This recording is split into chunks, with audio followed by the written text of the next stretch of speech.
What classifies one as Real not? quick, that fallacy does exist. It's called ad populum. No, I just want to hear what you think. I just want to hear what you think about that. So the ad populum fallacy, the same thing, only applies if it's just random people. It doesn't apply to actual authorities. No, it actually applies to also authorities. No, it doesn't. Because you can go to a math professor and tell him it literally, 1 plus 1 equals 2, and he can tell you, no, it equals 3. Have to accept it because I'm a math professor. I'm going to serve him. So if you go to the Stanford Encyclopedia of Philosophies on fallacies, number 9 and 10, it literally says this only applies if it is a false authority. It literally says, yes, real authorities are completely legitimate. No, TJump, just quickly, how would you say you would classify an authority as being valid or invalid? How would you make that demarcation? If they used a methodology that can accurately differentiate imagination from reality, something like that. And how? On what basis would that be? How? What basis? Science? What? No, okay, but you're now but now you're going to reappeal to what authority, and then who's going to decide the science? A group of people or the most strongest person? Yeah. No, science is what the consensus or the authority. No. Science is what differentiates imagination. I want to say something, but you guys are talking to me. But can you see there's going to be a loop here? How are you going to get out of it? What? There's no loop here. Let me just. Okay, okay. The question: what validates authority and not? Yeah. Correspondence to reality. Okay, but on what validates that? In the end, there's going to be a consensus or an authority. You're going to again No. What validates that is novel testable predictions. Okay, done by who? The consensus. Who's going to agree upon by consensus? The group, yeah. The authority. Yes, because the consensus. The whole point of the methodology is that if all scientists hate each other and they're trying to prove everybody else false, and so if an idea is presented and you can't prove it false, then it's accepted by the consensus because they're unable to prove it false. They don't want to accept it. It's not like they're biased and like, oh, we're just going to accept it. It's because they are unable to prove it false because even it corresponds to reality. Exactly. So even when I ask you what makes an authority, let's say, valid or not, in the end, you're just going to basically say authoritative consensus for everything you say. No. You can say authoritative consensus can be like everything. Grizzly, good after you guys. Good after both you guys. So Grizzly, wait. Who would you go to fix a shoe? Shoemaker? One second. Right, no. Who would you? Electrical. Wait. Electrical wiring in your house. Who's gonna be more likely knowledgeable about this issue? Right? Is it the average person? I don't want to derail this. He's answering your question. Or is it an electrician? He's answering your question. The answer of what makes an authority is someone who's been demonstrated to be able to succeed at doing the thing. So if they are able, and demonstrated by who? How are you going to what makes demonstration valid? Correspondence to reality. If they can do in reality the thing they say they can do. According to who? Okay, they can do it in reality, but according to who? Who's going to validate that? Stop saying there is no according. If they can literally cause in reality the thing to happen, there is no opinions. You don't get an opinion. I get what you're saying. Yes, so their true talent for it, the true ability. Then who gets to decide that? No one gets to decide that. If they can cause in reality the things they say they can cause, no one gets to decide that. If I said I could blow up a building and I blow up the building, you don't get an opinion. There's not a panel who's like, did he blow up the building? It's not up for debate. It either happened or it didn't. No, because the definition of what blown up, of what successful is, of what certifies something. No, it's not. Let me finish. Hold on. It's not up for debate. Let me just finish something. Right? What certifies something as being like, okay, we know that to be a fact. Nothing. So, there's no certification. Reality is what does the certification. If I say an event, I understand that, but stop. If I say this event will happen in reality and the event happens, that is what gives you authority. So whether you want to play word games with whether or not what I said, if my statement was I'm going to blow up a building, and by those I use the contemporary definitions of all of those words, and it happens, that means I'm an expert at blowing up buildings. I understand that, but bro, don't you understand? The wider picture is that people can make predictions with different models. So you've got your model obtained by consensus science. That's a great example. Yes. Okay, you can make some predictions. Okay, but then there are some other people who've got different models, make predictions, and they're also valid. But the thing is, you're saying, well, that's not true because of what? Because in the end, it's going to be authority and consensus. Go back. So the predictions, if your model was able to make predictions and confirm them that they were correct, then your model would be completely reasonable to believe. Now, from my expertise in the field, I know they've all been proven false because I'm pretty well acquainted with the research done on predicting personalities and astrology and all those different things, and I know why they fail. But if you have some new model that's able to do them successfully, that would be great evidence, and you would have to present that, because I'm fairly certain it's all false. Now if you present evidence, you can't be just looking, bro. You can't just be looking at through one notice board of your you hold reading. The burden of proof. You hold the burden of proof. I didn't interrupt you. Hold on. So you can't just look at one bulletin board of what you see considered to be like the reason I'm interrupting. I interrupt you, bro. I'm going to serve you too. So the reason I'm interrupting here is because I don't need to do anything. If you claim that you have successful predictions, you need to present them. You need to show them. I'm not claiming that, dude. That's what you said. I asked you a question. How do you validate on authority or not? And you're basically saying, well, no authority is going to decide. No, that's the first question I already answered. We validated authority by if they have the skills to do. You think they actually know something, right? Grizzly, stop interrupting him. At one point, you gonna shut up, right? He's done most of the talking. I've interjected one or two words. Yes. And when I tried to make a statement, he interrupts me, actually. Right, because I don't think you're addressing the point. Because your argument is how do you prove an authority? And I said an authority is somebody who can do what they claim to do in reality, and the correspondence to reality is what determines them to be an authority. And then you said something about if you have two methodologies that both make testable predictions, I would agree. If they both successfully make novel predictions, they're both reasonable to believe. I just haven't seen any of those made in your camp. And what would happen, sir? What would happen if two different models from two different vantage points are making predictions that are both correct, but they're doing it from two different models? They're both reasonable. They're both reasonable to believe, as long as they make the same predictions or similar scope predictions.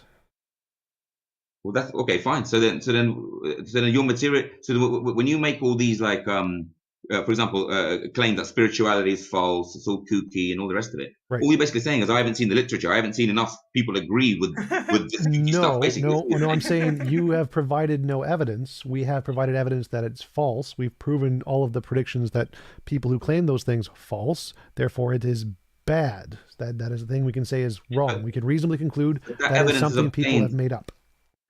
But the reality is that evidence is obtained in a different method rather than through laboratories. Well, novel predictions. Novel predictions are great. We can.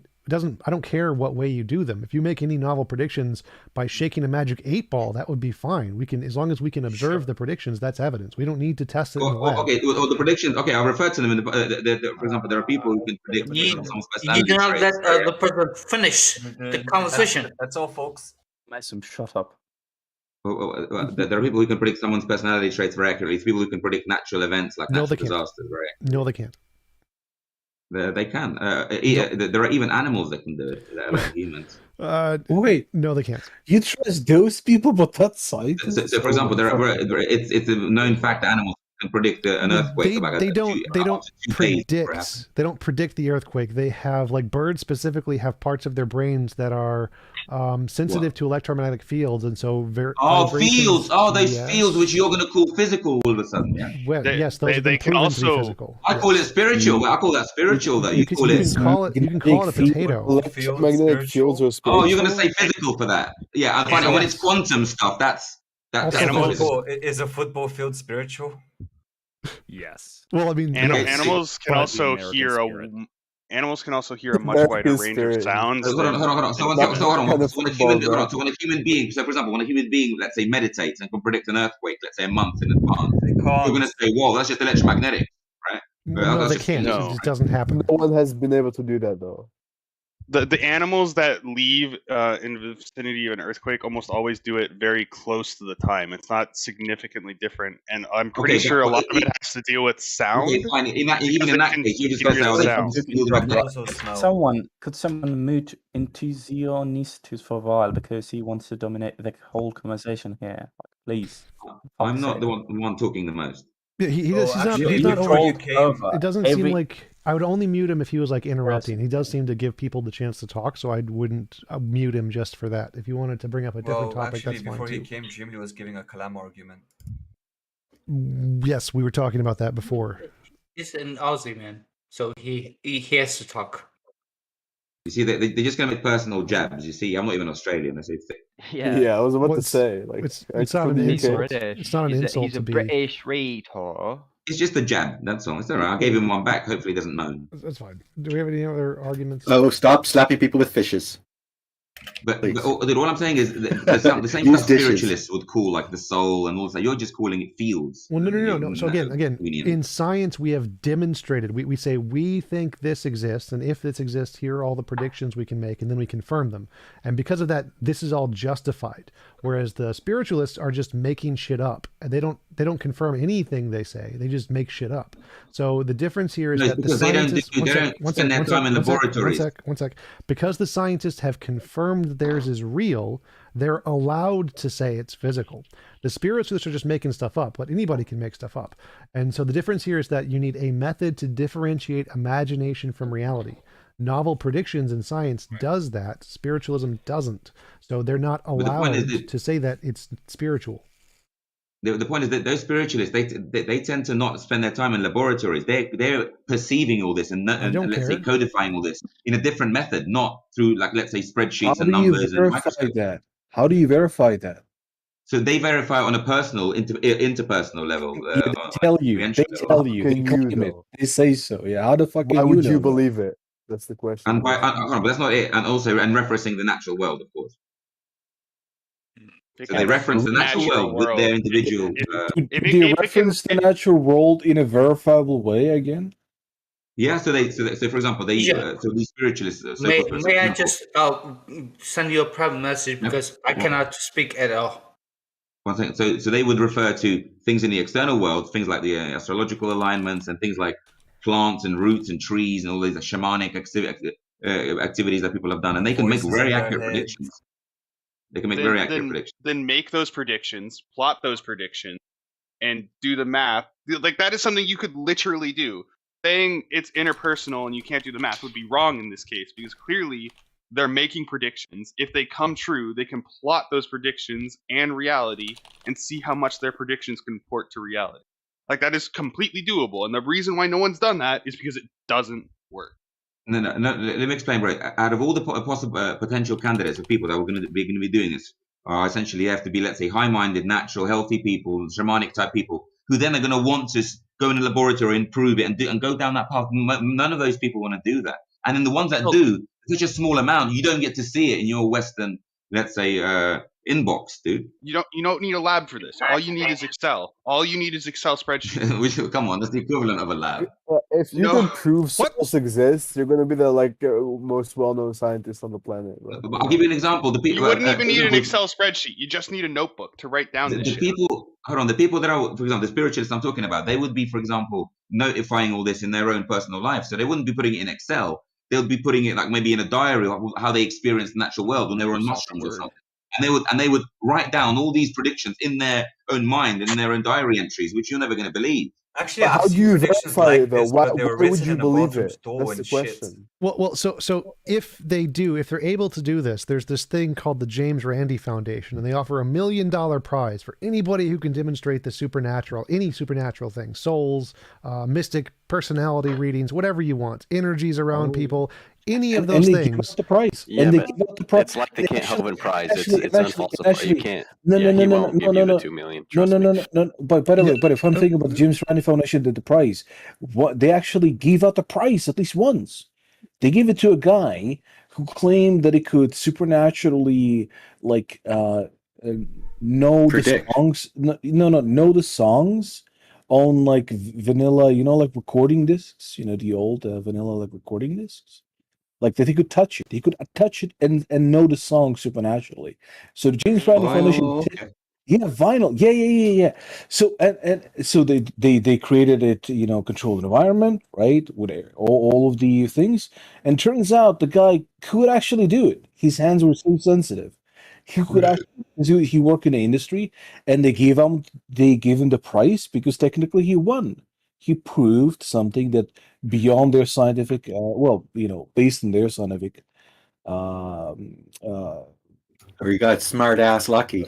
Yeah, right. This could be explained with that he was really sensitive. But it's a beautiful thing because the guy later on just admitted it's like, yeah, of course I didn't have supernatural powers. No, I just can't fucking really sense it, right? There's a guy who proved beyond statistical chance something similar in a lab. I can't remember his name now, but he said that it doesn't matter. The establishment is just not going to let a foot in the door. so to say. Well, that's So to that's say. What do you false. mean? So What do you mean? science Just give you- does No. accept things that are non-physical. Like there's an entire journal dedicated to psychic soul reading mind stuff, and I forget, I've had several interviews with people about this. The science does accept papers on those things. They're just proven false all the time. If you could prove it, there are multiple different awards where you could win millions of dollars. Nobody has ever won them because they've been proven false. That's a bit hyperbolic. What? No, it's not. There's just not millions Not at waiting all. for these guys, man. Come on. Yeah, there literally is. So if you prove this in a Nobel Prize, the monetary prize for winning a Nobel Prize is $1 million. There are millions of dollars if you prove this stuff available. Metaphysics is just not something that can be generally provable in the conventional way. Yes, Well, it can. okay, Oh, too where bad. this is where Well, TJump and I. This is TJump, I'm not defending the metaphysics standpoint. I'm defending like the idea of proving metaphysics in the constraints of metaphysics is absurd. That's And not like what he's asking. like often people who delve in metaphysics demand the dispute to be argued within the realm of metaphysics. Which Okay, is so absurd and this is not. dishonest. This is wrong framing. So this is where T-Jump and I ended on our last discussion. So T-Jump admitted that if there is an immaterial realm, then it won't be found in physics. So, but you don't have to find it in physics in order to give a demonstration of something that's not material. So, for example, telekinesis or something like that would check that box under lab conditions. Now, you're not going to be able to. Telekinesis would entail the manipulation of the brain, especially when it comes to electromagnetism. Why did you just cut me off? By electromagnetism. Why did Because you you're just cut talking me bullshit. off? How is that bullshit? It's absolute bullshit. You can demonstrate things if they exist without using physical processes. But the problem, if you want to prove telekinesis, you must use physical processes. Right, you're moving entails something. manipulation of the brain via some sort of mechanistic electromagnetic way. Well, no. It's not even just that, right? It's just moving an object, right? Telekinesis is about moving an object. That's a physical thing. You can test that. No, but the energy. The energy that was used to move that object didn't come out of nowhere. Because if you're saying that process is not a physical one, then you're describing a creation of energy moving an object, which is nothing absurd. in the universe comes from literally nothing. Yes. Yeah. So that energy has to come from somewhere. No. So the point is this: that whatever that effect is going to have to be reducible to a physical equation. No, not necessarily. If it's not, then you have good reason to believe that something that's not did you physical really is see the argument to this person like that? Like, I doubt it. Wait, what? Argument of what person? Did you really see the article to this person that's just talking, that said that you agree that if anything outside of the physical exists, it has to be proven in the context of the metaphysical? Like, I doubt that. I didn't say that. No, he said, T-Jump said that if there is an immaterial realm, it's not going to be found in physics. Well, no. So I think it's possible to find an immaterial realm with physics, essentially. I think that if you make a testable prediction that I have an immaterial friend named Bob, and every time I pray to him, he gives me a gold brick, and you pray and you get a gold brick, that would be evidence of the immaterial realm. I think that's perfectly fine. Yeah, you think it's possible, but how likely is it, right? Like, I'm asking about likelihood. Not as it's possible that I in another universe am Batman, no?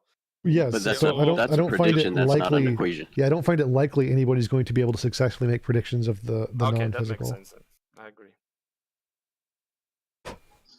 So for example, let's just assume that there are something like Platonic forms like justice, right?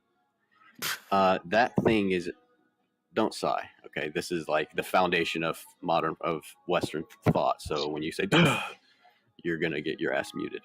So let's say that exists. Now, it might not exist, but let's hypothetically, for purposes of this argument, say it does. Things like justice aren't going to be reducible to an equation. And so on those grounds is what I mean by if that immaterial realm exists, and if it's true that it's informing this one, you're not going to find it in physics. Now, it could be not true, and T-Jump could be right, that things like justice are just fields. And then, then you could find those in physics. But justice is just a concept. Like it's not the same as saying. Is a concept physical Look, or material? It's not. Okay, well then there's an example of something immaterial. Wait, A concept is a thought, right? Or a perception. And so this Sure. is my position. I agree with you that they're not physical, they're not material. They're positions that are mental. No, they absolutely are physical. Okay. Yeah, So can you now, show me now some- it's your task. Yeah, no, Now it's your task to give us what it. Well, hold on. Object. Could you give Justice me? exists as a concept in our minds because our minds use electromagnetic impulses and biological like mechanisms to store information and to create concepts. You we are know talking the absolute correlation. shit. By the way, if you threaten to mute me one more time, since you're not even the mother of this room, you will be muted in. If in you the room sigh that at I'm Plato, holding. if you sigh at I Plato, don't give a at shit Plato, about Plato. Plato like to then fuck your ass boys. is you ain't gonna last here. Plato like to fuck boys. I don't give a shit about Plato. Hey, nothing that can get us banned. No bannable offenses. TJump, that's not gonna get you banned. That's literally stating reality. That's He's One sec. I just want to say thank you to Keith X for the super chat. Appreciate it. He says I should charge for these.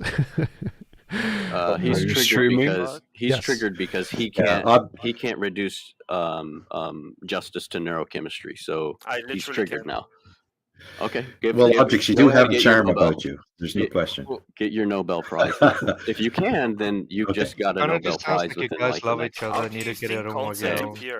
You can't get Nobels for metaphysical arguments. Like, what are you saying? No, if you can reduce things, if you can reduce concepts to equations, you will get the Nobel. That is You people just love worshipping authority and consensus. Itself is a fallacy. This is a fallacy. Like some weird modification of fallacy out of authority. The guy can. Well, if you're right, well, win the Nobel Prize whilst I watch Netflix all day. Fair enough. Yeah, it's called solving the hard problem, right? So if he does that, he wins the Nobel. Yeah, he is correct. If you could solve the hard problem of consciousness, you would win a Nobel Prize.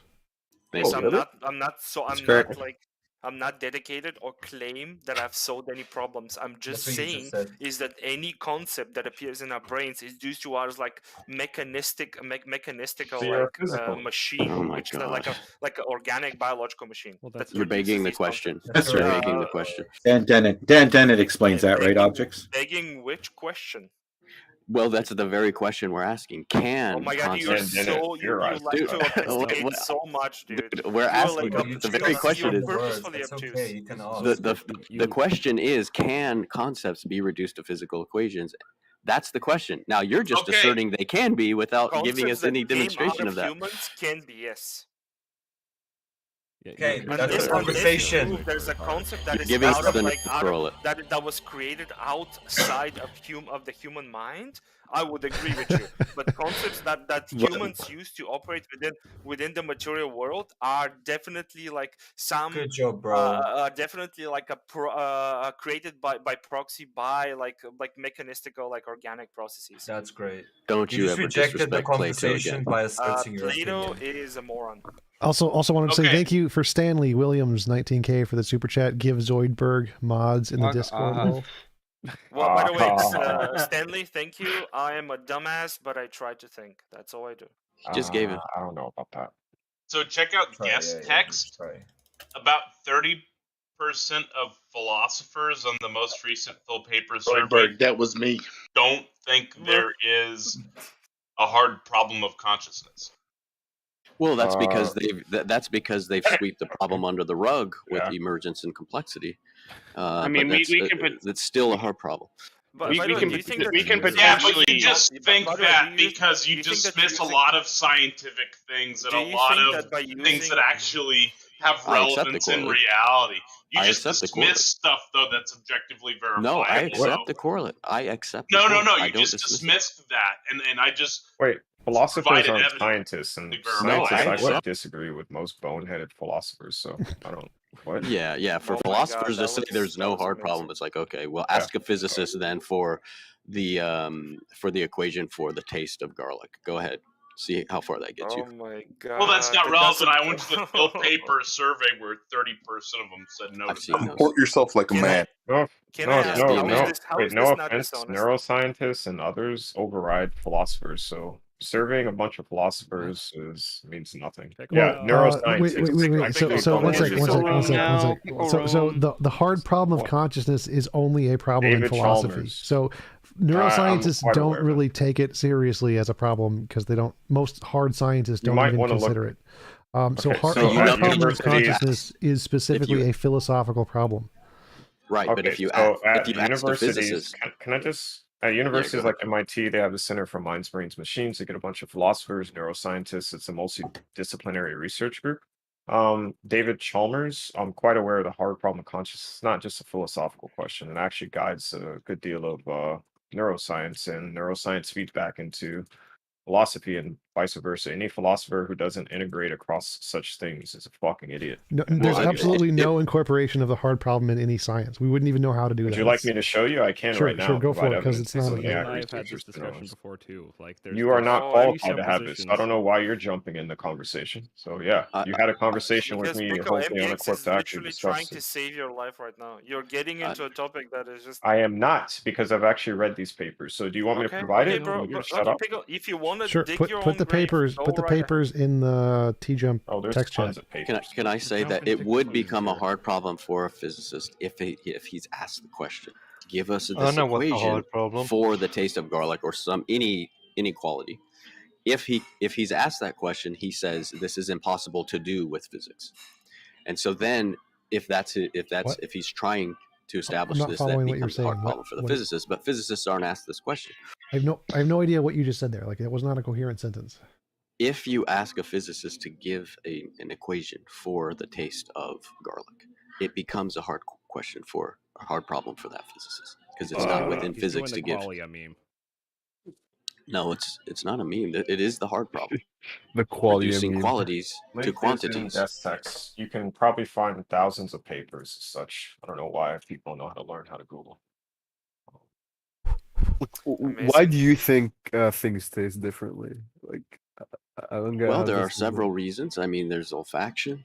There Mhm. is the chemistry of whatever stimulus that you're putting into your mouth. There's Mhm. also your own genetic predisposition that is driving you toward a certain proclivity. This is called diathesis. Happens. And so, yeah, there are all kinds. It's a multi-dimensional. Okay, but reason. all you've named has been physical, though. Yeah, that's what we know. Now the metaphysical, So, i.e., but why would you the assume there's experience something is else, though? not bound to any of those. By the way, are you religious? Just want to know. I'm not religious. I do believe. Are you white? Yeah. What does that have to do with anything? A lot. It tells us a lot about a person. When If we're talking about taste buds, then it's definitely relevant. I think Where you the guys hell are is over. I morality think you coming guys are from? out of your. I think you're out of your depth. Yo, I just want to announce Obviously. something. I want to announce something. Yo, I BTFO'd sunglasses yesterday. This nigga shit at debating, bro. This nigga Whoa, trash. whoa! We just used it in word. Yo, what are you gonna do about it? It's allowed on the Discord. Soft day is allowed on the Discord. At the end of the day, Well, I'm going to virtue signal and say that's not cool.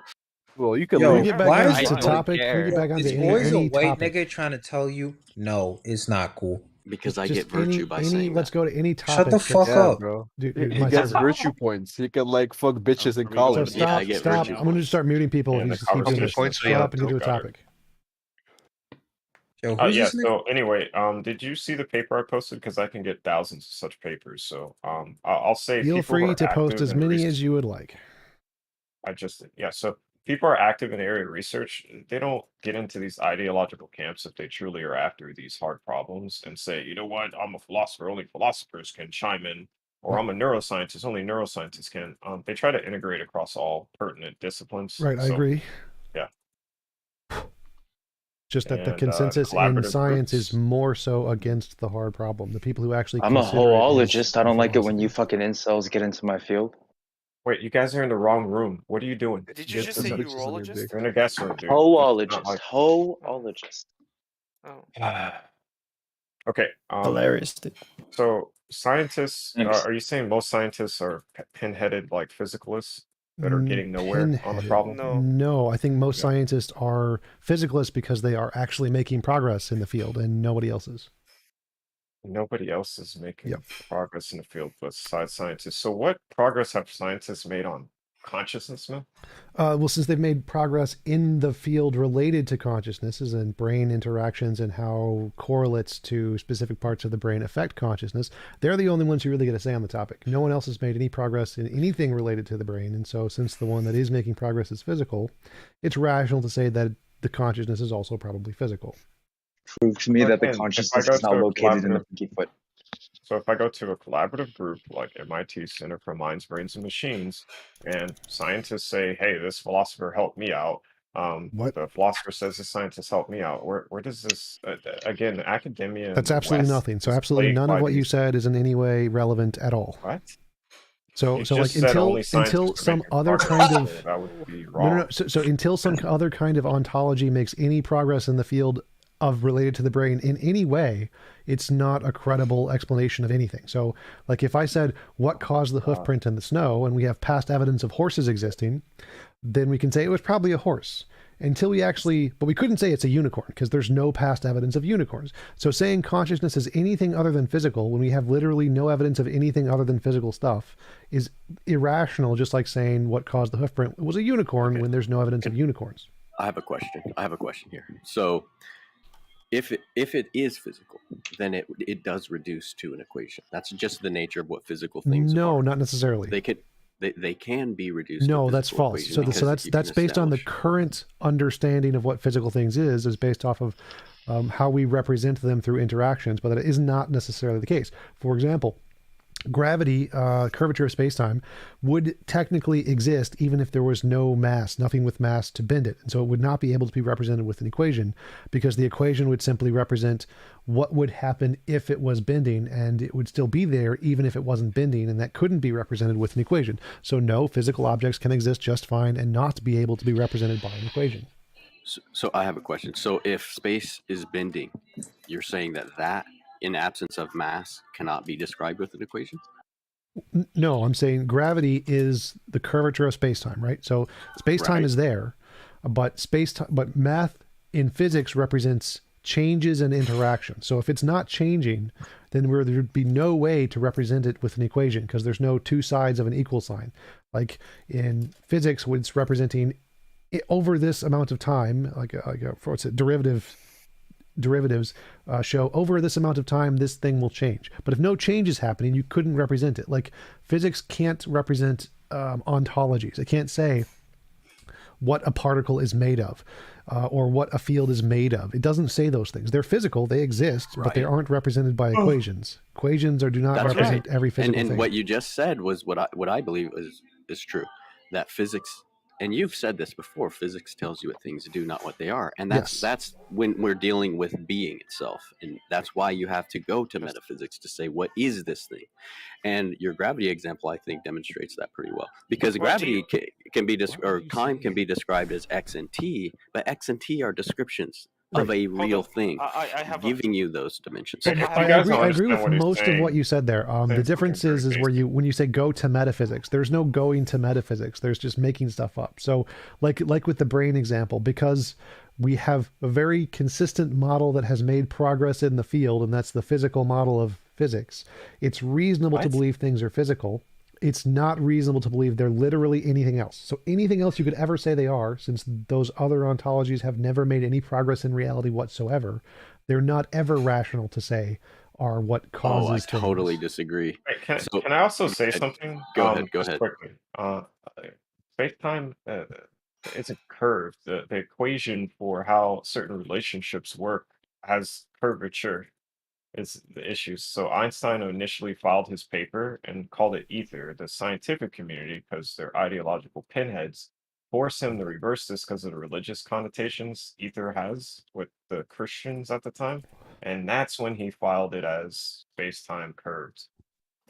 That's so but Tom, I don't want to get past this because this is important. Just a quick clarification there. Let me say this. Space-time literally physically bends. That's what gravitational waves are. No, it does not. Yes, it does. It's the equations that describe the relationships between mass bodies in space. Gravitational waves are literally space-time bending. It's literally what it is. They literally bend. Wait, now we're talking about gravitational waves. That's literally the Gravitational waves curvature of are space-time. space-time bending. I'm not going to try to take down Einstein in this Discord. There's You nothing to wouldn't take be down. You if can go and look it up. space-time What I just didn't said is factual bend, history. you wouldn't No, I be have able problems with to GRT notice as well, gravitational waves. Pickle. So I'm It's not the way totally mass disagreeing with you. bodies interact in space that is curved, not the fucking actual fabric of space-time. Yes, Nobody's the fabric proven that, itself but you literally can't prove bends. That's literally what You can't gravitational prove waves that. are. Yes, we There's can. no That's experiment the for that. entire No, you point can't. of the LIGO experiment. The LIGO experiment literally proves that. Literally I want to does. highlight what Tom Jump said. He said that the progress has been made in these physical descriptions, and so there's no good reason to believe that there's something outside of that. The problem is that there's something causing those physical descriptions. Wait, that's not what I said. So I didn't say that it's not reasonable to believe there's something outside of that. I said there's not reasonable to believe in anything that's never made any progress. So because the physical descriptions have made progress, those ontologies are reasonable to believe. But any other ontology that has made no progress is not reasonable to believe. Well, I would say that progress itself and processes themselves are metaphysical, and it's driving those discoveries. That's so nice, it's the real. but again, you would still need. You would still need some way to validate that independently of your just imagining that's how it works. And physical stuff does that.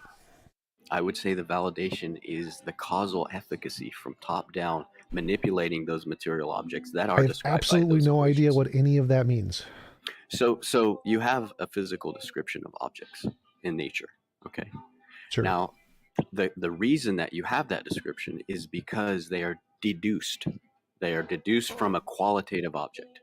Now, the qualitative aspect of that object is only experience. Okay, I'm lost. I'm still like getting lost in all the words you're using here. So you got to make progress, describe something we don't know yet. How do you make progress, describe things we don't know yet? This is precisely what you said, TJump, about how physics say what objects do, not what they are. Yes, that's correct. For what they are, the are-ness, the is-ness, that's the quality.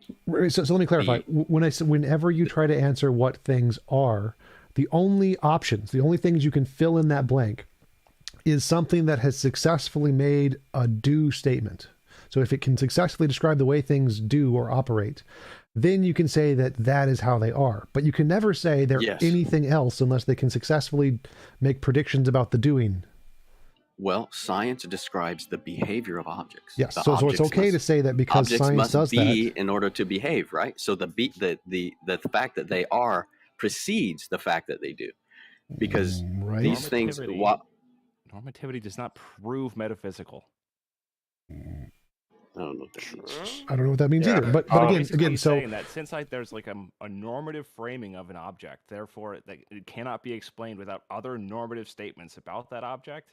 Like the normativity precedes all physical and empirical things, and therefore there must be a metaphysical. Metaphysics isn't for you. You're speaking at too low a level, man. Yeah, we're asking what is primary here. What is primary from a first-person perspective, insufferably, everyone agrees with this, is the conscious experience. There's nothing that happens outside of that filter. So that's the first thing. Now, what we've done then is we say, okay, I'm experiencing this object. It has qualities. That's the first thing. Now, the second thing is I'm going to invent measuring devices to deduce quantities off of this qualitative object. Then I'm going to throw that object off the table and say, aha, these quantities are what's real about it. This is a fallacy. And that's what I'm saying, that there's something more happening that's giving us the numbers that are deducible. Right. And I think that's allowing us to make predictions. That part I agree with. There's something more going on. That's perfectly reasonable. But in order to say what that is, the only possible things that are reasonable things to assert are what it is, are the things that have successfully made the predictions that we can describe or discover things about the universe. So if it's never made any predictions... Here's the problem with that. That's a bold statement. We never would have discovered anything new if that was the case. Yes, we would. That's no pickle. Well, the problem with that is that you, with the process that Tom Jump is talking about, which I agree with up to a certain extent, basically it is through scientific discovery, it allows us, well, first we have assumptions about the object. Then science allows us to verify those assumptions. But do you know what happens every time you verify an assumption? brand new assumptions pop it to the fore. But none of that It's- matters. It goes Literally on none for, of that matters. So well, again, no, and the reason, here's why it matters. Literally does. Because the assumptions will go on for infinity. It And doesn't so matter. it's Again, not, again, none of the you can have infinite assumptions. doesn't- That's fine. You can have infinite presuppositions. That's fine.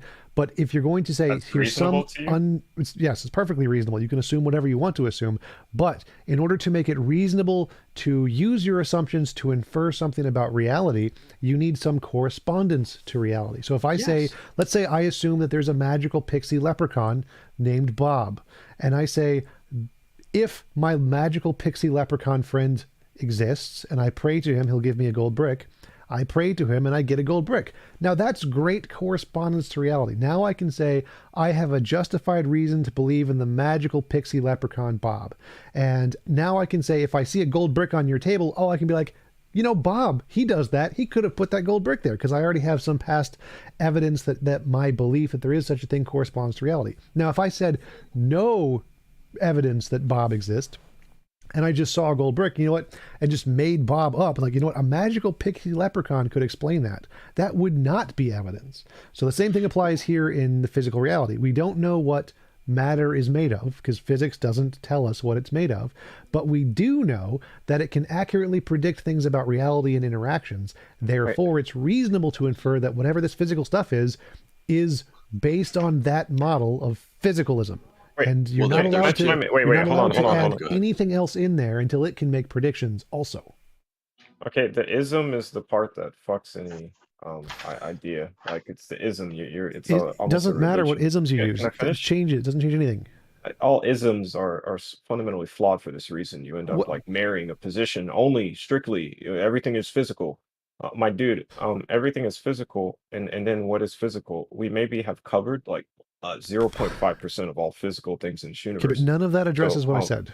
Can I finish? No, not unless you're going to address what I said. I literally am, and you're not letting me. Well, no, you're not. You scared of something? What I said was the only times you can infer what is existing is if you have a successful method to demonstrate something in reality. There's no ism. We I don't didn't bring up any ism. Wait, so buddy, if we only cover 0.5% of all physical things, and that's what physics is at this moment, you understand there's like 95.5% of That's fine. Things that would be unimaginable to current day physics. Literally doesn't matter. So let's say you're right and we only know 5%. Let's say you're right. Stop interrupting. I'm going to mute you. Let's say you're right and we only know 5%. In order to be rationally infer anything beyond that 5%, you're only allowed to use the stuff in the 5%. You can't make up a new thing. That's induction. Really stupid. It's called induction. No, I'm sorry. No, dude, deduction is also a thing. Okay. Right. And so I would love for you to prove like quantum physics through induction before we actually understood what the hell it was. Proves it. That's how science works. Science is all induction. Buddy. Let me just chime in here to TJump on high school level. So Tom, I agree with you. The reason that process can happen, the reason that you can deduce those numbers off of those objects is because every object is associated with a quantity in our material realm. But there are two objects. There's one that's experienced. That there is no equation for that experience. Let's go ahead and move up. Then there is where is it, dude? Taco. It's right above text channels. I see 5 of it. I don't see it. Where do I find it? Politics, Who the politics, fuck just info. interrupted me? Here, I'm gonna make it go live right now. All right. Who the fuck just interrupted me? Oh, there it is. We're doing a Sunday stream thingy, so we're moving to a event. That's what he used. That's why he interrupted you. So that was fine. But, so I'm going to the events thingy. I'll talk to you guys in a bit, or you can come to the stream. Is it the does deity exist thing, or yes? It's live right now. God, you guys are mostly atheists with us today. There are some others who will be showing up perhaps later, if not right away. TJump will be here. He's an atheist philosopher who hosts conversations with professors, philosophers, and other academics about topics ranging from biology and physics to religion and morality. TJump's YouTube channel is at www.youtube.com/TJump. Jefferson Spatchcock is an atheist inquisitor and intellectual who has a particular expertise in analyzing and reviewing debates. He's particularly known for analyzing a lot of Darth Dawkins debates and conversations, or interrogations as some people call it. His channel on YouTube is included in the YouTube video description. It's too long to describe here. J.L. Warren is an atheist activist, educator, and entertainer. He runs the Bridge the Divide YouTube channel, where he addresses irrational beliefs, the irrational behaviors that often follow, the societal divides they create, and how those divides can be bridged with education, rationality, and reason. His channel is at youtube.com/JLWarren. That's WARREN. I'm Randolph Richardson. I'm an atheist from British Columbia, Canada, and I'm the founding president of the Canadian Atheists. I'm also an advocate for freedom, fair justice, and critical thinking, with concerns that oppression anywhere is a threat to freedom everywhere, which is similar to something that another famous person said, MLK, he's known as. You can find out more about the Canadian Atheists at www.canadianatheists.ca. My YouTube channel is at youtube.com/Randolph Richardson. The IX is a Tom Unboxes subscriber and former atheist community of Discord admin who enjoys long walks through evolutionary biology-inspired computer science, archaeological, academic, biblical criticisms, etc. Jack Burton, middle-aged, college-educated nobody who drives the Pork Chop Express truck in his spare time. He's a deist and mostly non-committal to philosophical stances. Peter de Tucker, also known as Gonna Go For It, is an atheist from the Netherlands who handles the production of various YouTube channels, including Iron Raws, and generously contributes his professional artistic skills to the atheists all around the world. Peter de Tucker's YouTube channel is at youtube.com/Gonna Go For It. Taco, the organizer of this entire setup, is a #1 Discord debater who has never lost a Discord debate in his life.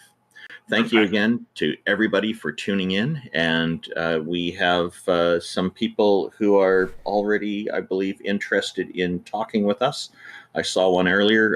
Taco, are you handling this, or did anybody else have anything they wanted to interject before we begin?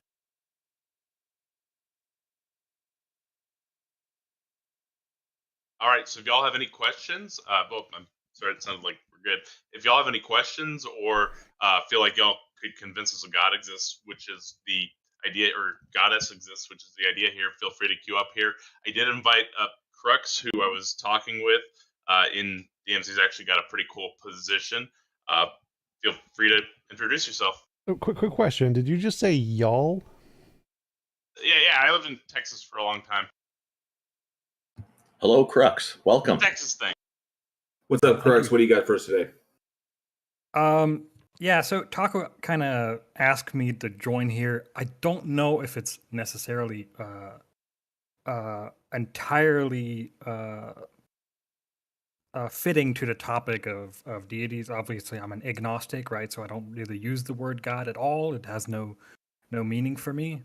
But I have been accused of being a pantheist, as well as being an as an atheist.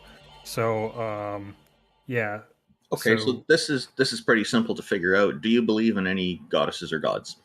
That question bears no meaning to me. Well, why did Taco ask you to come up?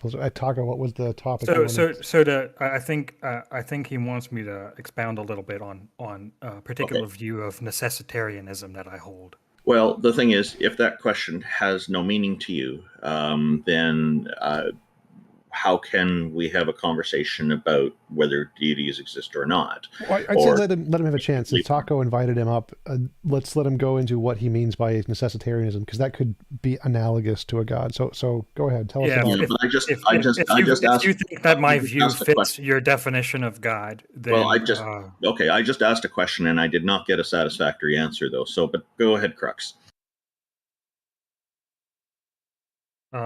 So I hold to the position of necessitarianism, and I think this is a view that offers a nice contrast with more conventional views of accounts for how the world exists and such, right? So I often bring it up in relation to, like, for example, like creationist positions, right, where you have some transcendental being that is the cause of some secondary world, right? So my position is that simply that there is only one world that is possible, and that therefore this world is necessarily existent and does not require an explanation whatsoever. So this world, planet Earth, is obviously not the only planet in our solar system or in our galaxy or in the entire universe. So there's a problem right there with saying this is the only world and it is necessary. It's necessary for human I'm using life it in on the Earth. modal sense. Yeah, so world in philosophy means the entire universe or multiverse, the entire one set of all existing things that we are a part of. So world.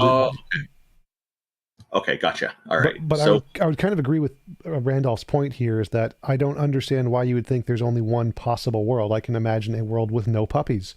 That is a possible world. Why would that one be impossible? So, yeah, so I've never really formalized this in a syllogism, and I just did like half an hour ago for the very first time. So there's probably going to be lots of issues with it. I think the question comes down to like how you've why did you feel it? Why did you feel it necessary to eliminate all other possibilities? Like what drove you to that? What drove you to that conclusion? Ultimately, I think it's the most. Like I said, I just formulated a syllogism. So if you'd like to hear it, go ahead. Go. That. Yeah. So I would say there's no contradiction in the proposition only one world is possible, which would mean that only one world is possible.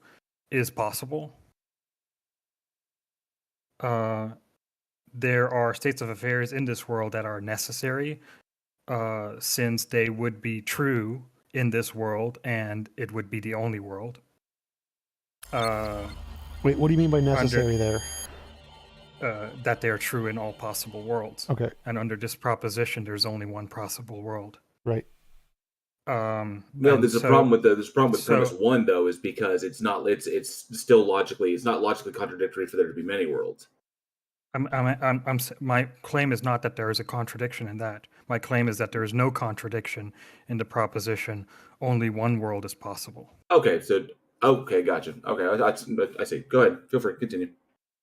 So these necessary facts in this possible world under S5 in modal logic would reduce to. So these possibly necessary propositions would reduce down to necessary facts, since under S5 of modal logic, I think that's fairly uncontroversial. And so the proposition this only possible world exists would be a conjunctive proposition that contains only necessary fact, and therefore this conjunctive proposition would also be a necessary fact. So only one world is possible is a necessary fact. Well, that's begging the question. You're saying if you're correct that this is the only world, and that means that all the facts in them would be necessary because they're in all possible worlds. But it doesn't seem that that's the case. Like modal ontic realism could be true, and all possible worlds could actually exist. So none of the premises that you presented exclude the possibility of other possible worlds existing. You just said, well, the conclusion would. Well, that's begging the question. So you're saying if my model is true, then my model is true. Yes, that is true. As would be a tautologous statement. Well, it wouldn't be a tautology. It would be circular. So it'd be if you put one of the premises in the conclusion, you can literally do that with anything. So I could take the opposite view. I could take the view that modal ontic realism, where all possible worlds exist, and take the exact same structure of your argument, and it would work equally as well on their view as it would for yours. Therefore, it doesn't justify your view or their view any more than one another. No, but my worldview would exclude the possibility of any other worldviews. Right, and theirs would exclude yours. So I would say that there's a contradiction. Well, then they would have to show that there's a contradiction in the proposition only one world is possible. No, because they can just show that it's many worlds are possible. Yeah, that's the crux. That's what I brought up at the beginning. They would have to assert that. Well, there's no logical contradiction in many worlds. So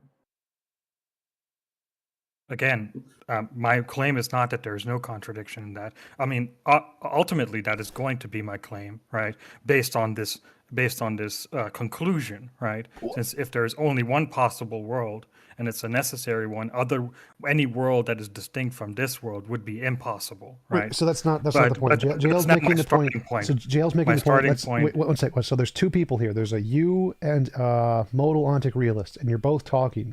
You write your first premise down, which is there's no logical contradiction with there being one possible world. And the modal ontic realist, he writes his first premise down. There's no logical contradiction with all possible worlds existing. Now, you're both on equal grounds here. Neither one of you has any more justified support than the other. So why would we... What can we add to this situation to make it go more reasonable to believe you rather than the guy who holds the opposite view to you? Well, I'm saying if you follow my argument, then it would entail that only one world is possible. Great. So he has the exact same argument. Has an argument. Wait. So he has the exact same argument. He's just changed the nouns. That's the only thing that's happened here. He's changed the nouns. So the structure is exactly the same. It's equally as valid necessarily because it's using the exact same structure yours is, and all I did was change the nouns. No, but the thing is, he can never point to anything being necessary, whereas I can. I don't know what you mean there. So yes, he can. But the thing is, none of his statements would be like a person who says that there's multiple possible worlds would have to say that there are in fact facts that are contingent, right? Sure. That are not necessary. Sure, right? Not all facts are necessary facts, correct. Well, under my view, all facts would be necessary, and this is why I get to the conclusion that my view must be necessarily true. Well, right? then TJump was correct. Because there's no there's no possibility of a counterexample, whereas the other person would have to say that there's a possibility of some counter, right? So, and the counter would be my first premise. There is no contradiction in the proposition. Only one world is possible. And then everything from that follows. Well, wait. So I think you're conflating. One sec. I think you're conflating. One sec. So I think you're conflating the fact that it's possible that some facts are contingent with a contradiction. So there's the fact accepting that some facts are contingent. It would be a contradiction under my view. Right. So there's no contradiction in your argument there that would lead to that whatsoever. So saying that it's possible that there's only one world doesn't indicate that it's necessarily the case that there's only one world. So that premise does not in any way indicate your conclusion. One bit. I know. This is why I have other premises. None of them do. That's the point. Okay. How does so in this view where only one world is possible, right? There would be fact, right? And those facts would be by definition necessary facts since they're true in all possible worlds. Right. Okay. So there's necessary facts in my worldview. Can you agree? Yes. In fact, all fact would be necessary facts in this worldview. Yes. Right? Including the fact there's only one possible world. If your worldview is true, then that fact would be a necessary fact. No, it's not. It's if you accept the first premise. No. That would follow. No, because the first premise does not entail that it's the only necessary world. So if it's possible... No, it only entails that it's possible. Right. So if it's possible that there is only one necessary world is a necessary fact, that's possible. It's also possible it's not a necessary fact. It's a contingent fact. I don't agree with that. Right? Well, nothing in your argument disproves. Nothing in your argument eliminates that possibility. Yes, nothing in your argument. The conclusion does. Well, the conclusion can't eliminate the possibility. No, it can't. It's not how it works. Yes. If this world exists, if only one world is possible is a necessary fact, then that would exclude the possibility of any other world. But that goes back to the if, and TJump already pointed out that that's begging the question.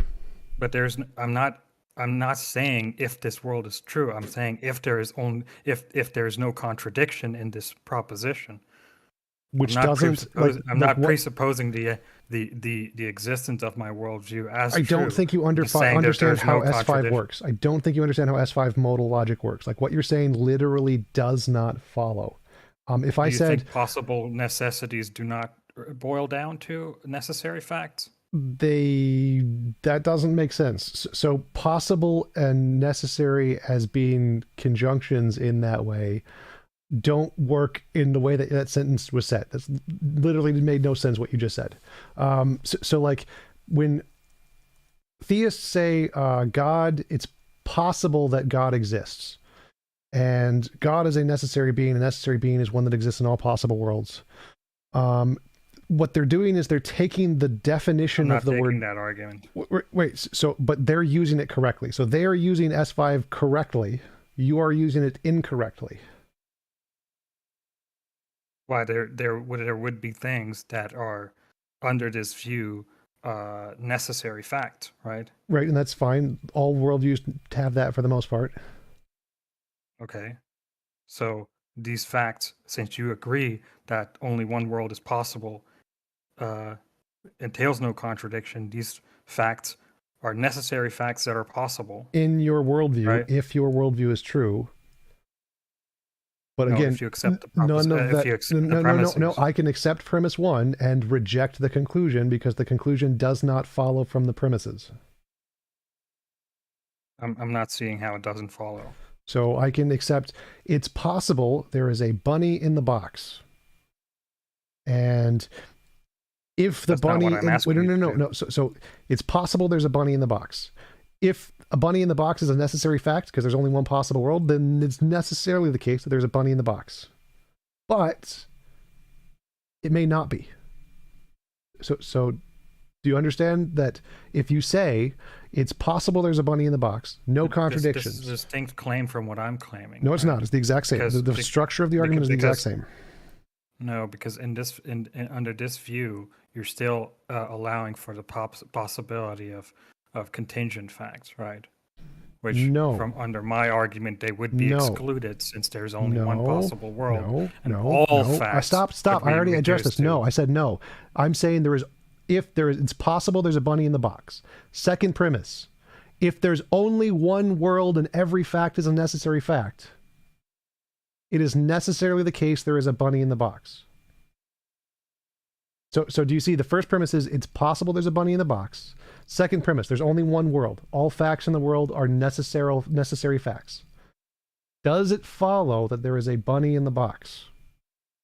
It's different because my just my answer the view is question. not Does it about- follow? Does it follow there's a bunny in the box? The answer you're follows that looking it's for is possible. no. Yeah. But again, this is not analogous to what I'm claiming. Okay, so explain to me how your first premise is not because analogous. my claim is about possible worlds. It's not about some fact within possible worlds. That doesn't right? matter. It's about the possible worlds Doesn't matter. themselves.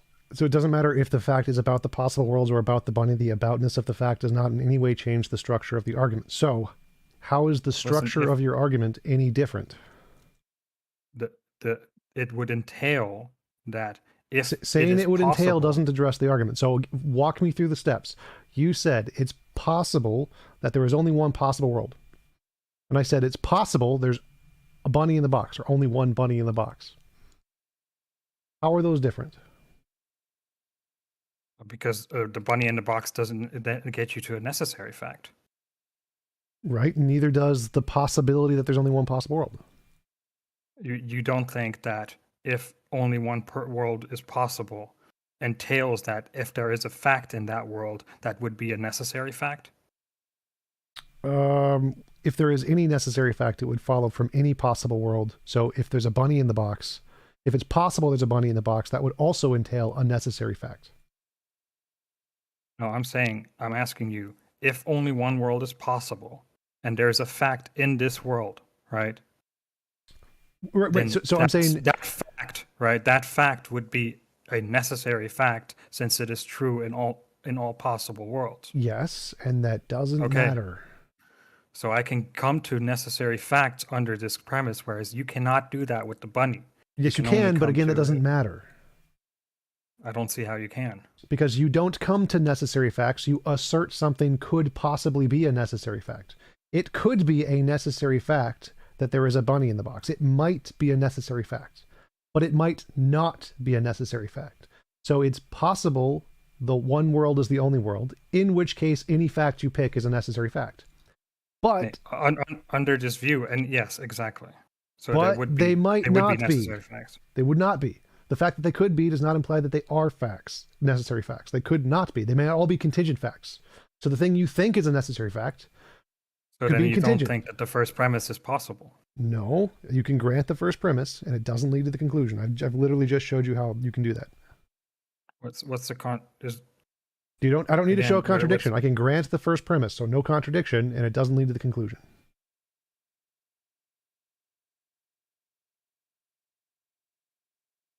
Yeah, I don't see how you get from necessary facts to them being contingent. I didn't say you don't have to do any of that. So if you agree that there are necessary facts under this argument, then the Your conclusion doesn't follow. Your conclusion true. does not follow from that. That's what I've been trying to explain to you the whole time. Literally what you're saying, no, it does not follow. I can grant Possible there is necessary one... facts reduced down to necessary facts. No, again, that's wrong. Saying it's possible there is one possible world gets you zero necessary facts. You get no necessary facts from the first premise whatsoever. Again, I believe this is just S5. I No, don't see it's how not. You can reject that. No, it's not. Possible necessities are necessities. Again, you're not using S5. You're misusing the argument. I think at this point, we might want to, leave it at that. That Crux, you may need to write this down, take a look at it, actually put it to paper, and analyze it. It's just a recommendation, bud. But I don't think we're going to get anywhere beyond this point. So obviously there's some issues that need to be sorted out. So I'm just recommending that you put it down, put it to paper. I and think maybe the take a issue look is at that it. TJump is rejecting S5. Nope, I'm not rejecting S5. You're not using S5.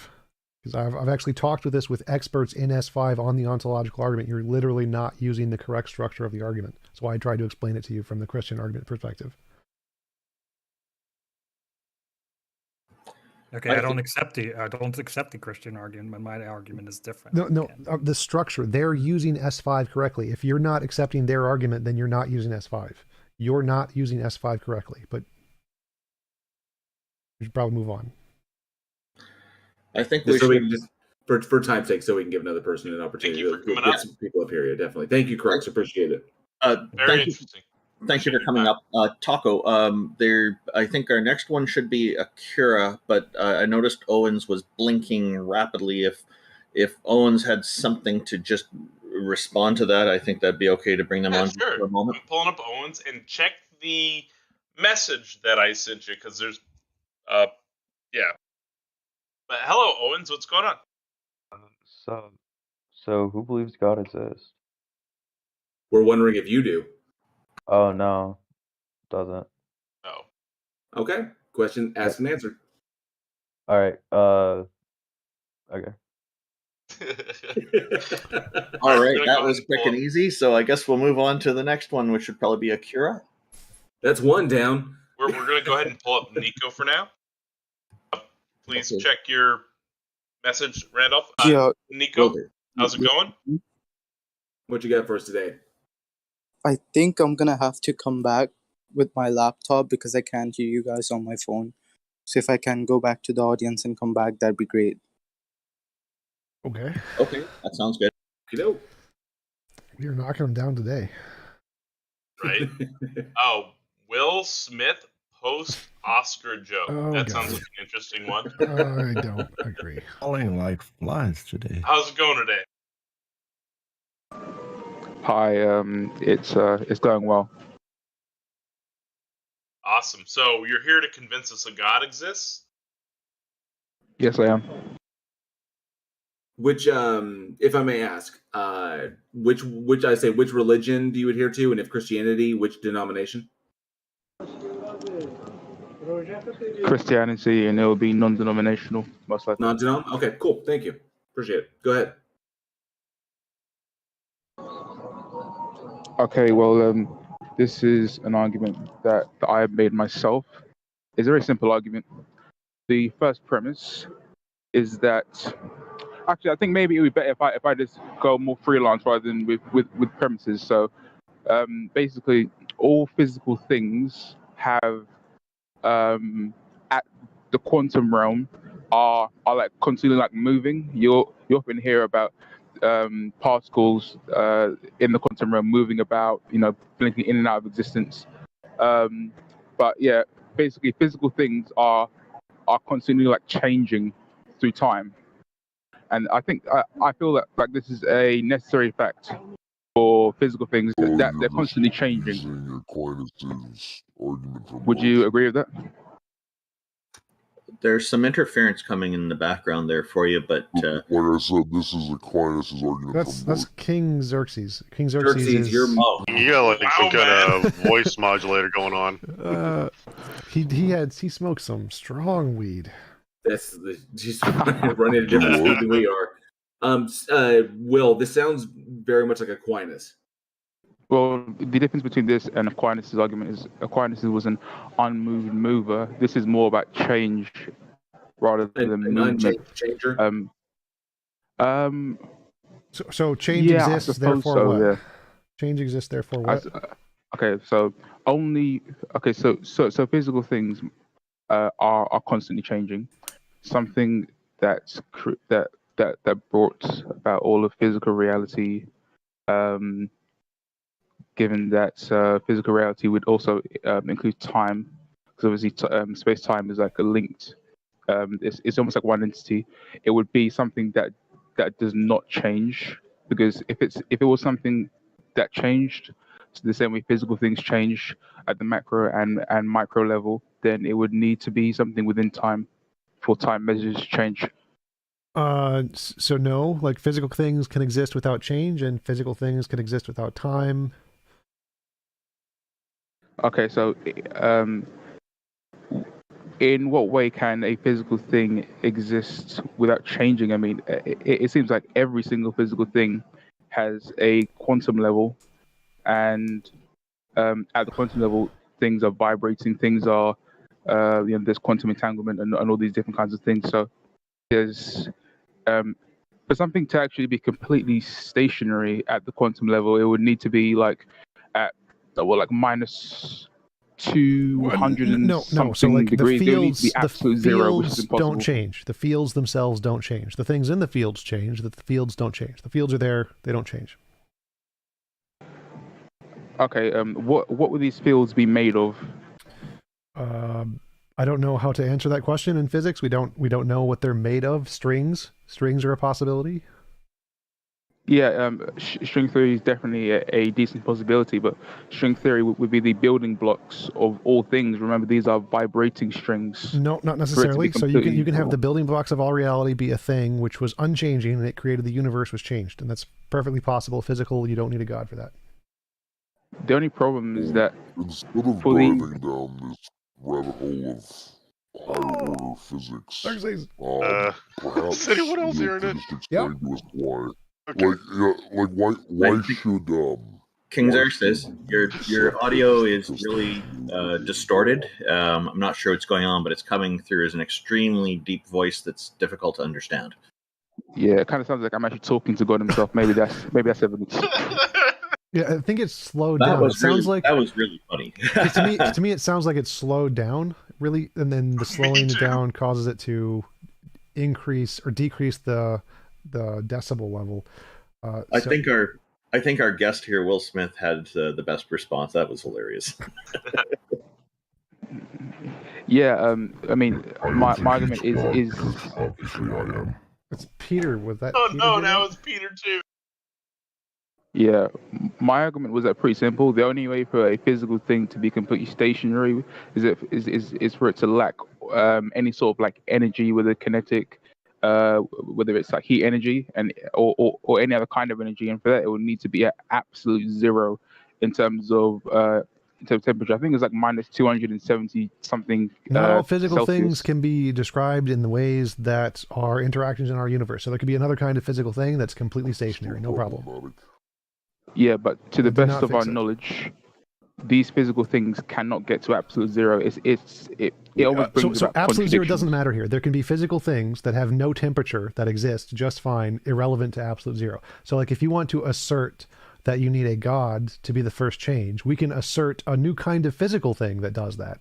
And so just saying that none of the one sec, none of the known physical stuff can do that, I agree. But God isn't known either. You're just making up a God and asserting he can do it. We can make up a physical thing and assert it can do it too. Yeah, but the only thing is that it seems that all physical things have energy.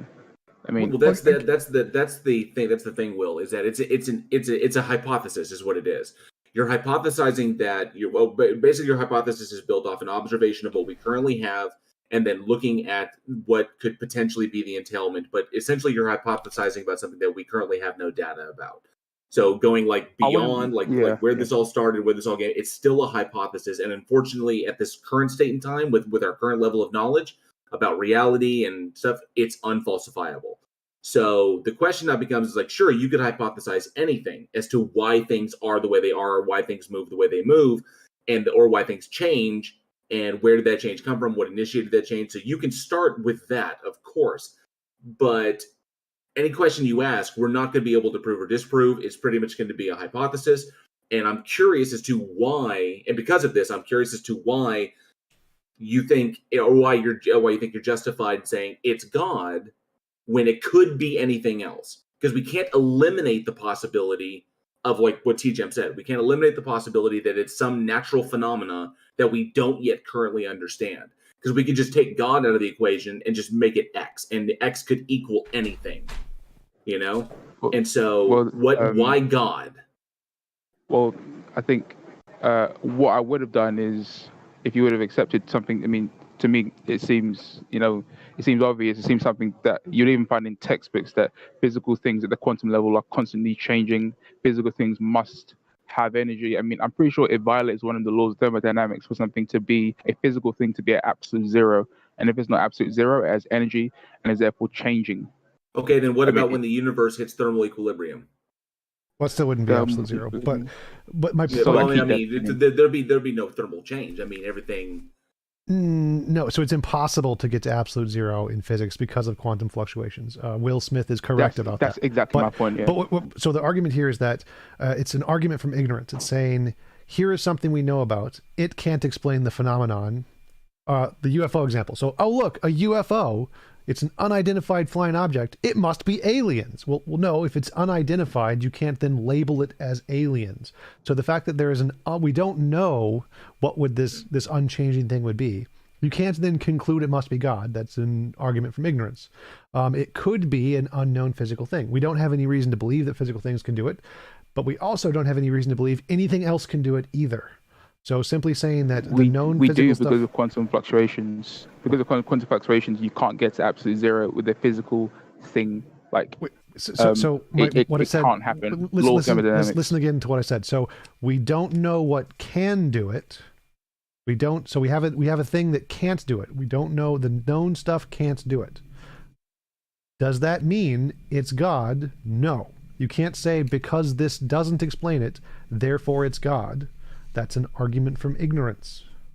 And that's why I was asking, like, why do you feel justified in saying that it is God? Because that will help us to understand why you believe in this thing. Like, why you feel compelled to say it's God. Because what TJump's posited out there is that it's the answer that you're choosing out of a world of possibilities to put in that hypothetical slot. I suppose the reason why I believe in that this argument does eventually lead you to a God is because since physical things are constantly changing, that's my perspective. Maybe you disagree, but I believe that's because of the laws of thermodynamics. Since these physical things are always changing, then they are contingent, because contingent things rely on other things for their existence. At any point in time, my current state of all the particles, even down to the quantum level, is explained by the previous instant and whatever forces were enacting on them. So it's clear that this entire physical realm, since at the very smallest building blocks, the fundamental particles are made up of physical tiny things that are dependent upon the previous instant. So what you said there is the problem. It's not the entire physical realm. It's the known physical realm. There could be more physical stuff we don't know about yet. So the known physical stuff can't reach absolute zero. Sure. Does that mean no physical thing can? No, you can't conclude that. So you cannot say that all physical stuff is impossible to explain absolute zero. I don't know why you keep bringing that up. It's completely irrelevant. But so we can say that the unchanging necessary thing could be an unknown kind of physical thing. You can't say because it's not like the known stuff, therefore it must be God. That's like saying, oh, look, a UFO, it must be aliens. Like if I say, oh, look, what knocked the cup over? Well, it wasn't a pineapple, therefore it must have been God. Well, no, it could have, been the wind. Actually, Will, this is really interesting, and because essentially what you've argued for and the way, like how you've postulated it, really only gets you to deism. So what's really interesting is that if you would just came up and just posited deism, like a non-specific, sufficiently powerful enough entity that kicked the football in the universe and then pissed off with no evidence of its existence, that's complete. It's an unfalsifiable hypothesis that is entirely that could very well be the case. We just don't know. And that is that you can logically conclude, you could rationally conclude that without any logical contradiction. But you say the Christian God because you're a Christian and you're non-denominational. You think it's the Christian God. So why do you think it's the Christian God and not just deism? Well, I mean, you are right.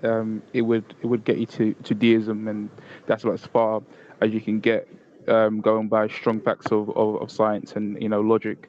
But the thing is, deism is a form of theism. It's just the form of theism in which God does, brings about the universe and just something that seems quite similar to God brings about the universe and just does nothing else and leaves no evidence. Right. So why the Christian God and not say Brahma?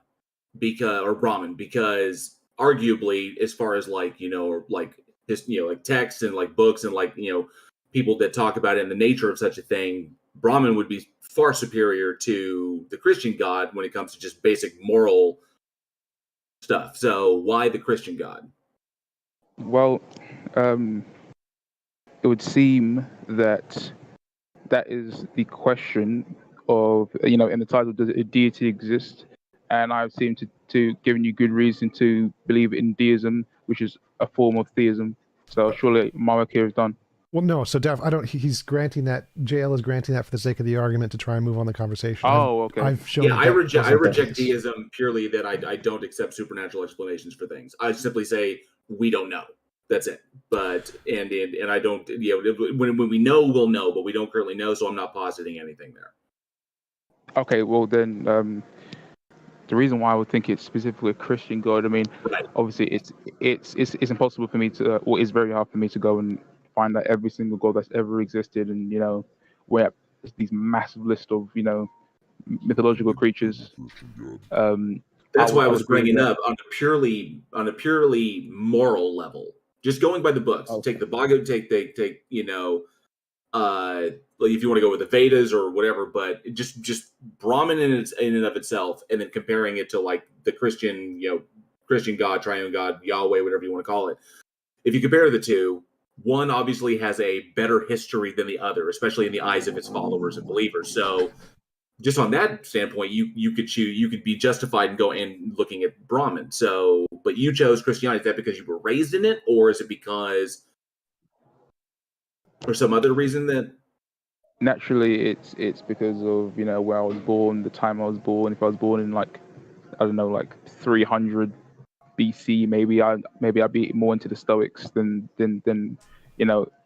it's heavily to do with where I was born and my upbringing. But it isn't like I've just taken this and not giving it that much thought. When it comes to the weighing up ethically which gods are ethically better or not. There doesn't seem. I actually don't believe in objective morality, and I'm still Christian. As contradictory as that may seem, I do think intellectually honest. So, I mean, you're being intellectually honest there. I gotta agree. Yeah. I think that naturally, even if God would say that you ought to, for example, follow like the Ten Commandments, he is a subject fundamentally. He is an unembodied mind, even to the most intellectual Christians. So he would still be a subject, but I think that his decisions ethically would be superior to ours because like whenever I make an ethical decision, I look at the world around me and my perceived future. And when he would make a decision, he would theoretically be outside of time and therefore eternal, and they'll be making a decision based upon what effect it will have on the entirety of reality. So, I mean, think about it. Like, if you was to ask someone, how come you're doing all these exercises, and you say to them, and the person says to you, oh, I'm putting myself through all this pain so that in about a year or two, I'm going to look much better and be healthier. But someone who only lives about 30 days, for example, let's say you'll die after 30 days, will look at people exercising and think that it's asceticism or like self-torture and that it's crazy. It sounds kind of like an appeal to emotion. No.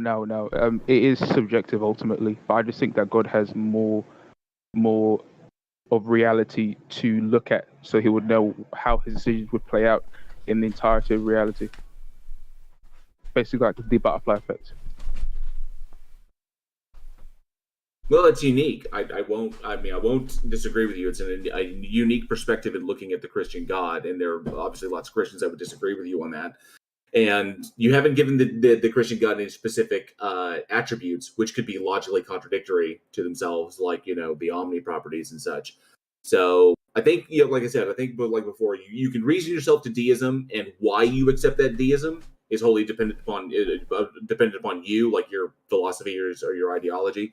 I don't do it because I don't accept supernatural explanations. Jack himself is a deist, so yeah. So ultimately, it is subjective, but I just don't see a reason to put baggage where baggage doesn't need to go, because whether especially depending upon which God you're believing in, especially when you start giving it attributes and stuff, and you start adhering to one, I think you get way too much baggage to go along with it. So yeah, it just seems like the only thing that actually could have brought reality into existence could be something that is, and this isn't strictly to do with the argument I gave. It must be something that is capable of not changing the same way a rock would just lie around if there aren't any forces acting upon it, and then I don't know, conditionally make some sort of change or bring something about conditionally. Because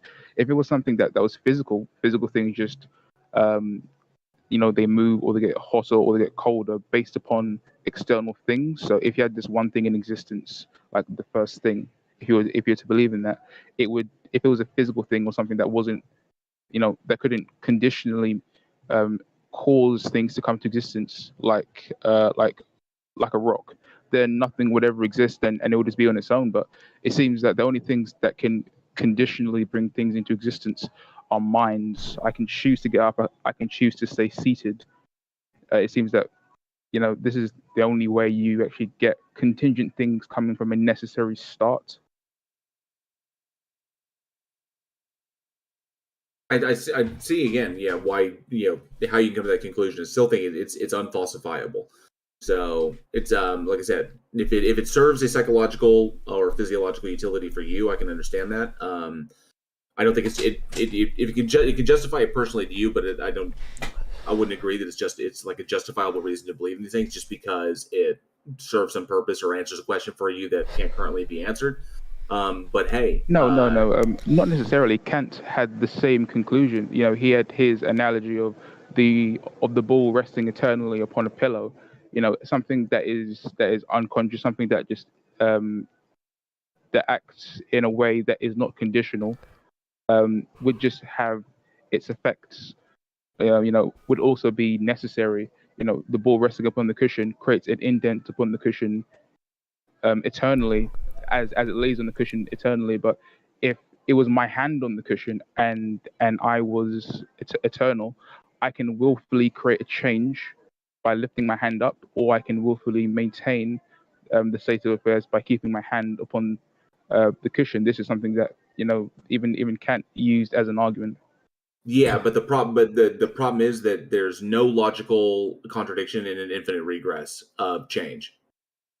There's also Kant didn't know anything about the modern progress in wills or quantum mechanics. So there's absolutely no evidence that wills or decisions can exist outside of physics. It's like saying a pineapple can exist outside of physics. Like, nope, all pineapples we know of are a result of physics. So there's absolutely no evidence that a will could do anything outside of space or time or matter, because there's no evidence of any such thing. The best explanation is that quantum fields and quantum fluctuations are the only best explanation of what could cause the initial motion or the initial change. Everything else is like wills aren't even an option. It's like saying a pineapple did it. It's completely incoherent. There is that was a good point, but the thing is, yes, there's no even if it was a grant, there's no evidence for a will existing outside of physics. There's no evidence against it, so it's still a possibility. And then from the possibilities that we have, we then weigh up the best. No, not necessarily, because then we can use evidence, logical evidence, or scientific, to weigh up the possibilities, and whichever one's the most that likely. still only gets you to deism rationally. Well, I keep disagreeing with. Which is a form I don't know of why deism. so it doesn't get you to deism. It literally does not get you to deism. So I don't know, like saying there's nothing's proven it wrong doesn't matter. Like nothing has proven magical pixie leprechauns wrong. It's still rational to think they don't exist because no positive evidence has been presented for it.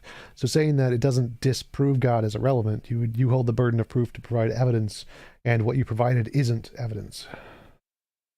I wouldn't say so, because it's obvious that things that change are contingent. Their existence is contingent upon something else. My existence is contingent upon my parents. I agree. None of that doesn't indicate God. Okay, physical things are either quantum, like I don't know, like quarks, for example. Well, no. So anytime you say physical things are either, you're equivocating our known knowledge to all knowledge.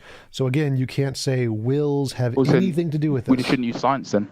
No, you can use science just fine. Well, I just use science. I'm using basic science of, splitting reality into the quantum realm and into the macro realm of planets and science, people. But so again, here, That if you is want to science, say that's physics. No, physics doesn't do that. But if you want to say that whatever caused the beginning of the universe isn't of the known physics, that's perfectly reasonable, wrong based off of all the evidence in physics. But if you wanted to say that, that's fine. But you could never conclude it was God, ever. Based off of that. That's an argument from ignorance. Saying it's not X will never be it is Y. So it doesn't matter how many times you say it's not the physics that we know about. That will never indicate God. Ever. For it to indicate God, you need positive evidence. Yeah, if I was to say that merely because it's not X, then it must be Y, that doesn't follow. But if X and Y are the only two options, and X isn't the case, then yes, it flows necessarily. Correct, that which is why I proved that they're not the only two cases. So if I can give one example that shows they're not the only two cases, that means your argument is an argument from ignorance. And guess what? There is another case. What's the third case? Unknown physical stuff. There is a Z. It's not just X and Y. There is a Z, or whatever other letter you want to choose. There's something else. The possibility of something else. If the possibility of something else exists and has not been eliminated, you can't just jump to the other one just because the X has been disproven. Yeah, unknown physical things isn't. It doesn't seem like an actual option. It just seems that there could be other things. There's no logical logical contradiction, therefore it's possible. So possible just means no logical contradiction. There's no logical contradiction with unknown physical stuff. In fact, it's pretty much guaranteed there's unknown physical stuff. So that's actually a better explanation here. That's not it isn't totally guaranteed. It is extremely likely, obviously. Well, but, no, it's guaranteed. Like dark matter and dark energy, we know for a fact there are things about the physical world we don't understand. So it's a guarantee. Okay, well, if we're doing this scientifically, then we ought to just go off the evidence that we have. The best supported theory should be the one that we champion. So any sort of theory or any sort of existent thing that we don't know of, we can't yet use until we actually know of it. Yes, like God. That's why God isn't an option. Yeah, God wouldn't work because God provides no mechanistic explanation for why. It simply says God did it. It doesn't actually. There's no explanation as to the how God has done it. So Yeah, you but asserting God just doesn't I'm get sort of us working anywhere. backwards. God's just stopgap. You know, it's just like God did it, and that's it. No further. And well, how did God do it? Did God Yeah, utilize energy outside of it? Did he utilize the energy that it's composed of? Do I like how did it? Where did it pull something from nothing out of it? There's no mechanistic explanation there, so we would never use that. I don't know if the mechanistic explanation One matters. of the main features of a scientific idea. Oh, in order I for don't it know to what's be going on with this grounded. mic. King Xerxes, you're gonna need to fix your audio. You sound like you hit previously 4 times, my man. Sound like a whole god Do you to me, man. smoke cigarettes or eat them? But I mean, Will Smith, I agree with what you said when you said you're not allowed to posit things that haven't been shown to exist yet. Like, you're right, you're not. And one of those things is God. God is not a thing that's been shown to exist, just like unknown physics isn't a thing that's been shown to exist. But unknown physics is a lot more reasonable than an entirely new ontology that has no basis in reality. Saying that there's something of the same known stuff is more reasonable than saying there's a completely new thing that we have no evidence for. So, of those two, the better theory here is unknown physical stuff. That's why God isn't accepted anywhere in physics as an origin of the universe. Yeah, but strings are. But the thing is, we know that that if I mean, as I said before, this isn't like I don't even have to provide direct evidence for God. I'm just saying that there are two. Like you can split this up in 2 ways.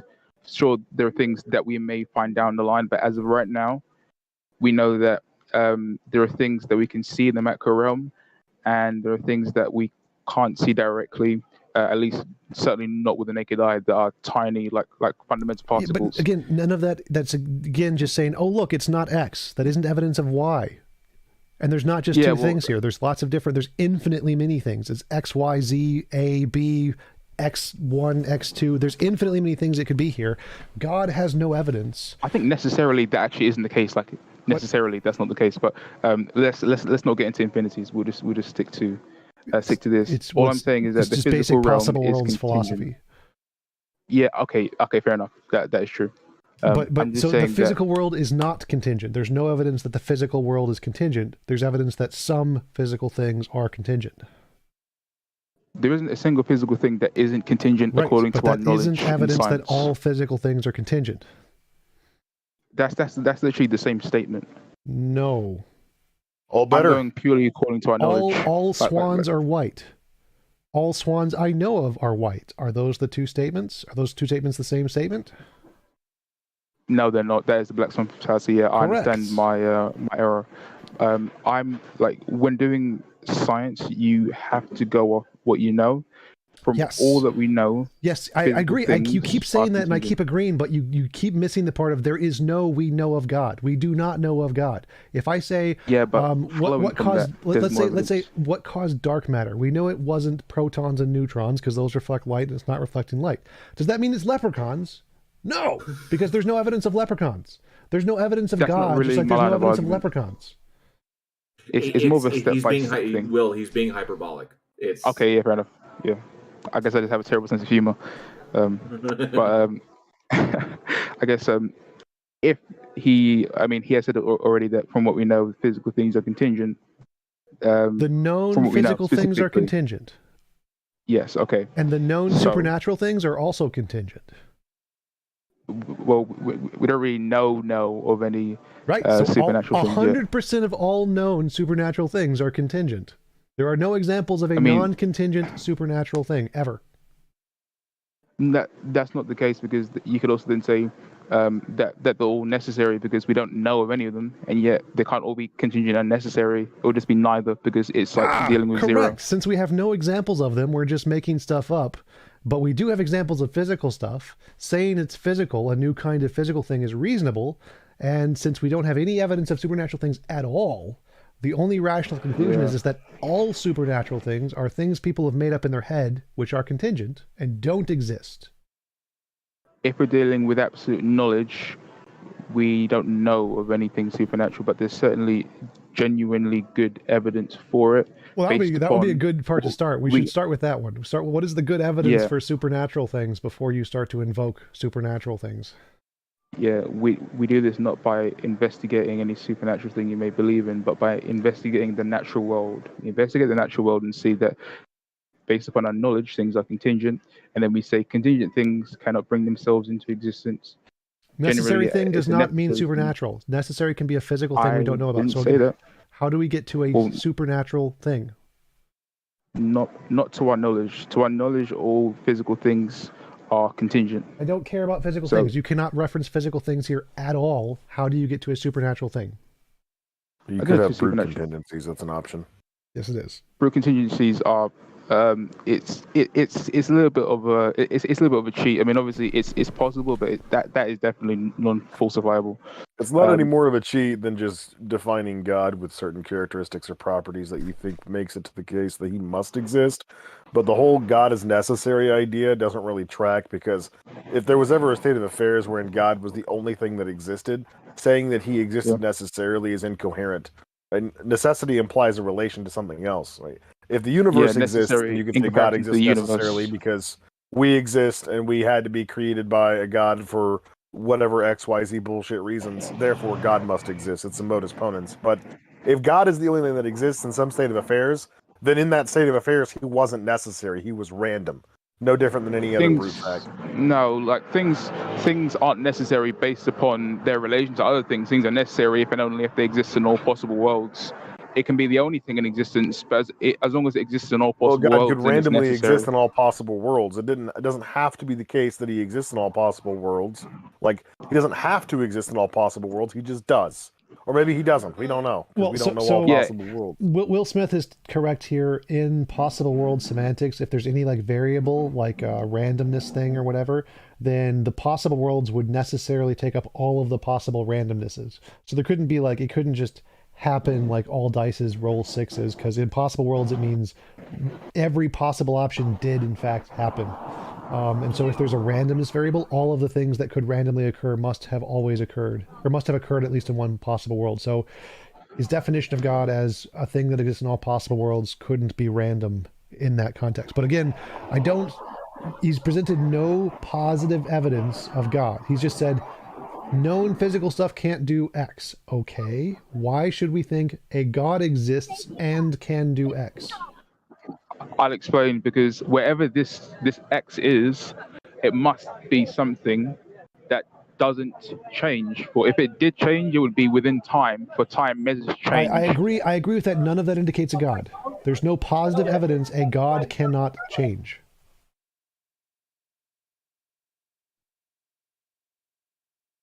And there's no logical contradiction in the infinite regress of things that change. I would disagree. Many people would as well. None of the consensus in physics, but get to the positive evidence that God must necessarily exist. Yeah, I mean, from this point, it's pretty much inductive. It's pretty much these people from like however many millennia ago, living in the sand, just so happen to bring up qualities of a entity, and specifically a mental being, the kind of thing that could conditionally bring about change, even though it's necessary, and happen to be unchanging, even though they had no knowledge of like modal logic and basically like something that they believed in back when they didn't have the tools to investigate. Will, now investigate. Don't Will. I mean, when you're asking questions about what the lines of thinking of people of antiquity, put yourself in their sandals. Okay, when you look at it, the conclusions you have to draw are what you are only from what you can observe, right? Yeah, of course. So they're trying to explain things and trying to understand things given the level of technology, the level of understanding about reality. I mean, we're talking about groups of people that weren't even aware that there was any more land on the planet than the areas that they currently occupied. So we have to look at the limitation of what they had and what they were working. So look at that framework and look at how many conclusions you can draw from within that very, very tiny ignorant framework. So yeah, there are things going on. There's phenomena going on. There's volcanoes, and there's earthquakes and lightning, and then there's tsunamis, and and then like children die in childbirth, or evil people never get punished, and you're trying to find explanations that make these things rational and make them line up. and be like, these occur. What's the purpose of this? It seems to have no purpose, but there must be purpose because it happened.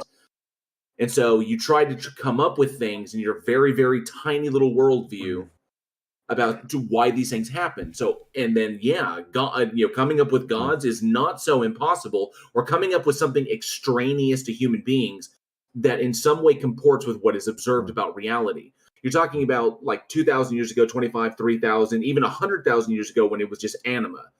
When it was just animism, like human beings looking at each other, and animals, like what animates them, what makes them get up and go, what makes them move, what gives them feelings. Then you're going to ask questions like, well, it's nothing I can see, it's nothing I can touch, and apparently it goes away when I die, and for some reason it just pops up and it's there when I'm alive. So where does it come from? And you posit questions because you have no knowledge of anatomy, you have no knowledge of physics, you have no knowledge of chemistry.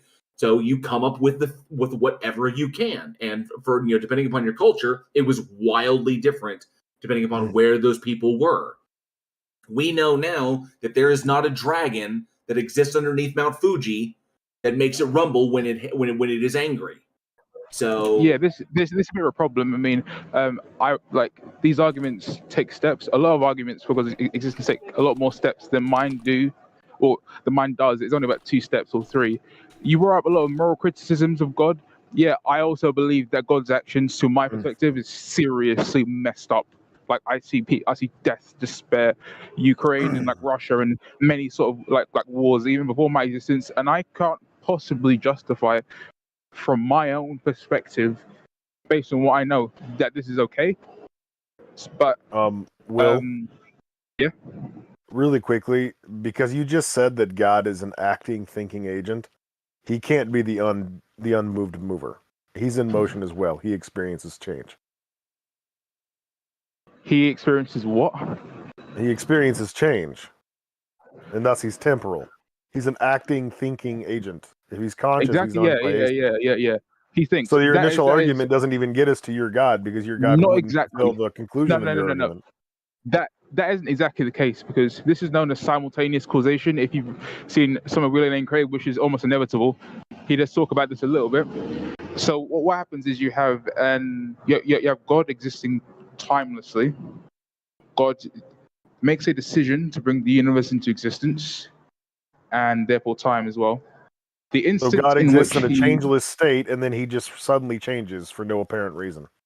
Yeah, as in the state is changeless because God has yet to make a change. It isn't like there's something confining him.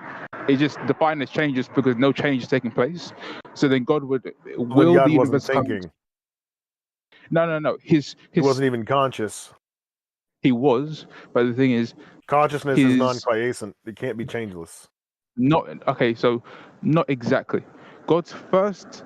Consciousness is literally defined as the ongoing interactions of a mind, thought processes. I understand. Yeah. Sequence. Yeah.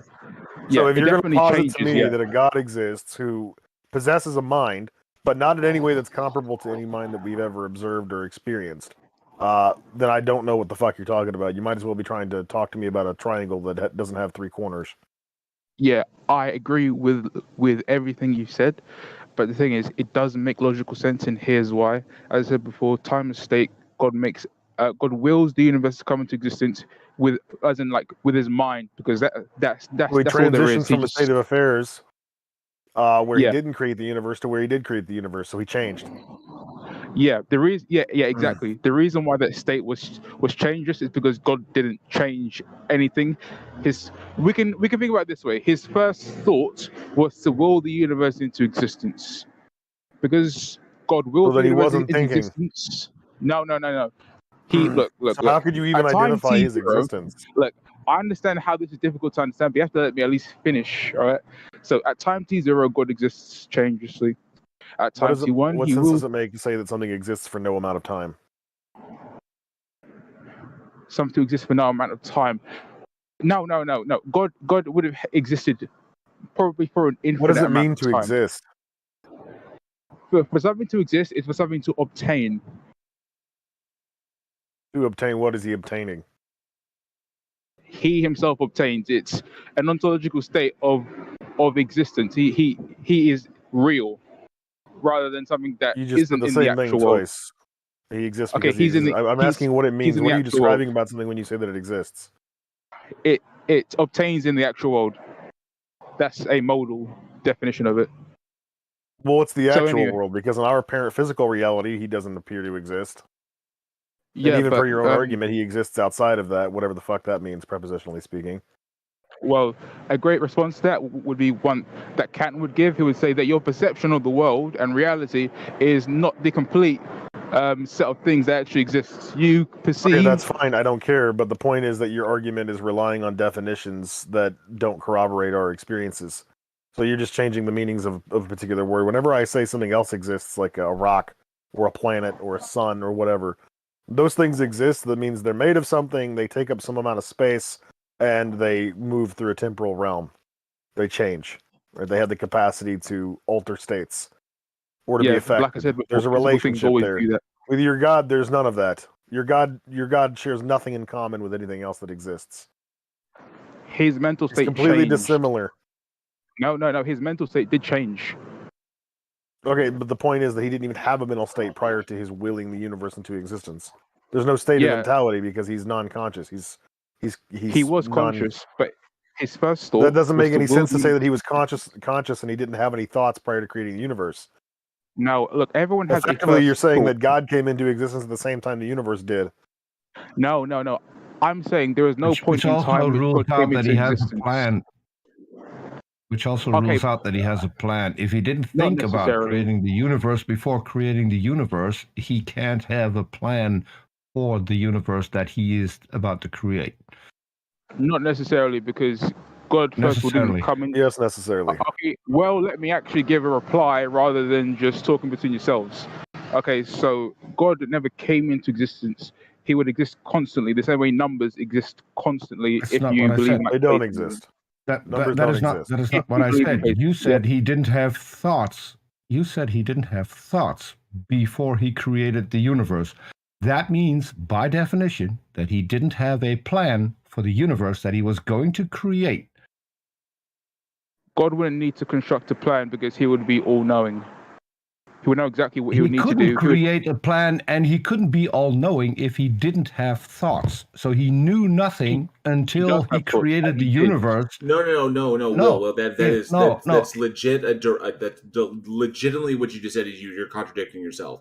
If you like consciousness in and of itself, the possession of knowledge, the possession of thoughts, like Xerxes was saying, consciousness is not quiescent.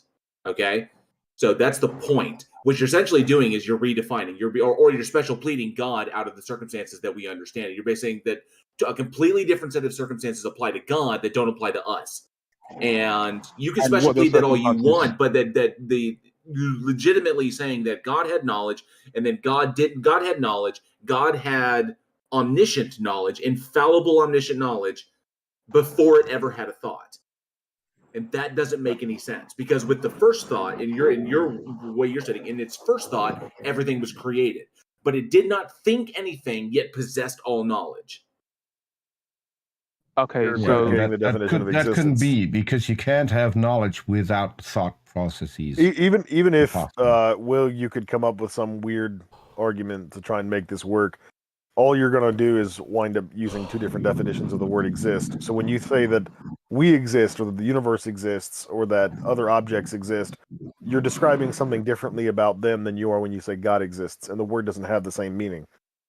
Well, but when we say does a God exist, we're using the same definition for the word existence as we would be if we asked, do minotaurs exist, or is there a planet with life out there that exists, another planet out there that exists with intelligent life? We mean the same thing when we say exist. Yeah, we there have is a only one comparable reference.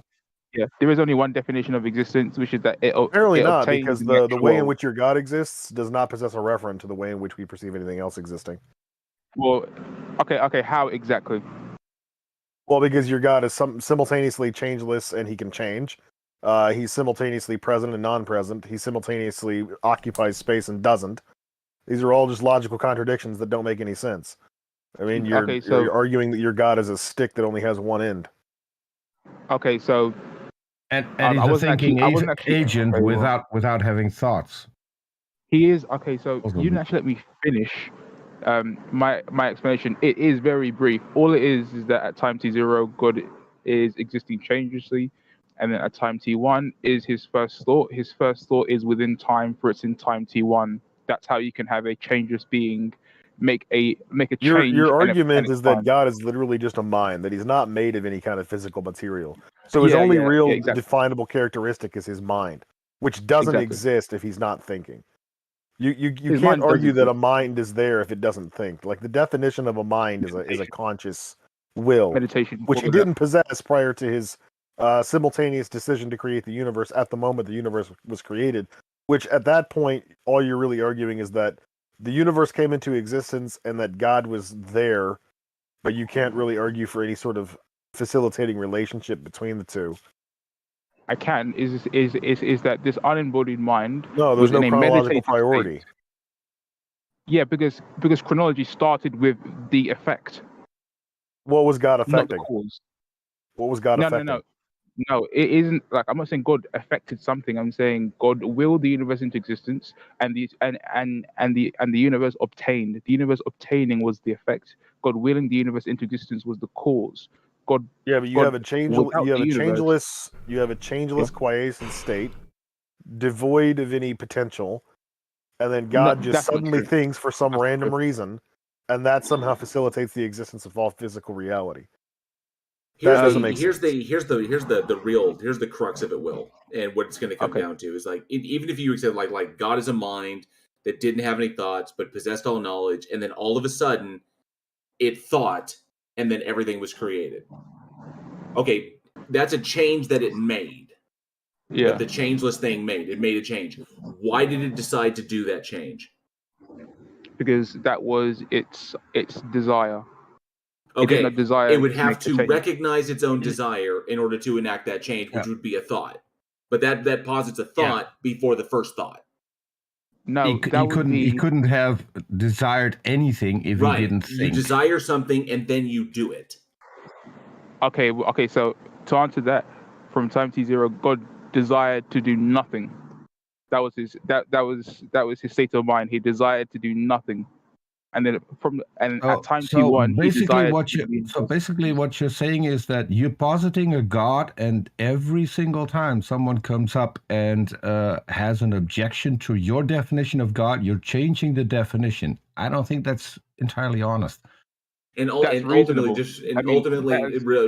reasonable, because whenever you have a theory and someone brings up evidence, you ought to change it to make sure that it withstands it. But okay, so ultimately, no. You have to come up with a theory. Ultimately, this is where we're really, Peter. How's it? Ultimately, we're really just going around in circles. It keeps going around to the contradiction that you have, and then you keep trying to push God around the logical entailments of what that is. Either you're special pleading it or trying to do that, but we are just going around in circles. Ultimately, this comes down to it's an unfalsifiable hypothesis, which still only gets you to deism and doesn't get you to a particular God. So, and I think we've addressed this as much as we can for the sake of the other people that we have in the audience. We do need to have to move on to somebody else because at this point, you haven't. At this point, Will hasn't presented any evidence to support why this thing exists or even why it's necessary. So this is logical what I was trying to point out, Will, is that you're constantly moving the goalpost, and there's no way of having an honest conversation if that is what you're doing. If every single time we point out that there's a flaw in your hypothesis because it's far from being a theory, every time we point that out, you change things around. That's not how this works. Come up with a working model and then present it without having to change everything every single time we come up with a flaw in your model. The thing is, I had my understanding of how God would have brought the universe into existence before this conversation. You brought up some very good points. Each time you brought up a point, I changed my theory so that it would maintain its, what I believe, which is that some unembodied mind brought things into existence.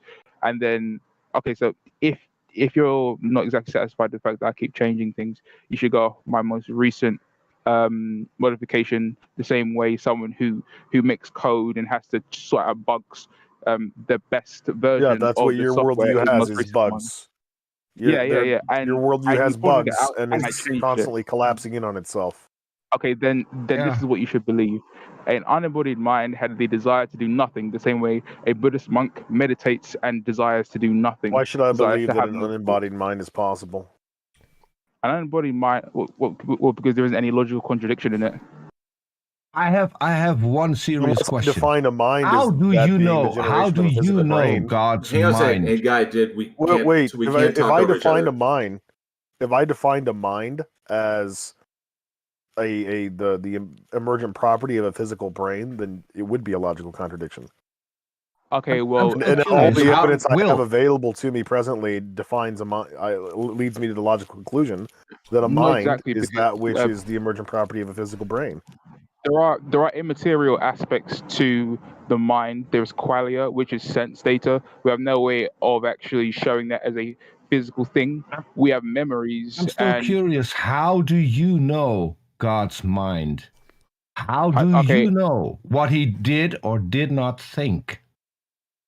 Where did you get this knowledge from?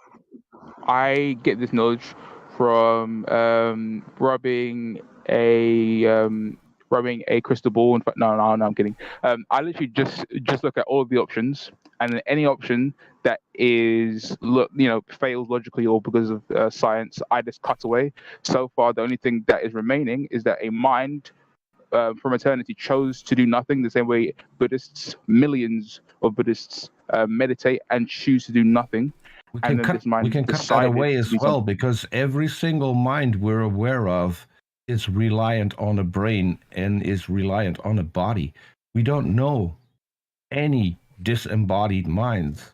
You also run into the logical surgery, contradiction. Will you also run into the logical contradiction of omniscience? Because the problem with omniscience is that if you're saying that God is a mind and God is conscious, God is a mind, and God can make choices after it made its first thought, which is the point of creation, then God can make choices after that, or God can have thoughts after that. The problem is that if God is omniscient, God can't change its mind, because changing one's mind when there's a mind, changing one's mind entails changing one's position on a thing, or changing one's outlook based upon new information. So you have your set amount of information, you receive new information, and then you change your position on it, just like we've been doing in this conversation. The problem is God can't do that. God can't change its mind, because God possesses all knowledge. So if God infallibly knows everything via omniscience, then God would never change its mind. God is just this static mind card traveling down a track that doesn't ever do anything. Yeah, exactly. So then that God can't do anything, that God doesn't make choices, that God doesn't it's all. He does make choices. It's just that his choices are based upon total knowledge. But it can't make choices because it already knows what the next thing is already going to be, truthfully. And of all the possibility of all true propositions, including the actions of God, it knows what to, because if I have 10 possible choices to make and all of them are true propositions, 9 of them are false, because I already know infallibly what the one I'm going to choose is. Yeah. So that means that the other 9 are not true propositions; they're false propositions. They're logically consistent, but they're false because they're not the one I'm going to choose. Which means if God omnisciently knows what true propositions are, it has no choice but to follow through with what it already knows is true. No, okay, so God. The way of explaining that is just to say that God is following a script. That God's following a script. The thing is, a proposition isn't true or false until it comes into the actual world, or does not come into the actual world. God would know what he would do. For example, assuming then God is not omniscient. No, how? You just said God. Then God wouldn't know. God would know what? I mean, I don't. You said God wouldn't know, but God does know, because God knows omnisciently. No, okay, I'm saying this. God knows all possibilities, and he knows what he would do in that situation the same way you would know what you would do in a hypothetical situation. And then once he gets to isn't it even that once he gets there, he just knows what he would do, so he just does it. The same No, way, it's not that he knows what I would. He knows what I would do, which entails that he knows my actions before I do them. No. I mean, he knows what he would do. So if I was God, I know that. No, if God is omniscient, he knows all possibilities, but he also knows every single final outcome. Yeah. So there's no way of changing anything. So if God knows all possible final outcomes, yes. Okay, so of all the realm of all true propositions, and of all choices that are logically logical, then any choice that is made becomes the true proposition. All the other ones become false because they didn't happen. So if God knows all true propositions, then God knows the outcomes of all actions, including God's own actions. And if God knows the outcomes of all actions, then everything becomes irrelevant because it only matters because God already knows the ending. Which means everything is predetermined. It's all running off a script, and God can't change anything. And a script that God himself wouldn't be responsible for because he's merely just aware of it, and therefore everything that happens is necessary. It wouldn't be necessary because God's choices are based upon. God doesn't have choices. This is the problem, Will. Your God can't have choices by virtue of his own characteristics. Look. The logical entailment of its attributes defeat it. Not exactly. And maybe I can help. I can help and put up an analogy that helps you, Will. To God, reality is a movie that he has already seen. He can watch it over and over again. It will still be the same movie. There's nothing that can be changed because in his knowledge, it already happened. So we're in this movie. We don't have free will. God doesn't have free will. Everything just happens, and no one can make a change in order to make things different. Yeah. Because if it could, it would not be omniscient. It also defeats the necessity of prayer because it also defeats prayer because you wouldn't need to pray to this thing because it's already all set. Okay, well, it's more like a versus battle, but it's a versus battle between all conscious entities, and God knows exactly what would happen between all of them. Like, for example, God would know what I would choose in any given situation. So he knows what I will do. You get that wrong. God knows what will happen. You get that wrong. God knows what will happen, not what would happen. To him, it already happened. He knows all the things. He omnisciently knows all the things that could happen, and he also knows what will happen. This kind of borders into a period of time where all things just exist simultaneously. So then there's no even in this what's the word I'm looking for? This there's a word I can't think of off the top of my head, but in this system where you have an omniscient God, a God that's capable of knowing all things simultaneously, all true propositions simultaneously, these propositions would also all have to be true simultaneously in order for God to know them all at the same time. And if God knows them all at the same time, then this universe is running off of some predetermined program that God isn't in control of because it just happens to be the case that he exists within this reality and that he knows these things, and he never made the choice to know these things, and he never made the choice to exist. He just does. And everything that happens consequently to that just does happen. And God isn't responsible for administering or otherwise initiating those outcomes. He's just kind of a bystander watching it all happen simultaneously. Okay, so here's the error in that. If I have two options, A or B, let's say God knows that I will do A, and I'm looking at what should I do, A or B? There is no logical contradiction in me choosing B, because if I would choose B, then God's knowledge would have been that I would choose B. And that made no sense. If God knows that you're going to choose A, if the proposition is that God knows you will choose A, then you can't do anything but choose A. You can't choose B. B is no longer an option. One second. Yeah, there's it isn't even it's the illusion of a possibility. It's not a real possibility. It is a logical contradiction. So if God knows you will choose A, acknowledges a justified and true then belief. B is a contradiction. I understand. Right. But the thing is, God's knowledge doesn't confine what I do. What I do. If God is omniscient, it does. If God is omniscient, it does confine what you. It does what confines what you do, because it takes away your possibility to choose anything else than the final outcome that God already knows. You have no choice. But it's the other way around. It's the other way around. What I would not. do. No, look. If it's the other way around, then God is not omniscient. Then God has to respond to your choices, which makes you more powerful than God, because now God has no control over what you are going to do. Okay, but like we got to that's my exact point. Like if I would choose A, then God's knowledge would be that in the situation I would choose A. If I would choose B, God's knowledge would be that in the situation He would choose B. Whatever I would choose, He would know. That can't be if God knows the final outcome. If God knows the final outcome of what you are going to choose, you have no choice. And God's knowledge is based upon my choice. No. God's knowledge is not based upon your choice. If God is omniscient, He knows the final outcome. And the final outcome is That's my not choice. based on your choice. We need to move on to our next audience member pretty soon. So let's keep this down to about 30 seconds to a minute and get this wrapped up.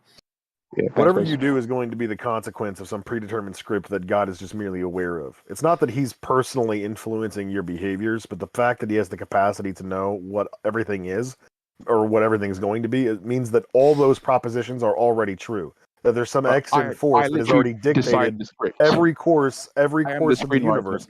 You have an illusion of choice. That doesn't mean you actually did anything there. You are just following the script the same way God is, and it appears to be the case that you're making the choice in the moment.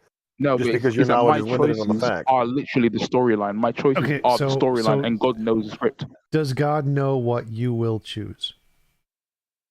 Yes, He knows what I will choose, but His knowledge of what I will choose is based upon me. So God knows all the choices you will make before you make them. And yes, but that doesn't confine me. It's purely based on what I choose. Whatever I choose is that's not the way that works. No. That's will. That is contradictory. Is the truth. Will, that is contradictory. If God knows what you're going to choose, that's the choice that you're going to make. You cannot make another choice.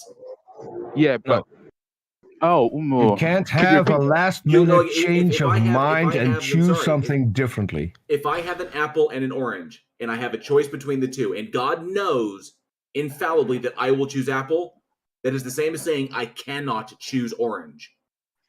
Yeah, but the thing is, God's foreknowledge could have been different, because my choice could have been different. And you shift the goalposts again. That isn't shifting the goalposts. Been different.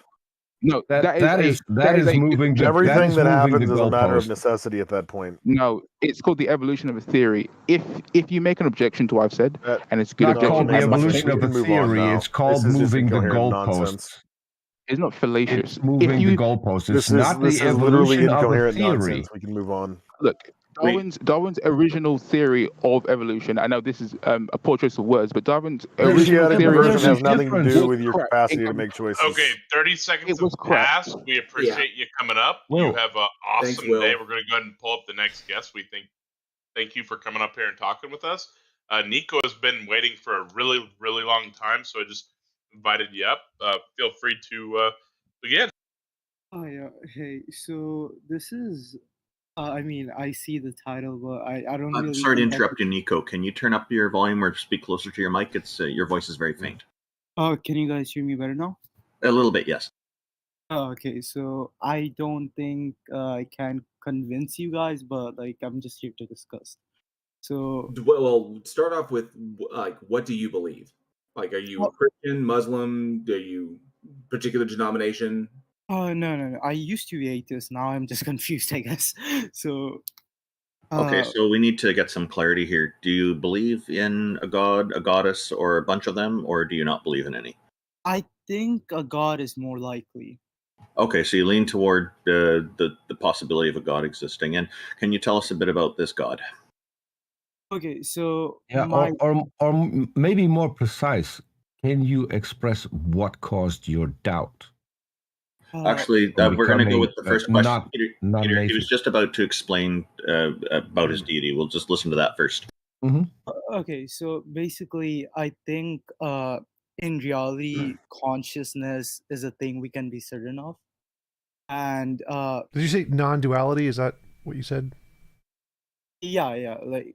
I'm not saying things beside consciousness can't exist. I just think like so let me just explain. So I think consciousness is the only thing in reality we can be absolutely certain of existing.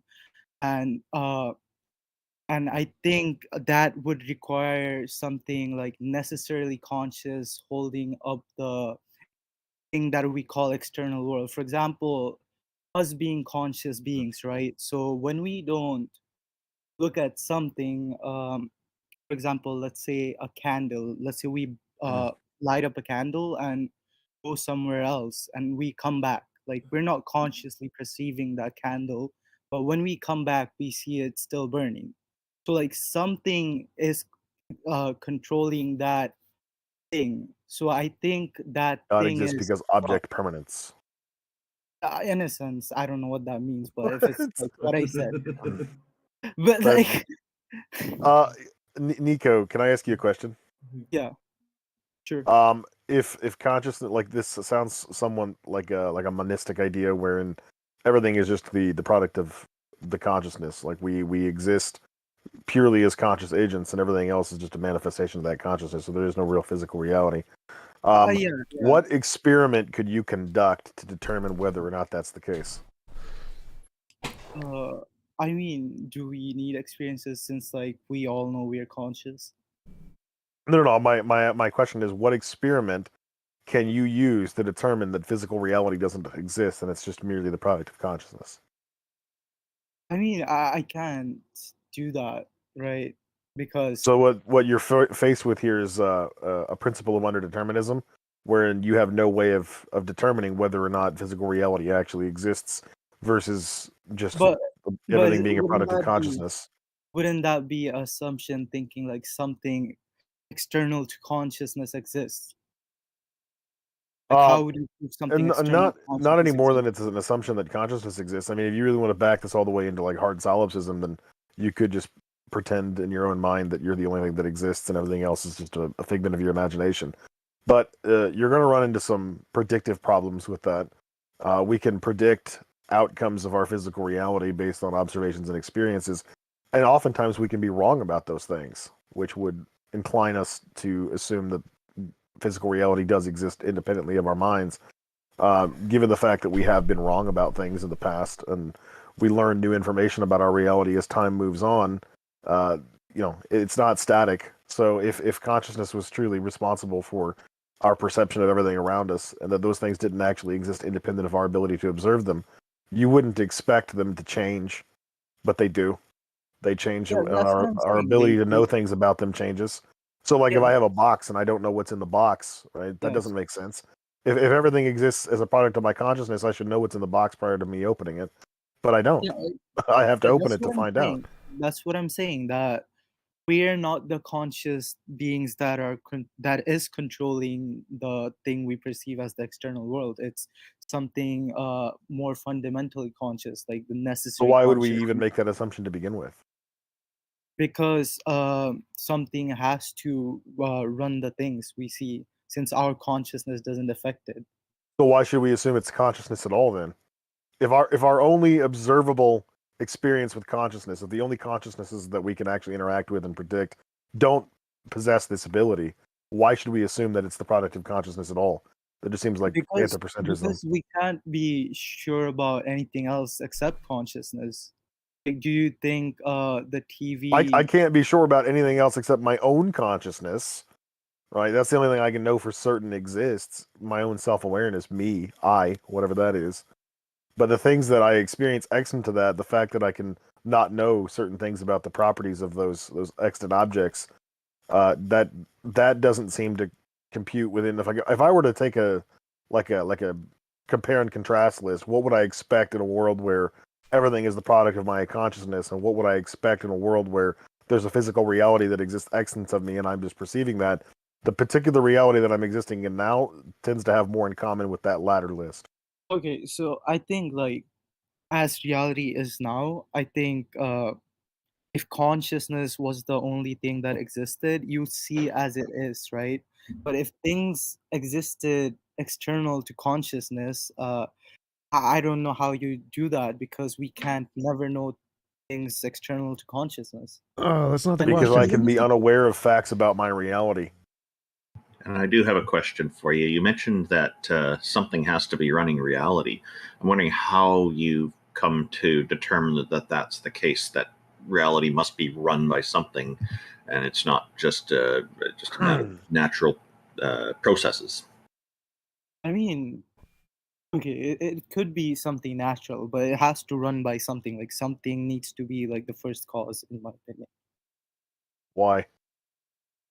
Because I mean, you guys did say that infinite regress is possible. I don't see how, because if things are Well, there's no internal contradiction in infinite regress. It's just that things happen in a sequence that's not exactly harmonious to our prescriptive way of thinking about things. But it doesn't necessarily violate any of the conventional laws of logic.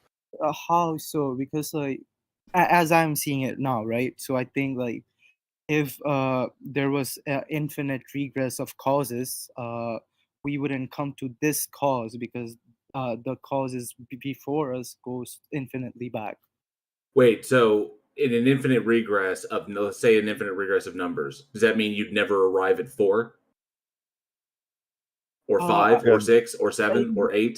I say yes because there's like infinite numbers, like negative numbers before that. But you would never arrive at 4. Yeah, in a sense. So how would you know what 5 Well, was? So I can count from 1 to 2, despite there being an infinite number of variables in between 1 and 2. Right. But the other thing to consider here is that even if we were to operate based on your idea, you wouldn't get out of this infinite trap, because then you would have a conscious agent who exists infinitely and never arrives at the point where it decides to create things extant to itself. But doesn't the first cause have to be timeless? Since like we know time started to exist. No, we know we have time an is just the observable measurement of point. change. We have an observable point, but we don't know anything beyond that. So essentially, what you're doing is you're doing the same thing that the previous person did, is that you're applying an answer to something we have no data about. So we have the beginning of observability for our universe. Observability meaning measurability, and and anything beyond that, anything before it, we have scant information. We have enough information to create some really, really strong working hypotheses as to what could possibly be there, but it doesn't indicate any one particular thing, definitely. That's why we have no theories. But it's like a lot of hypotheses. So eventually, you're saying, so okay, it looks like this, and you're taking what we have to work with, which is everything that we can currently observe, and you're applying what we know about this to something beyond what we currently know, which is the best that we can do. Yeah, but it's still hypothetical, and it doesn't, and there's no necessity to say it must be a god. In short, we don't know that time had a beginning because there's stuff, as JL Warren is saying, we don't have access to. And I think that there's a common mistake people make, largely because of the way it gets presented in science fiction, is that somehow time can be traversed bidirectionally, just like each of our X, Y, Z in our three-dimensional space. I don't see time that way myself. To me, time is just something that we observe the passage of by noticing change. And so I don't see that time is something that starts and stops and begins and ends. It's just an emergent property of reality. I would what's disagree. really intriguing? I would disagree with most of what you guys said there. Time had a beginning at the Big Bang. Time is a specific field, space-time field. It's one kind of a field, and that specific field had a beginning at the Big Bang.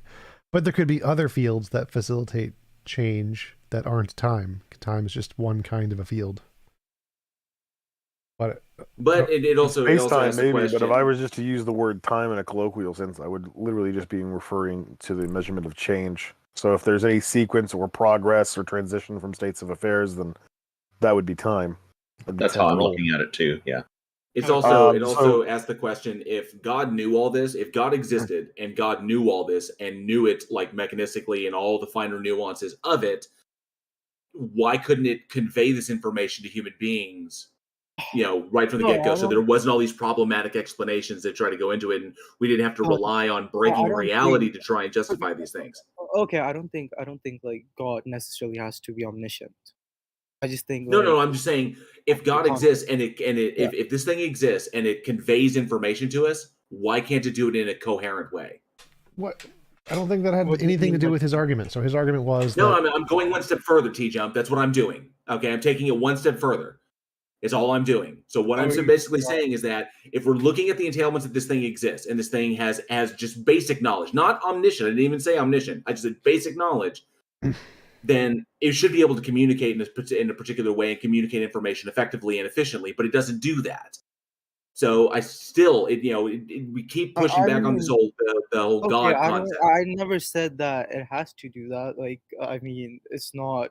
I never said it's good. Like, I think doing that would be good, I guess. So I didn't say like this God has to be good. It's just a conscious, fundamental thing. That this Then it thing pushes is it to deism, and then it pushes it to deism. It's unfalsifiable. It doesn't get you to any particular God. Just a sufficiently powerful enough one. I never said that, bro. if they show deism, they win. That's the whole point. I don't know why you keep saying it shows deism. Like that's just admitting that they're right, essentially. His argument is that consciousness, there needs to be some fundamental consciousness. I don't see any reason why that's the case. So yes, our consciousness exists. So consciousness is the most fundamental thing we can know exists, but we don't know what creates it. We have no reason to believe consciousness is itself a fundamental essence that isn't created by other things. Could it be? Sure. Might it not be? Yes. So why should we think that there's consciousness is fundamental in any way? Just by the first statement, that's the only thing we can be certain of. Anything else we know it exists. We know consciousness exists, but it could be made of other stuff. It could be, but what is the other stuff? No, but there's no evidence it's not, so you can't assume it isn't. I mean, like, inductively, I know this thing exists, right? Yes. I don't know if some other thing exists, so Right. Inductively, the most fundamental thing would be something I know exists for sure. No. I know an apple exists. I don't know what apples are made of, therefore apples are fundamental. Like, no. No. I didn't say I don't know what apples are made of. Like, if apples were the only... Yeah, so basically, as I was saying, like, if apples are the only thing I can be certain of existing, I shouldn't assume something other than apples are going to be fundamental. Sure you can. You don't have any reason to believe the apple is fundamental. No reason has been presented to say the apple is fundamental just because you know it exists. So we know consciousness exists. Great. Is that evidence that consciousness is fundamental? No. I mean, I think you do have a point there. I'm not going to argue against that. But it was, yeah, I don't have a point against that. It was a nice conversation. You guys, I guess, win. And yeah, thank you for this. I'll go back to the audience. I appreciate your time. Thank you for coming up. I see Aquila in the audience. Aquila, I'm sure, is going to convince all of us that a God exists. So, yeah, go ahead. Well, I mean, I'm a Catholic and I have to be true to my paradigm, so I can't actually convince you that God exists, but I can question your beliefs, if that's acceptable. You can try. I don't like. Are you talking about beliefs in deities? Because I don't have any in this department. Everyone has beliefs, not necessarily in deities. Sure, but we're talking about trying to convince us that a goddess or a god exists, a deity exists. So if you want to talk about other beliefs, we're going to have to understand how they're relevant to the conversation. Okay, well, seems, I mean, to me, there's at least three choices of what could be classified as necessary or, believable being, and that would be a collection of necessary beings, which you would call the universe, the world, or multiverses, or whatever it is. The self in some sort of solipsistic belief system, or an non-finite or infinite being that's outside of time and it isn't in place. It's not finite in any particular sense. At least three. There's maybe more. And believing that you're the only thing that exists, as solipsists do, it's not very appealing. The universe one's more tangible and acceptable in many ways, and the one in God is more appealing if it's true. That's my perspective. And so I'd question, what is your belief? Do you believe that you exist and nothing else, or the universe is and you're part of it and that exists necessarily, or that God exists? Well, I wanted to pick up on something you said there. You said the God belief is more compelling if it's true. Well, no, it's more compelling for most people, even if it's false, because the fact that people believe something doesn't make it true. The fact that it's true doesn't make it compelling. Compellingness has nothing to do with truth. So why should we think that it's true? Well, the thing is, like, in making this choice, and I think in some way, people are free to make this choice, like, believe they're the only thing, the universe is the only thing, God is the most important thing, and all the other things are true, yourself and the universe included. Those choices come with certain consequences and biases to the choice. Like, if you were to believe in God, and on top of just God existing, that he became incarnate and revealed himself and established a church and established a means to accessing him, and stated there's consequences for not reaching him. Like, what's tied up with taking that belief, there's costs. And as a Catholic, I can tell you. Can you clarify one thing for me? Did you say make a choice to believe that God exists, because you cannot choose what you believe? I think I can. I mean, like, I've certainly at times in my life when I was Can you choose this very moment, for instance, to believe in the great Juju on the mountain as the creator of all things? Can you be convinced that that is the case? Can you believe that right now? I could, but it would come at a cost, and it would come at a mental cost. It would come at a sense of. How could you do that? I could literally adopt the belief, but what I would be sacrificing is my current beliefs, as well as some semblance of mental dignity. It's like I'm just going to arbitrarily believe in some nonsense on top of a mountain. I could choose to do that. Maybe it's just me, but I couldn't believe something that I'm not convinced of is real. Well, I mean, I don't know if I really care about the choices thing. Like, why should we choose to believe that God is real? Like, I usually choose to believe things that have evidence. Do we have any evidence?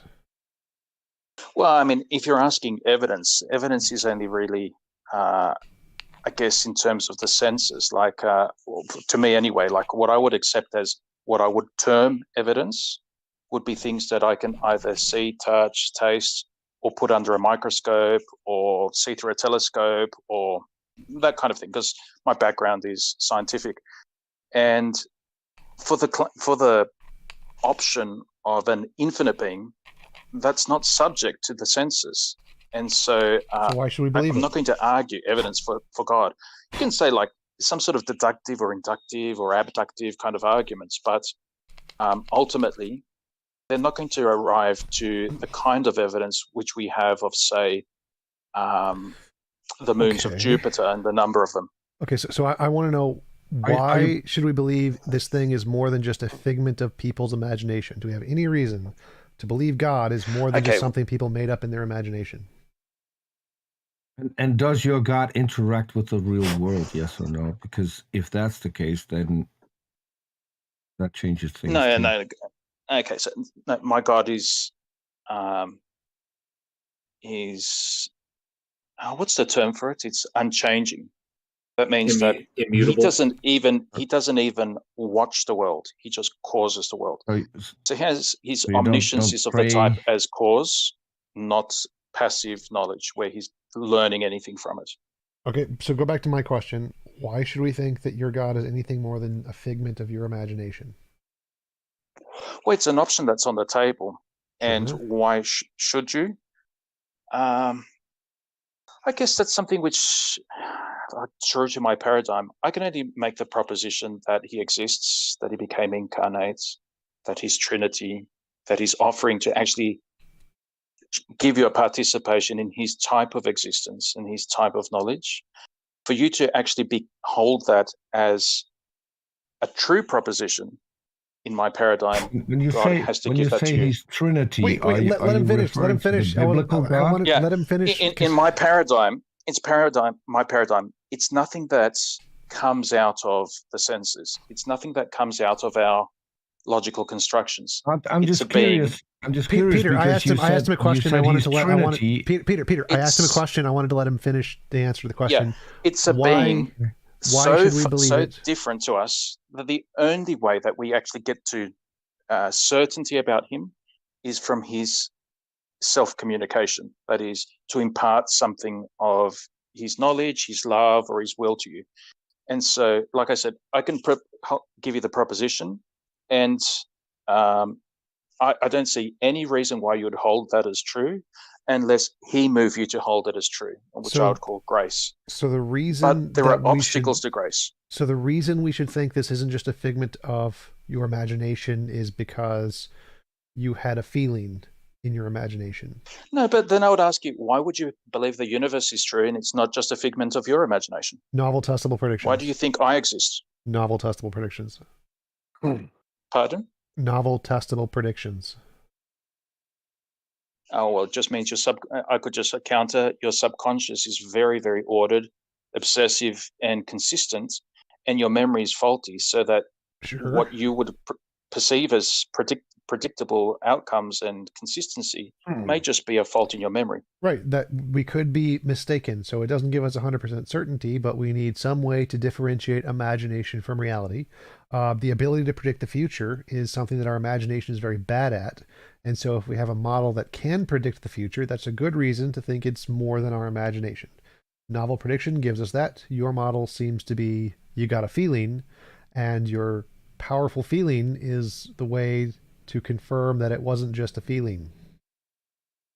Well, this is why I say the universe being the necessary reality is more tangible and in many ways more acceptable. But this is why I want to question. Can I ask you a completely different question? Can I ask you a completely different question? I did want, yes, but I want to get around to questioning why you believe what you believe. Go ahead. Well, it's not really the purpose of the stage, to be honest.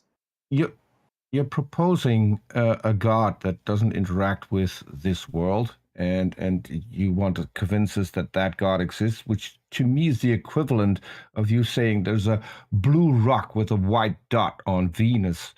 Can you please believe that that exists? How is that going to impact my life? It's not going to help anything. It doesn't do anything. So why would I even choose to believe that your God exists if there are no benefits, doesn't interact, can't change anything, doesn't listen to prayer? What does your God do for you? Okay, well, in terms of interaction, it's I wouldn't say no. He doesn't gain anything from it. He has it like a unchanging perfection, and there's nothing he can learn from it because he's actually causing it. So whatever exists is because he already knows it. I didn't ask what he got out of it. Yeah. I didn't ask what he got out of it. I asked what you got out of it. If it doesn't interact with you, doesn't do anything. What I get out of it is that the pursuits of something like being the center of my universe is kind of appealing in a narcissistic kind of way, but ultimately dissatisfying. And it relies heavily on self-deception, not self-knowledge. And so practices like meditation, practices like self-reflection, to actually hold that I am the center would require me to have complete disinterest in myself, because the more you reflect on yourself, the more dissatisfying you are. You realize that you are to yourself. And the world itself, yes, it's very appealing. I have gone through, in my youth, hedonistic phases, and these reach a point of exhaustion as well. It's only so many times you can do something, and it's ultimately dissatisfying as well. But what I find appealing in God is that He's not finite, and it's not subject to the exhaustion of the senses. but rather an infinite being. So Well, infinitely you know, satisfying. But he doesn't. He doesn't peculiar. do anything for you. So what's the appeal? Well, he does. He offers to share his own type of life and knowledge and love with me. But you said it and didn't. that's something. He didn't interact. How does he do that? Sorry, Yeah, how you does he said do that? he The same didn't interact. way. The same way. Yeah, he doesn't interact. So, like my praying to him, he doesn't. In a very in a certain sense, he doesn't hear my prayers. Only metaphorically, he hears my prayers. God doesn't. He doesn't hear my prayers. It's like he's impassible. And he He's doesn't care. perfect and eternal. So why do I pray to him? He doesn't care. Yeah.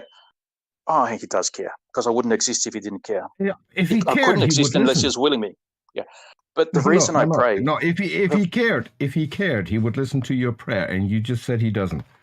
Yeah, metaphorically he does, but in reality he doesn't. Metaphorically, but why he do I does, which pray means then? He doesn't. Why do I pray then?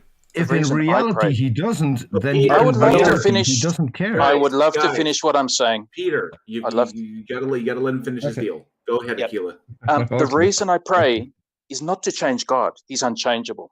It's to change myself. And the belief system is centered around God being a good God who wants to bestow something greater than a pile of money, greater than a pile of mountains, greater than a pile of kingdoms, a pile of huge stick and endless sex.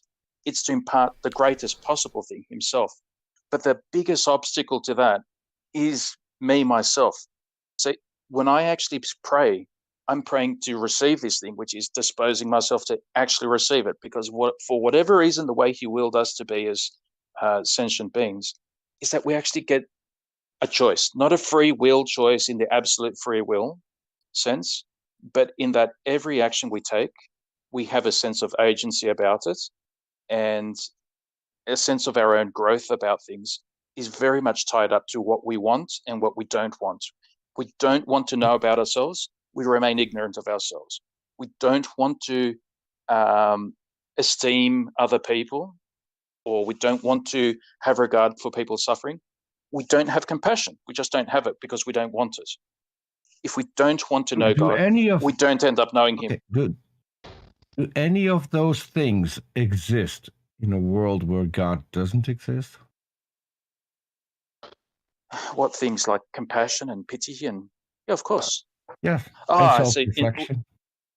Well, I mean, self-reflection, yes, they do, but it's like what I'm pointing out is you don't need a God for all of that, and you don't even more when that God doesn't care about you in reality, as you pointed out. He does care. He does care. No. You said metaphorically. In reality, he doesn't. And all I care about is what someone does or something does in reality. I think you've mixed up my saying he doesn't hear and equated that with he doesn't care. You use the word in reality.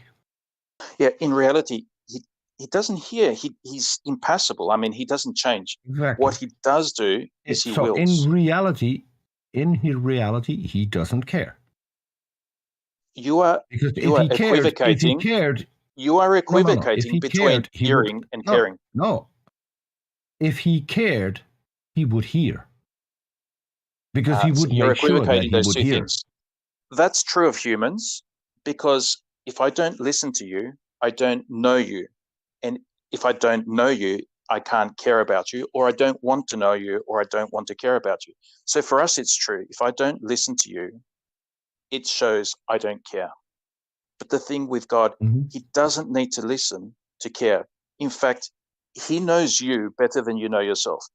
And in this sense of like, if you were a full narcissist and you actually wanted to probe the full depth of what you are to admire it, it's practices like this classical meditation, which is the same in Catholicism, the same in Hinduism, the same in Buddhism, the same in atheism. If you practice meditation, which is you still your body, you're aware of it. Okay, you can feel your pulse going through your legs. Let me try. You can feel your lungs. Hang on, guys. Yeah, Peter, hang on a sec. Akil, let me see if I get this straight. Because you've been going on about this. Are you basically saying that God, like Are you basically saying that the belief in God is justified because of the physiological and psychological utility of it? No, no, no, because then that's what I it's keep like getting from this appeal to meditation and prayer and no, stuff like no. this. The meditation, it's like what with I meditation. I was would just going be to make a curious. point. Peter, let him respond, man. Yeah, the point I was just going to make with meditation is that when you get to that point where you're not trying to think anything, you're just passively observing your thoughts. You can be thinking randomly, like some sort of sensual thing, some boring, mundane thing, and you're just observing your thoughts with a stilled body. What becomes so apparent is that you are not identical to your thoughts. And you have to conclude from that, whatever you think about yourself, that is not identical to yourself.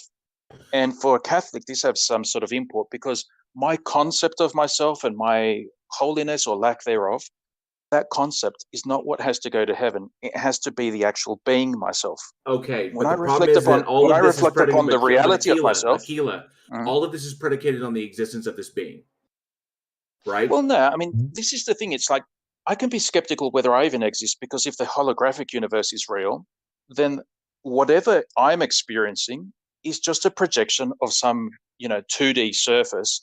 And what I feel to be a subjective, I think, therefore I am, is just an illusion. It's not a real being. Then why believe in God? Okay, because that's one option. The other option is that universe is real as it appears.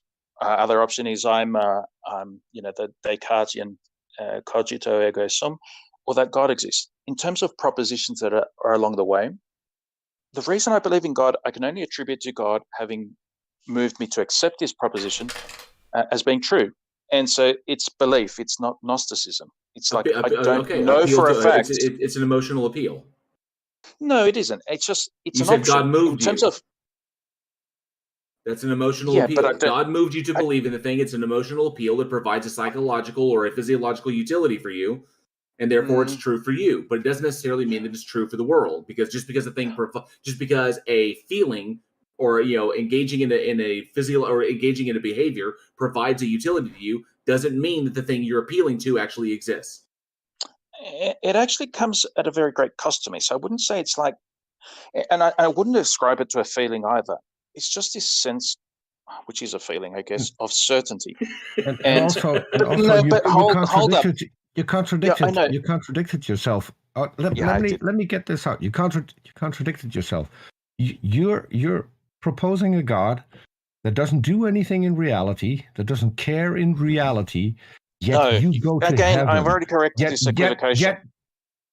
Yet he couldn't brings exist unless you he to cared. heaven in reality. That doesn't follow. But we can exist even if there is no God. That's one proposition, and I presume that's one that you hold as true. Well, because there's no evidence to support that that our existence is necessitated by, or requires God to necessitate it. So no. So there's no evidence to support it, to draw this conclusion. And it essentially falls into that realm of hypotheses. Okay, I understand. I completely understand it. And it's like your position is that you will accept only as true those things which are evidently true to yourself, in some way sensible. And I mean sensible through instrumentation or directly to your own body, like through your own senses, right? Or intermediary through telescopes or microscopes or whatever it is you're doing. But you've made the choice that's your position. You're not a solipsist. You haven't made that choice by the sounds of it. So I'm going to question your beliefs. Why do you choose the position you hold? But that's okay. Predominantly based upon the tools that I have to work with, which is the evidence that we have at hand, logical, argumentation, whatever comes along to it. The point is the point of the stage is to express why you believe and why should we believe, which you haven't presented anything. I mean, you've presented something, but it's not sufficient enough to say that this thing actually exists and it warrants belief in it, other than an appeal to emotion, and that it provides some sort of psychological or physiological utility for you, which is fine. It's fine. You can. That's good for you, but it's not a reason. It doesn't justify that this thing. It doesn't say that this thing actually exists. It works for you in a way, and that's fine. But that's as far as we can go. Yeah, But hold up. But this is works why, as well. right It from the works outset, as well as a right from the outset, placebo. right from the outset, I came in and I said, I want to ultimately end up questioning what you believe, because Right, everything and you at the said of me. outset, I said that's not the purpose of the stage. Okay, so you say like for some emotional reasons, some utility, some psychological, some Right. neurotransmitter, dopamine, whatever. That's why I choose why I'm believing in God and not rejecting that belief in God. That's all I've gotten from what you've said. I know, but in terms of me, if I became an atheist, and if I'm a scientist by my background, chemistry. I didn't have the math to become a physicist. Otherwise, I would become a physicist or astrophysicist. So limitation there. But if I chose that, it would also be for emotional reasons, for neurotransmitter satisfaction reasons. But it's not. But it's not. That's not true, because I'm an atheist because no sufficient evidence or argumentation has been provided to justify the claim. I am an atheist in response to the claim. It's not like I ran around saying there is no God and then someone said, but there is. No, the claim was made first. There is a God, and then someone said, okay, how do you know this? And said, well, here's my evidence. It was like, that's not sufficient. I don't accept it. Ipso facto, I'm an atheist. So your claim now is that you hold only evidentiary things as true, and you choose to only hold evidentiary things as true, even rejecting solipsism, which is also quite reasonable in some way, for reasons which are not just physical reasons, like in terms of your biological systems and your needs. You're saying I'm saying I have no reason to accept unfalsifiable hypotheses. Other than God, can you give one psychological example? reasons? No, Peter, stop. I work with the tools that I have available to me. Yeah, and you're saying they're not derived out of your psychology whatsoever. They're derived out of a number of things. Notably, like TJump often posits novel testable predictions, which go a long way. My own reasoning, my reasoning compared to other people's reasonings, and logical expression. And there's a number of things that go into it, none of which get you to a God. Yeah, I know. But the paradigm you've chosen is just out of emotional reasons, dopamine, serotonin, oxytocin, all of that. And if you claim that your choice to accept your paradigm instead of a God paradigm or a solipsist paradigm is for a completely different reason, I'm very interested to know why you think your choice. Because it's intellectually honest. That's why. Okay. I have a quick question. Other than then God, prove to me. Peter, hang on. Let Akila speak. Go ahead. Go ahead, Akila. Because you're trying to assert, and you're just asserting as a raving, believer who's just so convinced that the Bible says this, therefore you're going to hell. It's just arbitrary belief. That the evidentiary paradigm you've chosen is in itself absolutely true, and that solipsism is absolutely false, and that deism or belief in God is absolutely false. But you're not stating why your belief system is any different to the other two belief systems I'm talking about. Which I can point out with the question that I wanted to ask. What other than a God can you point to is real, but we have no evidence for? Solipsism. Because, see, the paradigm is like, because you're saying evidence, that is through the senses. Okay, evidence Solipsism, through the senses. Solipsism isn't a thing, it is a concept. Yeah. Which may actually be true. Which may actually even be if a God true. exists, What thing, I'll refine my question. What thing that isn't just a concept, but is an actual thing in reality, can you point to which we have no evidence, but still know that it's real? Again, you're coming to your paradigm is your standard of what's true is what is accessible to the senses. Not an answer and to my that is question. like having someone. This is like if I was an atheist and a Christian, like a Protestant, came to me and said, and I made an assertion about the Earth being 6 billion years old, and they said, "Where's that in the Bible?" You're saying to me, "Where's that in the sensory evidence?" Or if I was speaking to a solipsist, where is that in my mind? It's not an answer to. It's not an answer to my question because you're still talking about concepts. Okay, so what thing that is actually real can you point to for which there is no evidence? And don't go to another concept. Go to an act. So God is something other than God, which you can point to that is real for which there is no evidence. So God is something other than God. Sorry, I misheard I'm completely confused. I misheard you. I misheard you. So what other thing besides God is real for which there is no evidence? Exactly. And we're not talking about concepts. Angels. So I wanted to answer your question earlier where you asked, like, you believe based off of feelings and we believe based off of feelings. Like, technically, yeah. So all of our things that we believe in our brains are a result of chemical interactions. And so, yeah, also feelings. But the difference is that feelings on their own are incredibly unreliable. So we accept feelings plus this other thing. There's feelings that have been filtered out with this methodology that can differentiate imagination from reality. So the feelings that we accept are true, because we don't accept all of our feelings are true. We reject many of our feelings, are the feelings that have been differentiated between imagination and reality. And that's why ours are reasonable feelings and yours are unreasonable feelings, because your method can't differentiate imagination from reality and ours can.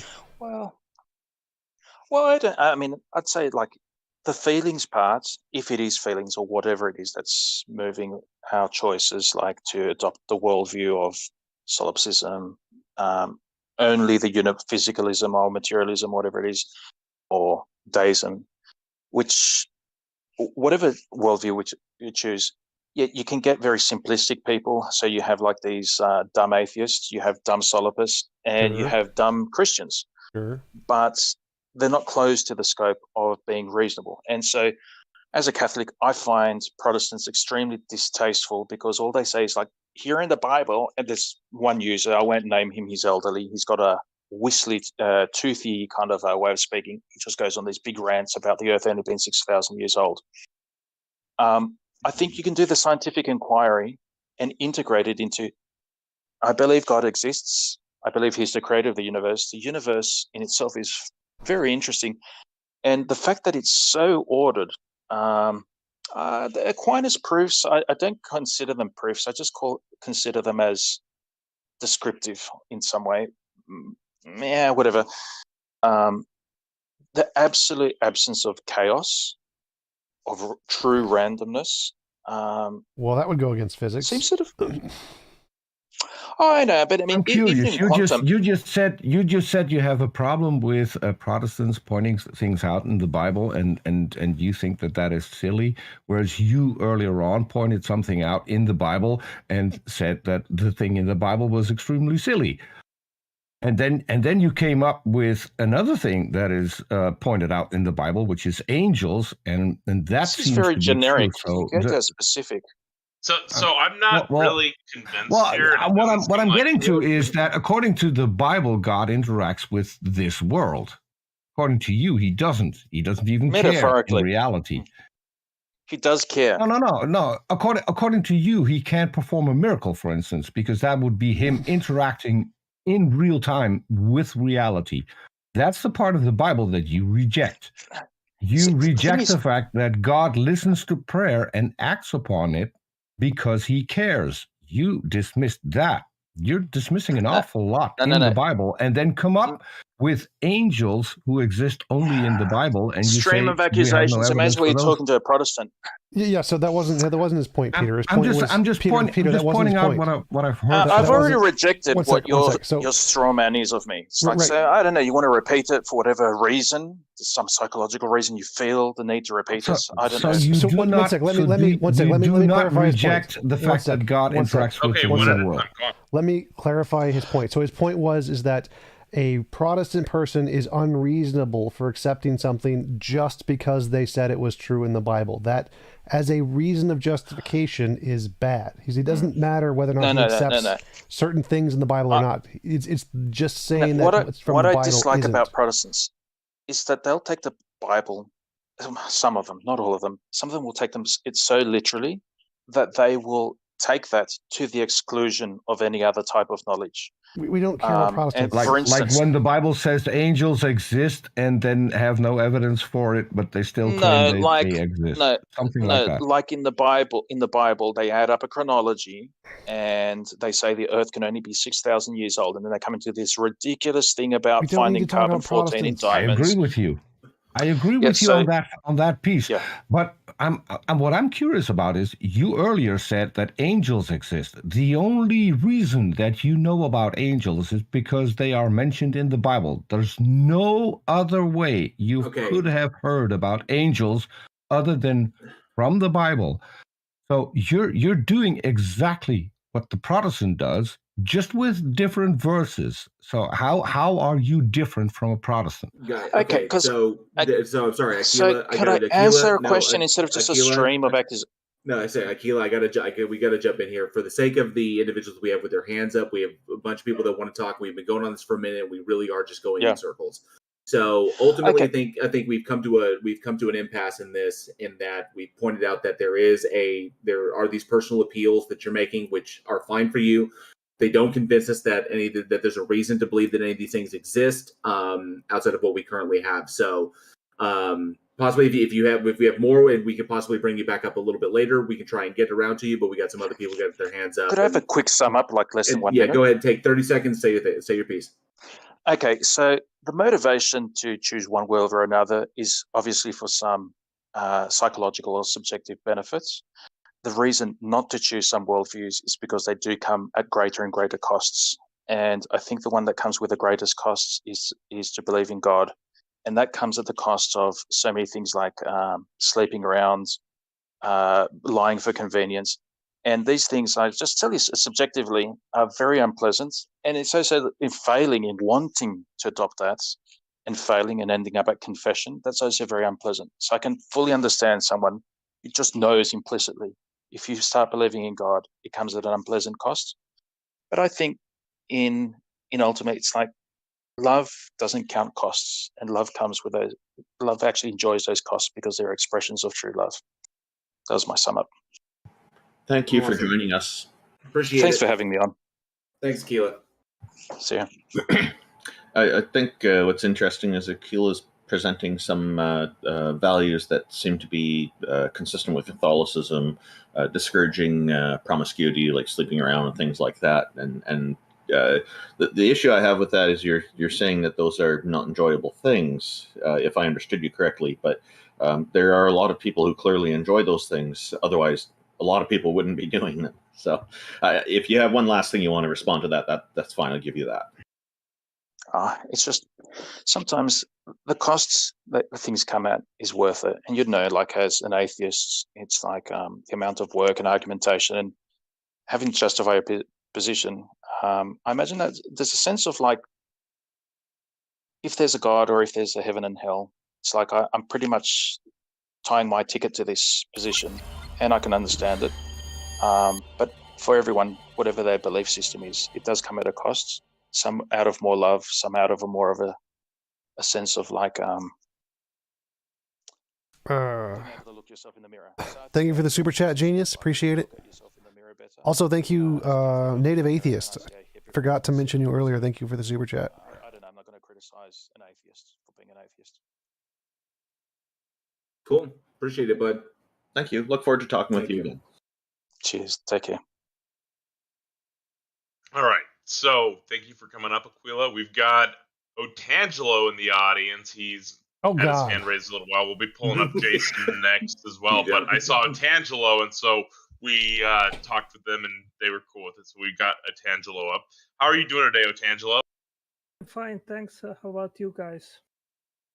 Pretty good. Hi, Otangelo. What have you got for us that convinced us that God I'm or blocked by you, Otangelo, so I'm great. What you got for us today, bud? I think one of the prime reasons why a creator is a better explanation for our existence rather than not is the fact that besides biology, where there is supposedly a selection mechanism, which is natural selection, there is no natural selection for energies, the fundamental for energies required in the universe to have stable atoms, and neither there is a selection mechanisms for the four fundamental building blocks for life. So if you don't have that selection mechanism, then there is basically an infinite range of possible forces in regards of the four fundamental forces which could be there. And in regards of the four basic molecules, it's the same. You have basically an infinite range of possible molecules which would not be life permitting. But in both There cases, is a selection mechanism for that, which is called chemistry. Peter, you got to let him finish, dude. Go ahead, Angela. Yeah, so in order to have stable atoms, you need the right four fundamental forces. In order to have the four fundamental building blocks for life, you need also a selection mechanism. So if there is no selection, then the odds to have the right forces in regards of these fundamental forces and the right building blocks in order to have those which are needed in life, they are infinite. So it is very unlikely that no selection mechanism would hit the jackpot to have the right forces and the right building blocks. How did you So how did you calculate that possibility? Or I think you probably meant probability.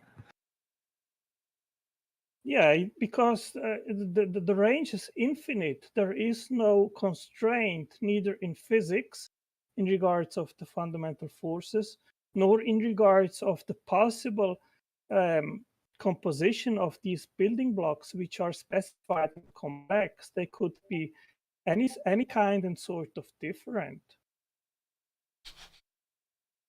Okay, so Atangelo, you're looking at this the wrong way around. What you're basically saying is that we can build something out of Lego for which there are no Lego blocks, and therefore this can't happen. But what we see in this analogy is things that are built out of Lego blocks. So yes, so everything can happen. Atangelo, when you're talking about odds, the odds of a thing happening, we only have a sample size of one. We have one universe, one world in which life that we know, that we understand it, like carbon-based life exists on this Earth. So as far as we know, we're only working with a sample size of one. So calculating odds off that, we don't have sufficient information or I said mathematical functions in order to derive odds from a sample size of one. We do know that it happened, and it looks like this.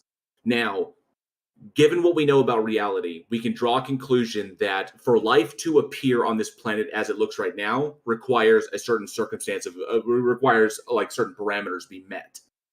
But we do not know that if these things were we do know that if things were shifted off differently, life as we currently know it on this planet could not exist. But this does not preclude life existing by some other means. Or some other, because in this infinite realm of possibilities, you can't say that this set of parameters is the only one that could produce life. It's the only one that could produce life that we see, like human life on this planet existing the way it does, carbon-based in the current circuit. But it doesn't say that if the circumstances were different from the onset, that it could exist in some other form. Because once you start changing the fundamental properties of the universe, you're not only funking with, or you're not only screwing around with like gravity or the weak and strong nuclear forces. When you mess with the fundamentals, you change the fundamental structure of chemistry, and human beings are the result of chemistry. Okay, so if you mess with chemistry, then everything functions differently. But that just because it functions differently, because the fundamental forces are different, doesn't mean life wouldn't appear in a wildly different manner. You can't eliminate that possibility. So you're basically looking at what we have and saying this is the only way it could be. In the infinite realm of possibility, this is the only way it could be. So something must have chosen to make it this way. when you haven't eliminated the possibility that it could appear somewhere else and look completely different if the circumstances were different, because you can't say that because we only have a sample size of 1. Yeah, I could and also, people have come up with pretty good models that describe silicon-based life. So the life that we see isn't necessarily the only possible form of life, because we can already come up with it with another model. So go ahead, Atangelo. Yeah, I mean, I can go even further back and say that even in order to have a universe, you need the right expansion rate of the universe. And that expansion rate depends on 8 different factors, which need to be finely adjusted. And if you sum up all these fine-tuned parameters, then you come to the order of 1 to 10 to the 400th power. So yeah, but the problem, Otangelo, is that we only have one universe to work with. So, like I said, if the parameters of this universe are not met, we know that the universe as we currently observe it would not exist as we observe it. It doesn't mean the universe wouldn't exist in another state that we currently we are not aware that that doesn't exist or not. So we know the setup. We know we got the pitch, we've got the swing, we've got the hit, we got all this set up, and that's the way it is. But assuming that it can't be another way, out of the infinite possibilities that it could have been, that doesn't track, because we only have one sample to work with, and that is what we currently have: life on Earth in this universe, of which there is one. So you can't derive these odds from this, especially if there's an infinite number of ways it could have potentially spun out. You're basically saying, out of the infinite number of ways it could have potentially spun out, this is the only way it could have spun out. And you can't say that. You can't derive that conclusion, because in an infinite number of opportunities, anything could technically be possible, which means life could arrive in some other form that is vastly different than what we have, in a way that we don't understand, or in a way that we can't predict. It also makes illusions that before observability, that which existed before everything is consistent in a way. So you have to presuppose things about this agent that kicks everything off in order for everything to look this way it is. So it still goes back to the existence of this being, and it goes back to presupposing things about this being and its intentions and how everything popped out, which you can't justify because you can't demonstrate it to be true. You follow? Yes, I follow. I Okay. disagree. I disagree because there would be no universe, for example, if we would have a too fast expansion rate or a too slow expansion rate. No, we wouldn't have this universe. We wouldn't have this universe. No. What would happen is that, for example, if these parameters would be different, it would be probably then just go back to a singularity. You wouldn't have a universe whatsoever. If the expansion rate would be too fast, then you would probably have just a void universe without atoms whatsoever. It would that's entirely possible, and there's no way. Yes, okay, just space. Okay, so you're right. You're right, Ortangelo, you're right.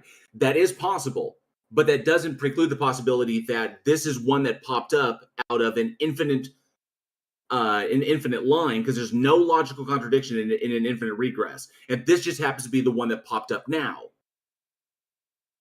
And also, between those two extremes, you have infinite amount of possibilities of other universes that could exist, that could sustain life. Maybe in a shorter amount of time, it still would be able to exist. So you still haven't made a single coherent point. So is why are there even possibilities at all? And why is there? You're breaking up. Yeah, you broke up a little bit, Otangelo. Go ahead. Try again.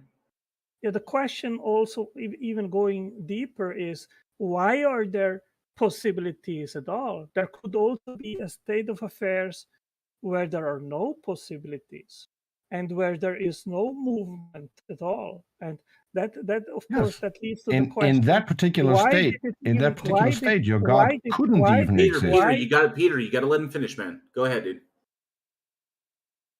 I mean, I can come back to first way.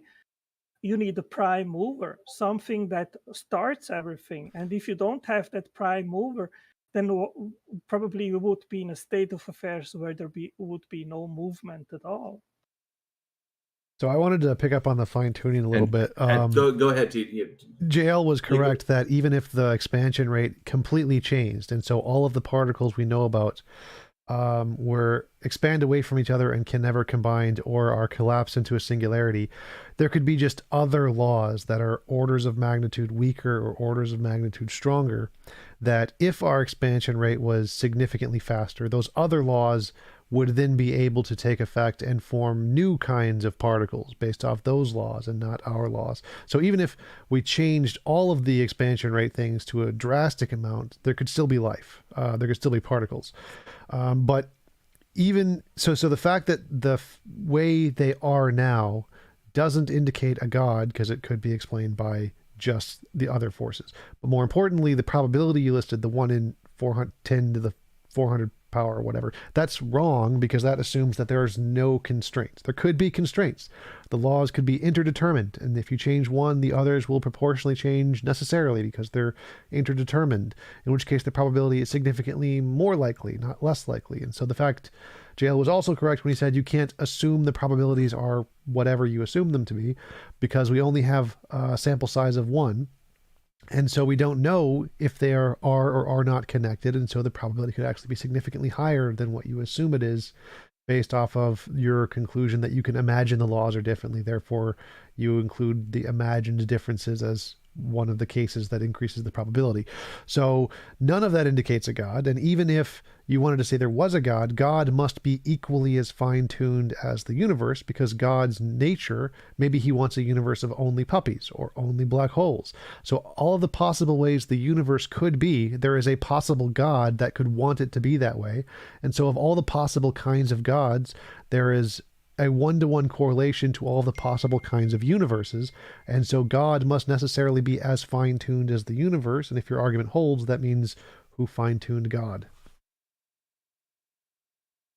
Yeah, my answer to that, TJump, is that if it comes to the laws of physics, there is also the question, why are the fundamental laws constant and intelligible? And the forces, for fundamental forces, rather than being stable as we observe, they could be also oscillating. And the question is, of course, why are these laws stable? What secures them? Because that is not something obvious. And also the equations which are used, there are 3 parameters which are fundamental, and that means they are not grounded in anything deeper.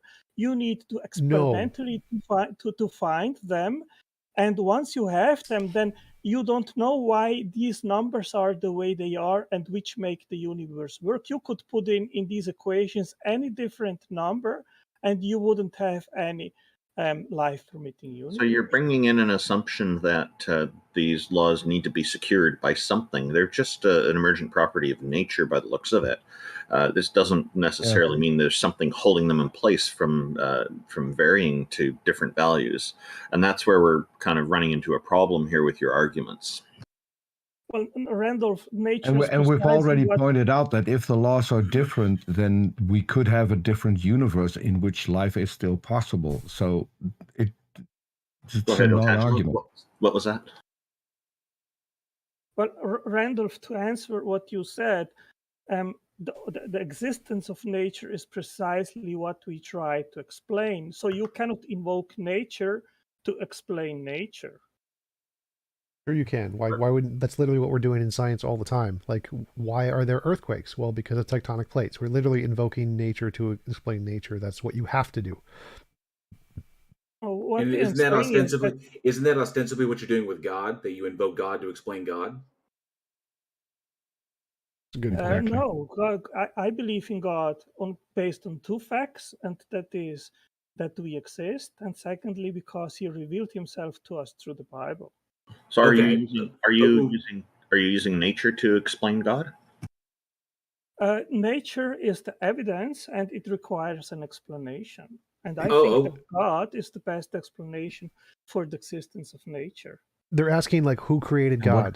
What reasons do you have to know that the Bible is true? There are many reasons, Peter. I think there is internal consistency. You can Google, for example, in regards of the New Testament of the Gospels, undesigned coincidences. There are extra biblical confirmations, archaeology, confirmed prophecies. I can accept all of those. And I can point out that in the books of Harry Potter there is internal consistency. There is extra Harry Potter evidence for let's say the existence of London. It's exactly the same. My point is, how do you know that any of it is true? Because people can come up with consistent stories, and people can come up with stories that would include evidence that is not found in the book, that we can verify in different means. So it still doesn't get us to the fact whether or not the Bible is entirely fictional or not. Well, you did say prophecy. If prophecy was true, that would be a difference between Harry Potter. That there is prophecy in Harry Potter. I also would like to. I mean, if it's going to go into the Bible, if it's going to go into the Bible, I think we should slide it to Xerxes, because Xerxes is an authority on the subject. If Xerxes is still there, so he could answer this, I think, pretty succinctly, because it's his field of expertise. Yeah, but let me quick answer to Peter. I think it's preposterous to compare the Bible with Harry Potter, because in 2000 I didn't compare it. I didn't compare it, and it wasn't meant as an insult. It was meant as an example that people can come up with pretty consistent books that would include things that are verifiable outside of the book. I'm not trying to insult you, that although that maybe come across like that. That's not what I'm trying to do. I'm also not making a comparison. I'm just pointing out that people are capable of writing such a book. He's based entirely on fiction. He's just saying. So he's saying that your analogy to Harry Potter isn't analogous. Here's the difference. That's all he's saying. I just wanted to point out that it's not used in a way to be insulting or demeaning. That's what I wanted to point out. So ultimately, Tangela, you said your belief derives from what you interpret to be evidence and the Bible in itself. And I think you understand that. I think we could agree that you'd have to presuppose that the Bible, to say that the Bible is true, because it's that reasoning is circular. So I think we can agree on that, right? Yeah. In the end, it is circular, and I think it is a warranted circular, because somewhere you have to end, you have to start. Okay. Wait, what do you mean by warranted circular? Like warranted circularity? What do you mean by that? Well, somewhere reality, the explanation of reality, somewhere it ends, and there where it ends, you cannot go and explain deeper. Like, for example, God reveals himself as eternal. So why is he eternal? I have no clue. Why does he exist? I have no clue. What I know is that I believe that he revealed himself in the Bible, and that through that revelation, we can understand why we exist. Now, deeper than that, I cannot go. So there it becomes circular. Well, you can't have I can accept the fact that you say we have to end somewhere. My question was still, why are you choosing the Bible? Because there are other books that make the same predictions, that make the same claims. So why this book specifically? I would say that the Bible is unique amongst all world religions, Peter. So I disagree with you that you will find any other religious book which even comes close to the Bible in regards of what it represents and what it communicates and what it says. But that is your claim, Otangelo. With all due respect, that is your claim. And that is exactly what a Muslim told me 2 days ago. Exactly the same. So why is he wrong and why are you right? I mean, the dialogue between Muslims and Christians, it is a big one. There are many reasons which we could come up with, which we disagree with, and I don't think it is the scope of this stage here to go into details in regards of that. But I had recently some No, interactions. and that's not what I'm asking. That's Peter, not what I'm asking. Peter. What I'm asking is what reasons do you have specifically to choose the Bible over the Quran, for instance? For example, a prime reason for me, which is the quest of justice. When you compare the justice system in the Bible with the justice system of the Quran, then it seems to me that the justice system of the Quran, it is not just and it is incoherent, because forgiveness and salvation and going to heaven, basically it is something arbitrary by Allah. So, for example, they say that Muhammad be peace upon him. Why do they say that? Because they don't even know if their main prophet is accepted by Allah and is in heaven. So it is completely arbitrary. And in the Bible, it is different. The Bible is very clear. The Bible says that the consequence of sin is death. And there is no forgiveness unless blood is shredded. Yeah, but Otangelo, there's no way to determine if that is true. And talking about justice is just an appeal to an emotion, is how you emotionally feel about their version of justice versus the Bible's version of justice. The problem is that assuming that the Bible is true, hang on, Peter, hang on. Assuming the Bible is true, you have to assume that God exists. Okay, so that whole reason circular, it's not just it. I mean, it doesn't work. Okay, so appealing to the Bible to prove God, the Bible is the claim in and of itself. So no, that doesn't work. So you have to go. So I was answering to Peter why I prefer the Bible over. I get that. It's an emotional appeal. I get that. It wasn't an argument in the sense that you are trying. I get that. It's an emotional appeal. It is. It's an emotional appeal while you prefer the Bible over the Quran. I understand that. It has nothing to do with emotional. It has to do with justice, where I understand that wrongdoing requires punishment, and the Bible has a coherent system of punishment, while Islam and the Quran does not. It is coherent, an arbitrary decision of Allah. He can simply say, okay, that is an emotional. Otangelo, it's coherent to you.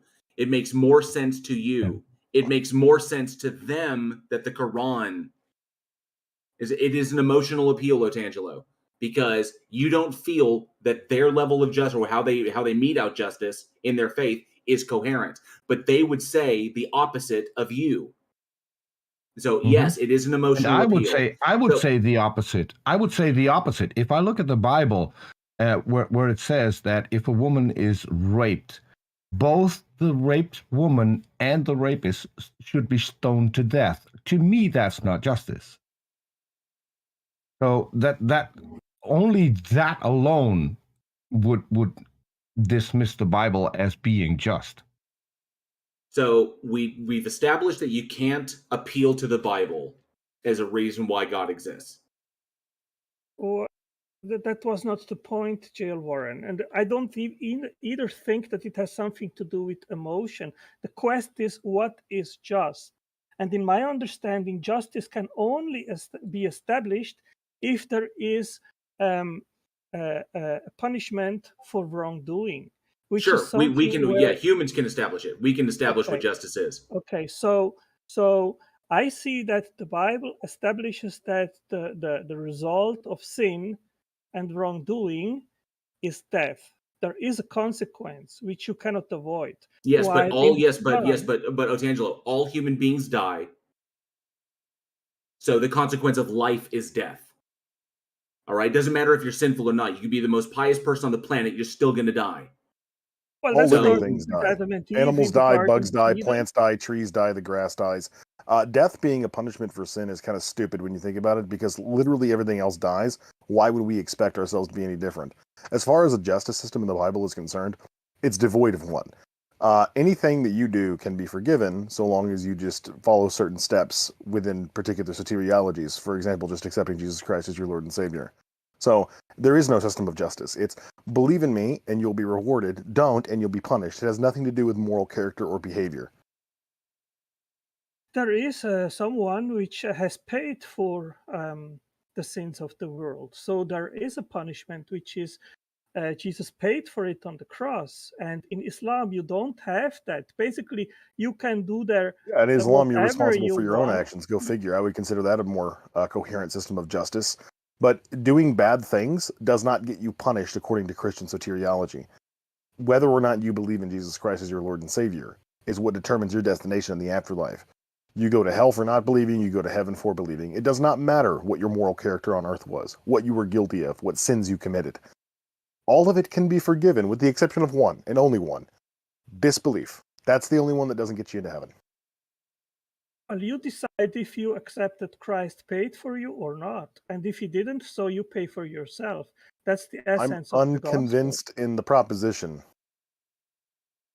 So it doesn't matter, like you just admitted it, it doesn't matter how good of a person I am, what my moral character is. If I'm fucking Ted Bundy, right, and after a final meal of fried chicken on death row, I accept Jesus Christ as my Lord and Savior, I'm going to heaven. It doesn't matter what But heinous Jeffrey Dahmer, malfeasance I was up to in my life. Yeah, I So mean, you don't have can. a system of justice. You don't at all. You have a system of extortion. Well, the thing is, if you see Jeffrey Dahmer, he was a serial killer, a cannibal, and he in prison he received Christ as Lord and Savior, and he probably now is in heaven, so he was forgiven. But Yeah, why great. was So he my forgiven? reward for accepting But Jesus Christ is getting to live my eternal existence with somebody like Jeffrey Dahmer. yeah, Sounds like but a great system of justice to me. Oh, I'm sorry. Oh, Tangela, you basically just stated that Jeffrey Dahmer, a serial killer who committed the atrocities that he committed, was in prison, accepted Christ, and then was beaten to death by another inmate. And then now he's in heaven. And yet me, who has used every ounce of his critical faculties and his reasoning and has come to the conclusion intellectually, honestly, that there is no God, will go to hell. That's what you're positing here. And if you've you killed read less Romans, people. well, if you read Romans 3, it is very clear, and it Why would I says, appeal to the Bible?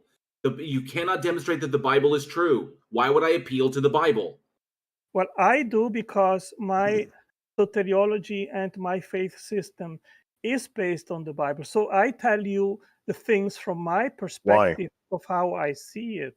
Great. Okay? Why would I? Great. So This is great. This is great. Why would I ever use faith? No, so answering to what you just said, why can you be a much, in your terms, better person than Jeffrey Dahmer, and he goes to heaven and I go to hell? Well, the Bible is very clear in Romans 3:11. It says, there is no one righteous, not even one. There is no one who understands. There is no one who seeks God. All have turned away. They have together become worthless. There is no one who does good, not even one. And so the So you Bible would is be in very favor of clear. abolishing the prison system, Otangelo? Because basically we're all equally criminals. So why would we send people to prison? That doesn't make sense, right? The thing is that in God's perspective, we are all doomed on the highway to hell, because nobody Shouldn't is we able. strive? Shouldn't we strive to be as godlike as we possibly can? Peter, can I finish my sentence, please? Yes, but I'm trying to be I very need patient, to put that in.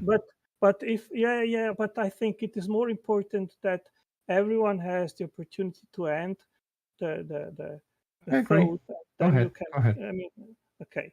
So Go ahead.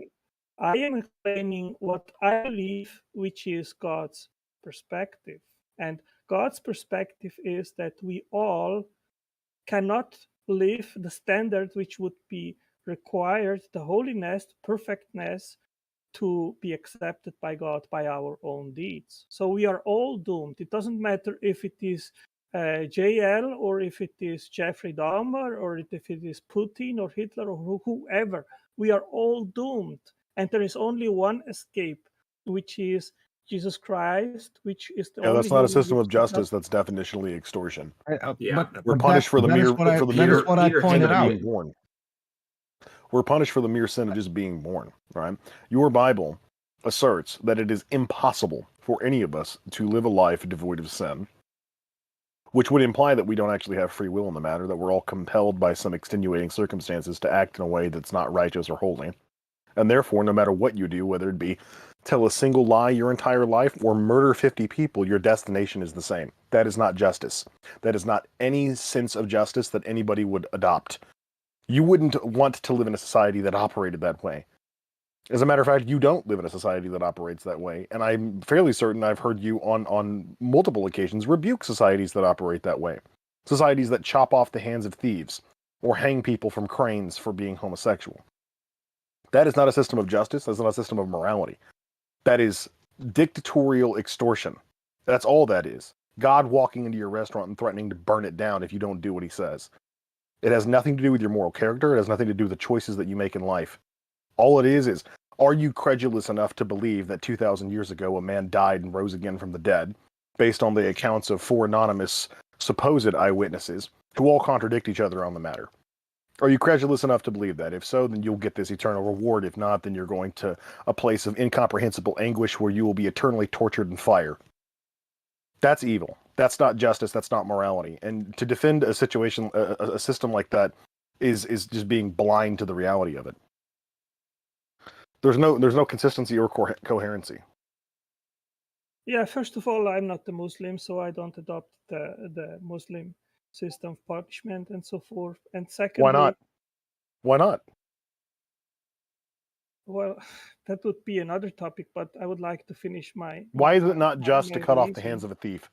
Well, I would like to finish my sentence rather to sidestep to another topic, if that would be possible. I want you to answer the question. You're hearkening to the Bible because you think that it possesses some superior justice system. So I'm asking you now, how do you determine whether or not a particular system is just? How do you evaluate the justice of an action? Do you think that it would be just if a judge let a child rapist go and punish somebody else on their behalf? Would that be justice? Not. That's precisely what I am saying. And that's precisely what we see in Islam and in the Bible. In the Bible, there is a consequence for sins. In Islam, it depends on an arbitrary decision of Allah where no one knows if they are accepted by Allah or not. So he can say, okay, your God's you have just to as be a nice equally arbitrary. person. So you can, Allah basically can say, okay, you be a nice person, but I don't like you, go to hell. And in the Bible, it is not so. Now, coming back to where you said that the system in the Bible is not just because you've not chosen to be born as a sinner.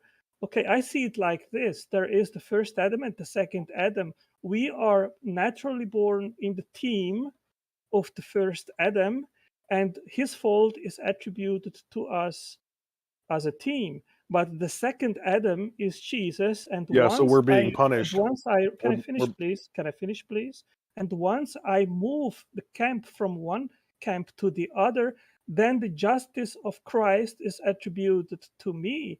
So now it depends on where I want to belong to. Either I belong to the first Adam, or I belong to the second Adam. Either the first Adam determines, and I am born and I will die as a natural man, being part of the team of Adam, and then I will be lost together with him in that team, or I move to the second team where the justice of Christ, of the second Adam, is attributed to me, and I will be free because he paid for my sins, and I will go to heaven, and his justice is attributed to me. So there is a balance here, and I don't agree with you that this is. There's no balance whatsoever. It's the antithesis of balance or fairness or justice. This is a system which is predicated exclusively on what a person is convinced of, and nobody has any choice over what they're convinced of. I don't choose to believe certain facts about reality. I just do. As a consequence of my level of information and my understanding of my environment, I cannot choose to believe tomorrow that I have the ability to fly like Superman.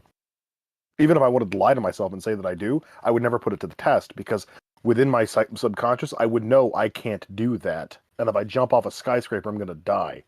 Nobody has a choice over what they believe. So your God's system of punishment is predicated on something that we don't even have a choice in the matter over.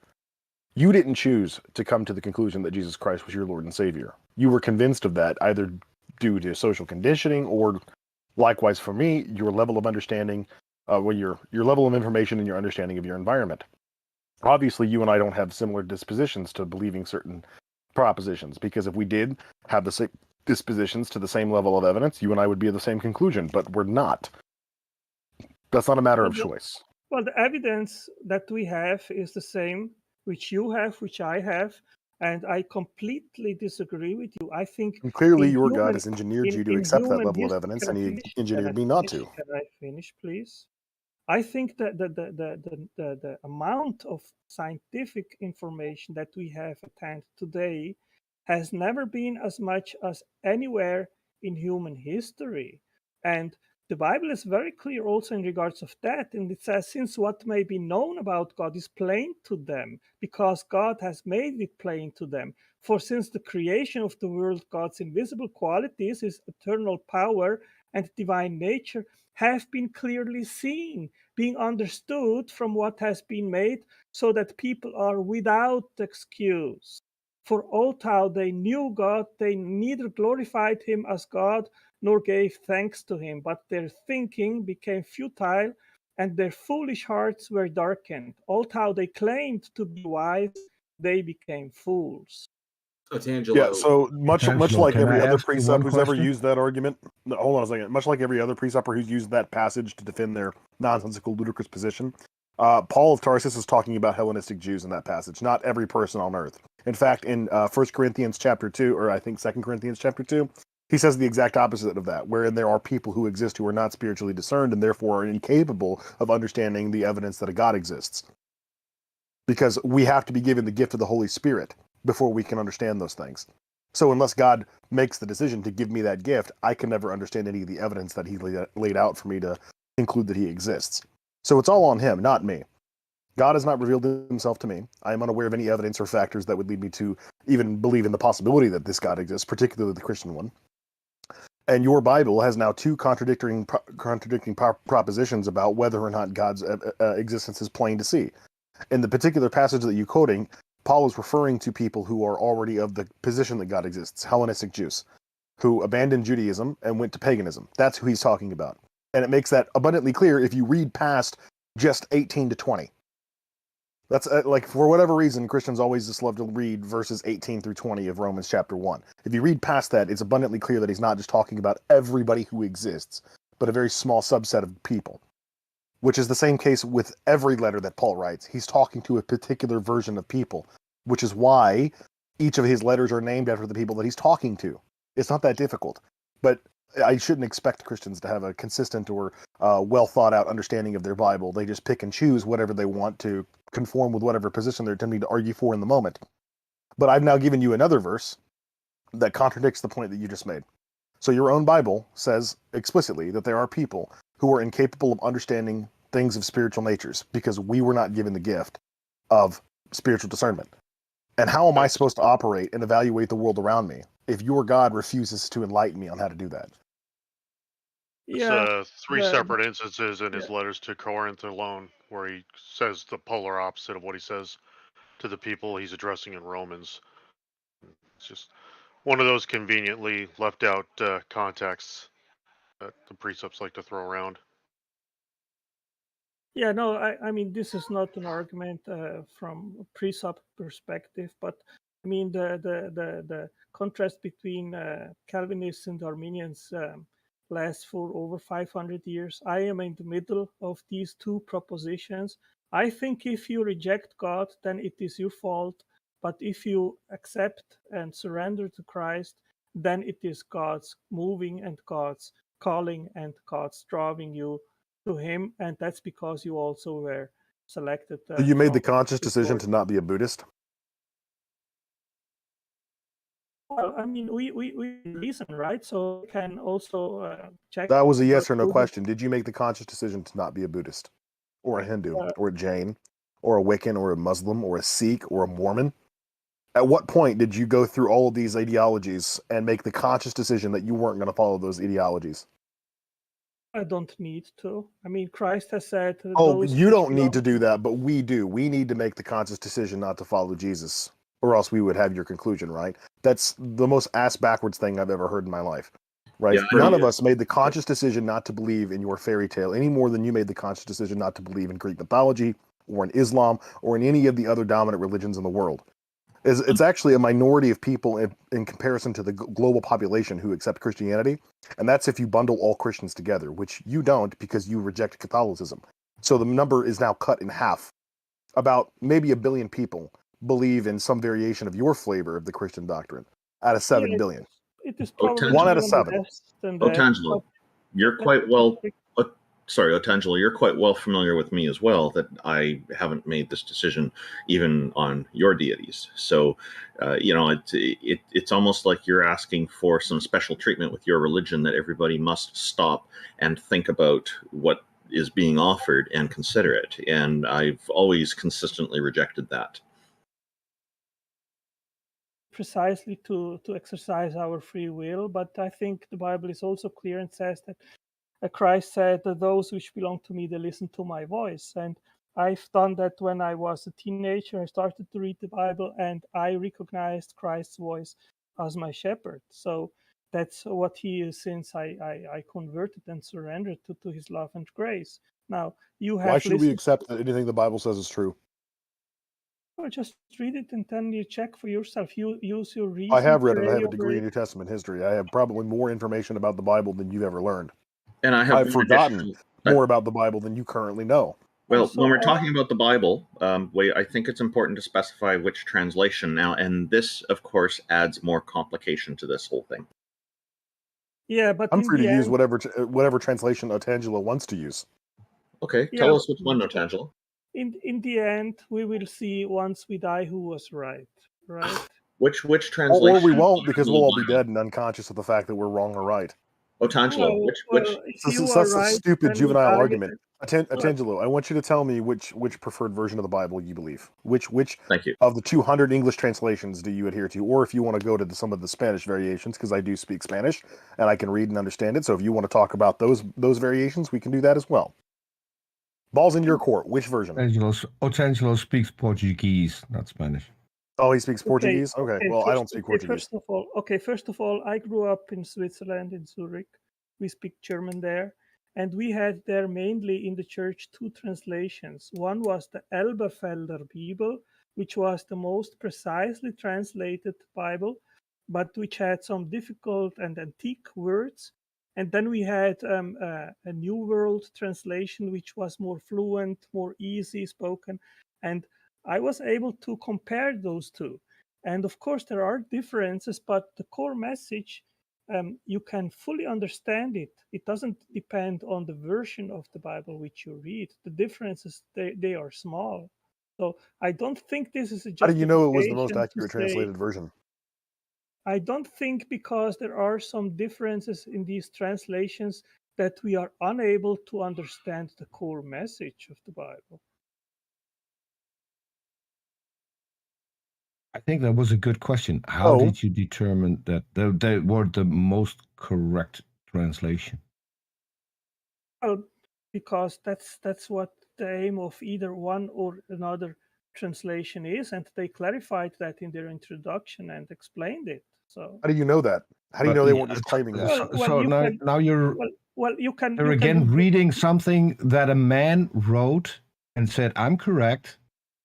This is my correct translation," and you just leave it there. So you never checked whether or not it was the most correction. Most correct. I can name 20 versions of the Bible off the top of my head that all claim to be the correct, most accurate version. You can use the concordance where you have the direct translation of Greek to German or to English or to Portuguese, whatever. Then you can go and check what each word in Greek actually means. Well, there's never going to be such a thing as a direct translation between Greek and any modern languages, because Greek has a different sentence structure than most modern languages, particularly English and German. English and German have similar sentence structures in where they placed the verbs and the nouns and the prepositions in their sentences. Where in Greek, they don't do that. Some words contain the prepositions in the word itself, whereas we have separate words for prepositions. So no, you're never going to have a direct translation. But what you can have is a consensus of Greek scholars who understand and can read and write Koine Greek, deciding which of these is most probably the correct interpretation of the language, because it's a dead language. Nobody speaks it anymore. Modern Greek is less similar to Koine Greek than English is. You know, there's no real similarity to it because it hasn't been spoken in 2,000 years. It was usurped by medieval Latin in the 5th century. So we honestly don't know what the correct translation of the Bible is.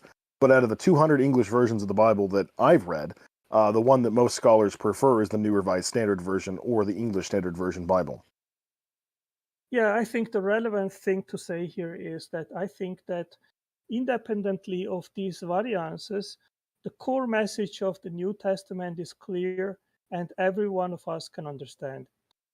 What's the core message? Christ died on the cross for our sins. If we surrender to his love and for his substitutional punishment, we can find eternal life if we believe in him and follow him as Lord and Savior. Great. So justification by faith versus faith through works. It's pretty Those are two clear competing that soteriologies in the Bible. Yeah, Which is it? It is pretty clear that works are not what saves us. What saves us is faith in Christ. James- and the works. Can I finish, please? And the James chapter 2, works- 14 can through I- 16 says can I the exact finish? opposite of what you just Can I said. finish, please? Can I finish, please? But When you the say something work- abundantly wrong, I'm going to Wow. correct you. Yeah, but let me finish and then you can correct me. The works, they are proof that our conversion was genuine, that it was true. That means if I confess Christ and if that doesn't follow with a change in my life, and if I continue to do certain things which are wrong, then it is doubtful that that conversion was genuine. So we are not saved through good works, but we are saved to do good works. According to You James can chapter lose 2, 14 through salvation 16, if you don't do the works. Peter, hold on a second.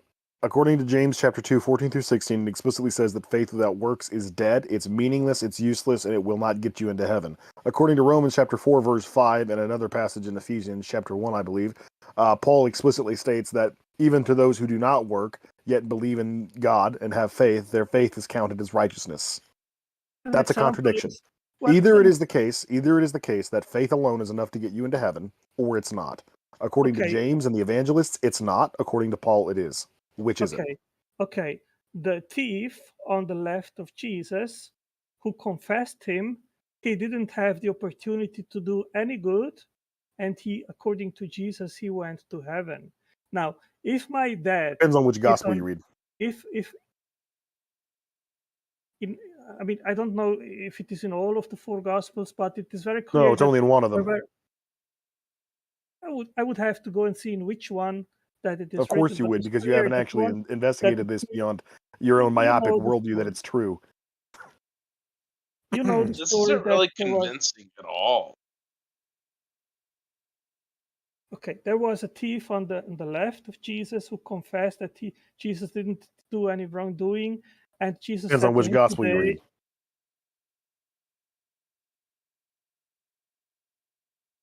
Otangelo, what he's bringing up is that there are contradictory stories there, or there's also stories that don't line up because there's different versions written by different people at different times, and it's suspect. We can't determine them to be true. Okay, everything that you're stating here, Otangelo, like every single bit of it, is all predicated on the Bible being true, and you can't demonstrate that the Bible is true.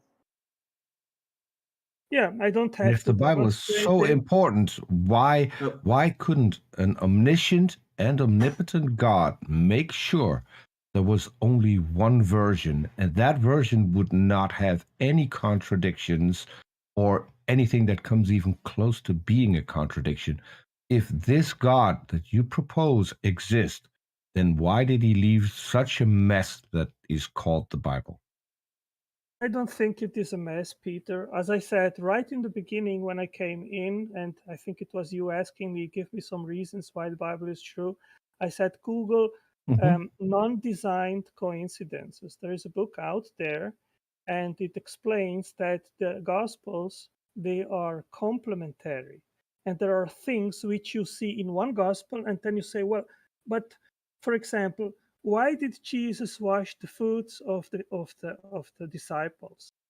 Strange. And then you go to Otangelo, with all due respect, please. with all due respect, what you're doing now is diminishing your God even further by pointing to a man-made book that we should read. I would like to finish my sentence. You can finish your sentence. I'm just pointing out to you. You do that all the time, Peter. As long as I know I apologize. I apologize. Go ahead. Thank you. Go ahead. So if you go to the other gospel, then you see that the apostles, they were competing with each other, asking themselves who would be the greatest in heaven. But in that gospel, you don't see the follow-up where Jesus washes their feet.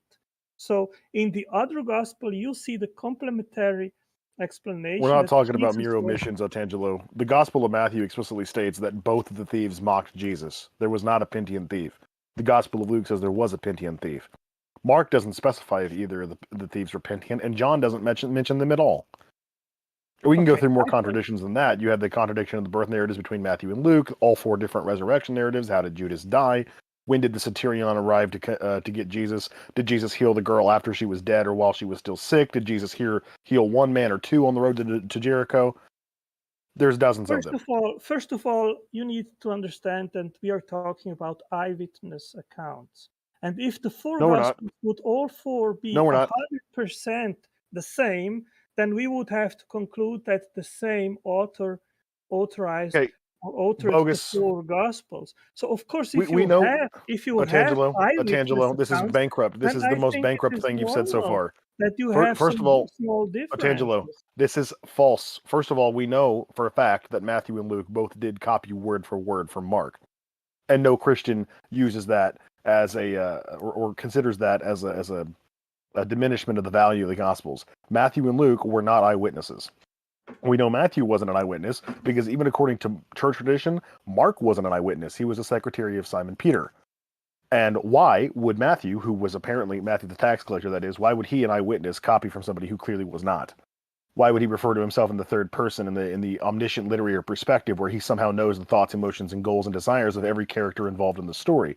How would Matthew, an eyewitness to some events, also detail events that he wasn't an eyewitness to, like the Garden of Gethsemane or the birth narrative of Jesus, which again contradicts Luke's version? Luke was a physician, the secretary of Paul. Paul didn't know Jesus, neither did Luke.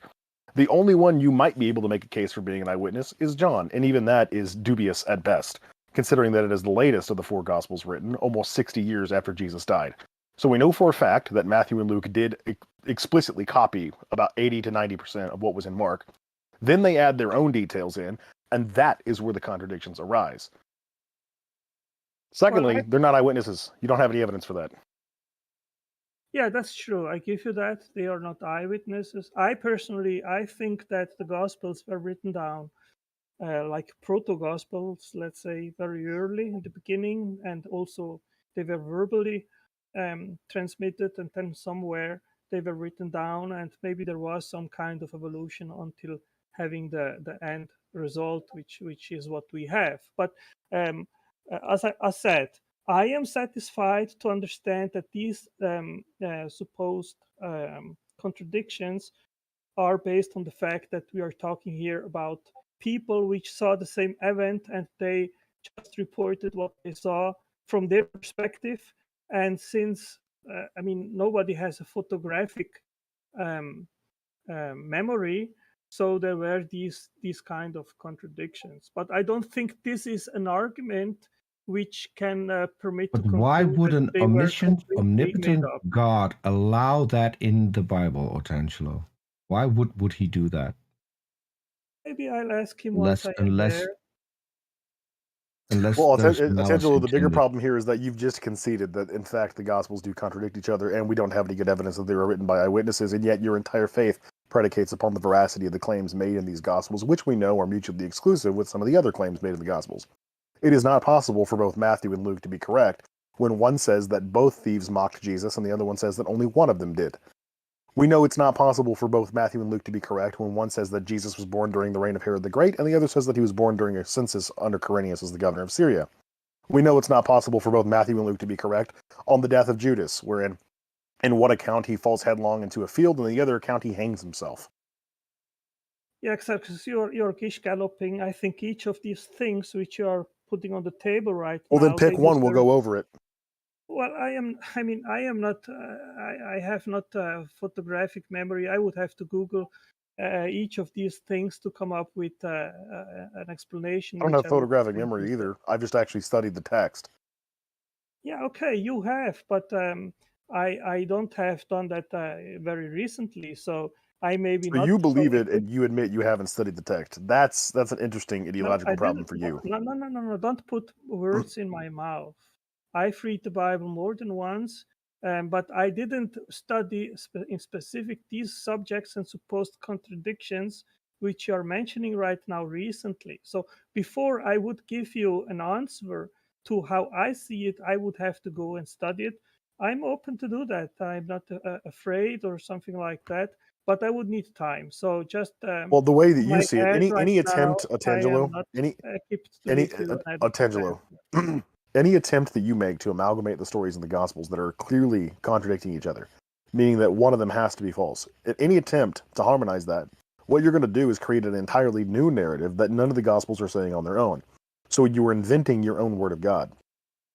Much like in the Gospel of Mark, chapter 16, verse 8, the earliest copies we have of the Gospel of Mark end there. There's no further details about Jesus' resurrection or him meeting up with the disciples or the women seeing him. But later copies of the Gospel of Mark, much later, several hundred years later, they do detail various different endings. Some Bibles include both endings, some only include one, which is the longer ending of Mark, verses 9 through 20. And most Bibles, in fact, pretty much all modern translations of the Bible, will have a footnote at the bottom of the Gospel of Mark detailing the fact that this ending is not in the earliest copies. So we know for a fact that whoever was originally responsible for authoring the Gospel of Mark did not write down those latter 12 verses, which detail things that Jesus supposedly said to the Gospels. So whoever wrote those things was most certainly not privy to the events that they took place, because this was 150 to 300 years after all these people would have been dead. So Okay, this so person this wasn't is an eyewitness. He didn't know anybody who was an eyewitness. He didn't know anybody who knew anybody who was an eyewitness. He is 4 generations separated, he or she is 4 generations separated from any of the events that would have taken place after the events of Mark chapter 16, verse 8. It's a complete fabrication. And we can find dozens of these examples throughout the gospel. These books have been altered repeatedly throughout history. They are copies upon copies of translations upon translations, and these copies and translations were made by hand, meaning that each individual scribe would copy the mistakes of their predecessor, make their own mistakes, and then all those mistakes would be compounded and copied by the next scribe in line. You don't have any reason or empirical evidence for trusting that anything that is said in these gospels is true. And I have mountains of evidence to doubt them. free to do so, Xerxes. I mean, I am not here to impose anything on anyone. I disagree with your conclusion. I think that Why? the Gospels are trustworthy. Why? And, Why do you think that? Well, one good reason, for example, we can bring up the resurrection of Christ. We have empirical evidence. Yet another story that contradicts itself throughout all 4 copies. It's actually the only story in all 4 Gospels that contradicts itself. Funny enough. So you think that the 4 Gospels, the New Testament, it's entirely made up? Is that what you believe? I believe that it's a legend, and that it evolved the way that legends do. It starts out with a story that's probably seated in some level of truth, and it metastasizes as it's laid down through oral tradition. Okay, so why did so many people die for their belief? We don't know necessarily that they did, but we know for a fact that the apostles, there's no evidence that they died for it, other than maybe Paul and Peter. What we have are several different competing accounts of how the disciples died. Matthew, Thaddeus, Matthias, and John all died of old age, according to most accounts. Matthias, there's also an account in the 14th century book, John Fox's Book of Martyrs, that he was beheaded. Thomas was speared in India after having sex with a royal woman. Matthew, there's another competing account with Matthew where he was killed by an Ethiopian king for attempting to disrupt his marriage to his own niece. Philip was apparently crucified, but in any of the accounts, such as with Philip or Andrew or Simon the Zealot, where they were actually killed, like, for example, Simon the Zealot was killed in a riot. He was beaten to death in a crowd, which doesn't indicate that he was ever given the opportunity to recant, that recanting would have saved him, or that he was killed for the purposes of eradicating the Christian faith. We have no reason to believe that any of those people died for what they believed. Okay, so do you believe that there was no crucifixion of Christ, of Jesus? I don't know. Maybe there was.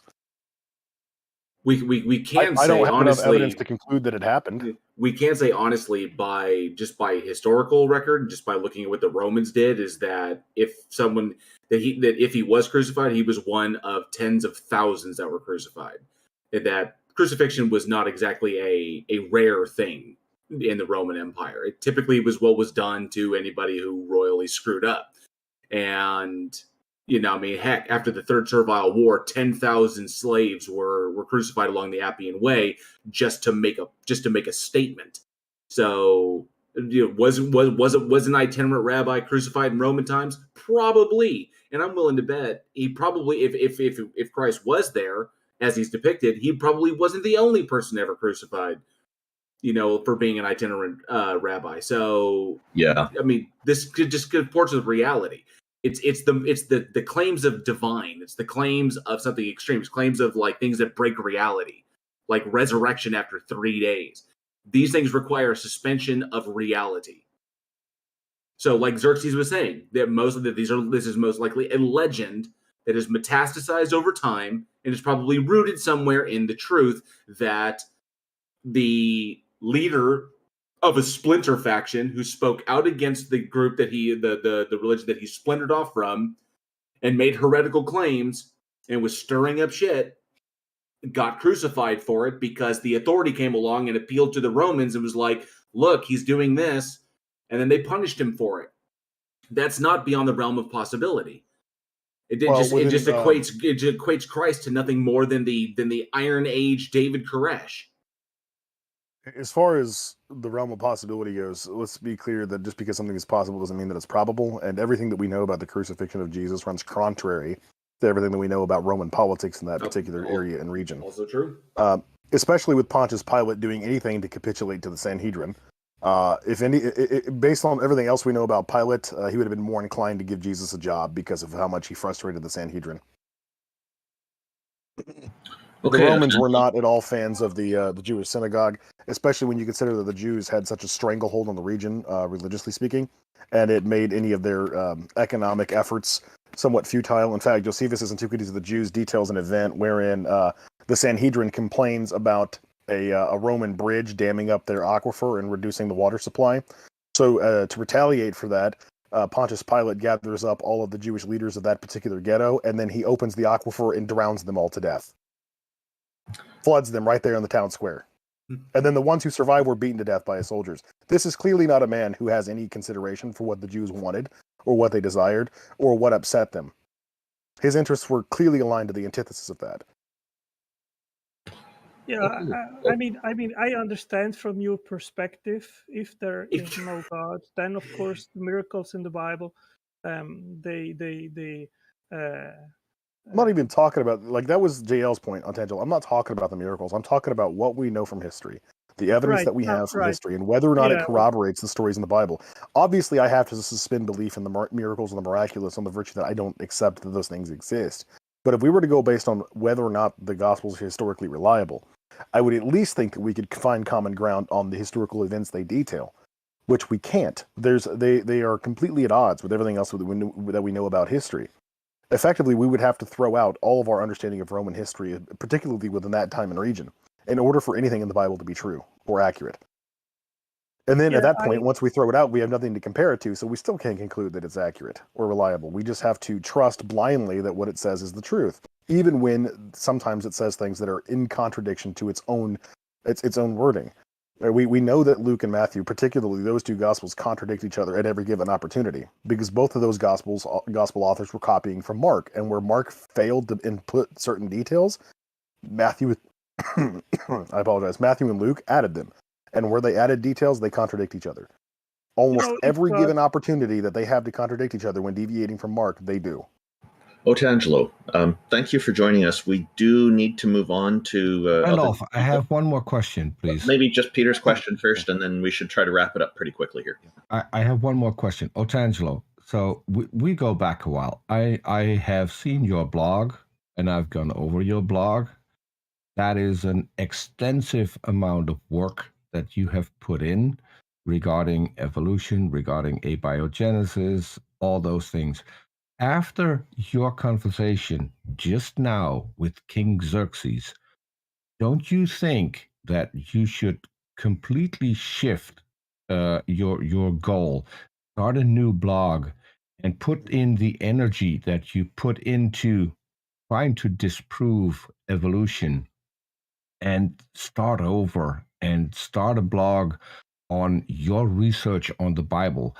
Wouldn't that be not only a much better way to spend your time, but also be more in line with the fact that if the Holy Spirit is in you, and if the Holy Spirit will make you change your ways and make you do good works, wouldn't those be the works that would be preferred? Peter, I think that in regards of all these issues which have been raised by Xerxes and by all you guys, there are people which are much more qualified, which do that for life, to be theologians, so there is a lot of work out there, and I think I have already broadened very much my extents of research, let's say, but yeah, it is But possible. wouldn't the Bible be much more important to you to do your research on than some theory that an atheist, according to you, came up with in order to disprove God? Wouldn't the Bible be the one and only thing you should focus on and make sure that you have that 100% correct? Charles Darwin belonged to the Church of England. First of all, 100% correct is maybe something which nobody I'll grant you that. Will reach that. As close as you can get to that.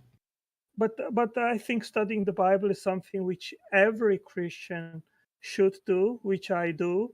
I agree with you that in the last 5, 6, 7 years, maybe I have spent more time in regards of science and philosophy, less in theology, and it is pretty possible that I will spend more time scrutinizing the Bible, but I am doing that. And as I said recently, I did read a book which I say again, Google Undesigned Coincidences, which address precisely these supposed discrepancies between the Gospels, and it is very interesting. So I recommend anyone to Google for that. And if you need a link to the book, you can just send me a message here on Politics, and you can download the book for free and make your own investigation. Well, I hope you do put in the time and start investigating it. It has become pretty apparent that there's a lot of work you still need to do when it comes to the Bible. Namely, it's acknowledging that God and evolution and abiogenesis are not mutually exclusive concepts. Well, that would be an entirely new topic, but I think Randolph wants to move on, so that could be eventually something. It's not just you're free to revisit in 2 weeks. Just to clarify, Otangelo, it's just not me. It's just that we need to try to bring other people in. Of course, yeah. You'd be welcome to come back. You'd be welcome to come back in future episodes. We do this once a fortnight. Okay. Thank you for joining us. Thank you, Otangelo. Bye bye. Everyone. All right. Jason has been spamming my DMs with pictures of worms for the last hour and a half or so. So Jason, I am ready with a gift. Before he comes up, I have to acknowledge. I have to take a moment after all my interactions with Otangelo and all the debates and everything. we actually accomplished something that I've never seen before. And that is to get a Tangela to a point where he acknowledges that he has to do more work. My mind is literally like blown right now. That's good. I agree. Same here. Well, I think a big that's part of the reason was because of how we talked with him, and we let him have a lot to say. And then King Ulysses especially was talking Bible stuff with him, and I think that really helped him to kind of put things in perspective and realize, oh yeah, there's some things he needs to correct. So, but I think all of our effort together probably helped. Well, I think it's actually Ontangelo seems a lot calmer than normal. I think Ontangelo has done a lot of work on his personality in debates, and I think he's improved a great deal on his own in being able to have these conversations. So props to Ontangelo. And you think in beta blockers? I'm thinking beta blockers. No, I think what it is for a while there he got involved with Darth Dawkins, and that's where he started to really show a nasty streak. And he's dissociated from there. He's gone back to being quite nice to converse with. And I think that's what TJump is noticing. Maybe you weren't aware that of him before his encounters with Darth Dawkins. Oh, I was. I absolutely was. Yeah. No, I mean, I was addressing TJump, but yeah. I was impressed. I was impressed. I was like, I'm kind of like, wow, there's like new ground has been broken, and I'm just, wow. Okay, let's go, Jason. Welcome, Jason. You're going to talk about broccoli and worms. Is that right? No broccoli, but yeah, worms all the time, every time. What have you got new for us today? Well, it's more of a continuation of let's say last time before somebody got triggered and kicked me off. Oh, come on, man. Don't be dishonest like that. No, speaking of. But anyway, you got no power here. I can have a chat. Argument. So everybody, 7 billion people have a parasite in their lower intestine that secretes chemicals into their bloodstream that controls their mind. This is only there because they are taught that animal products are okay to eat. Specific animal products are okay to eat when you follow this religious text. You with me so far? Do you have any of those pictures? Jason, I'm starting to wonder if the reason you don't want to talk about broccoli is because it might be an antidote to everything you're suggesting here. I can't. Yeah, I don't want to bring it to that. Because of potential I'm actually really. I don't want to say that. I don't want to say that specifically. But I'm curious what TJump has to say about this. Because go ahead.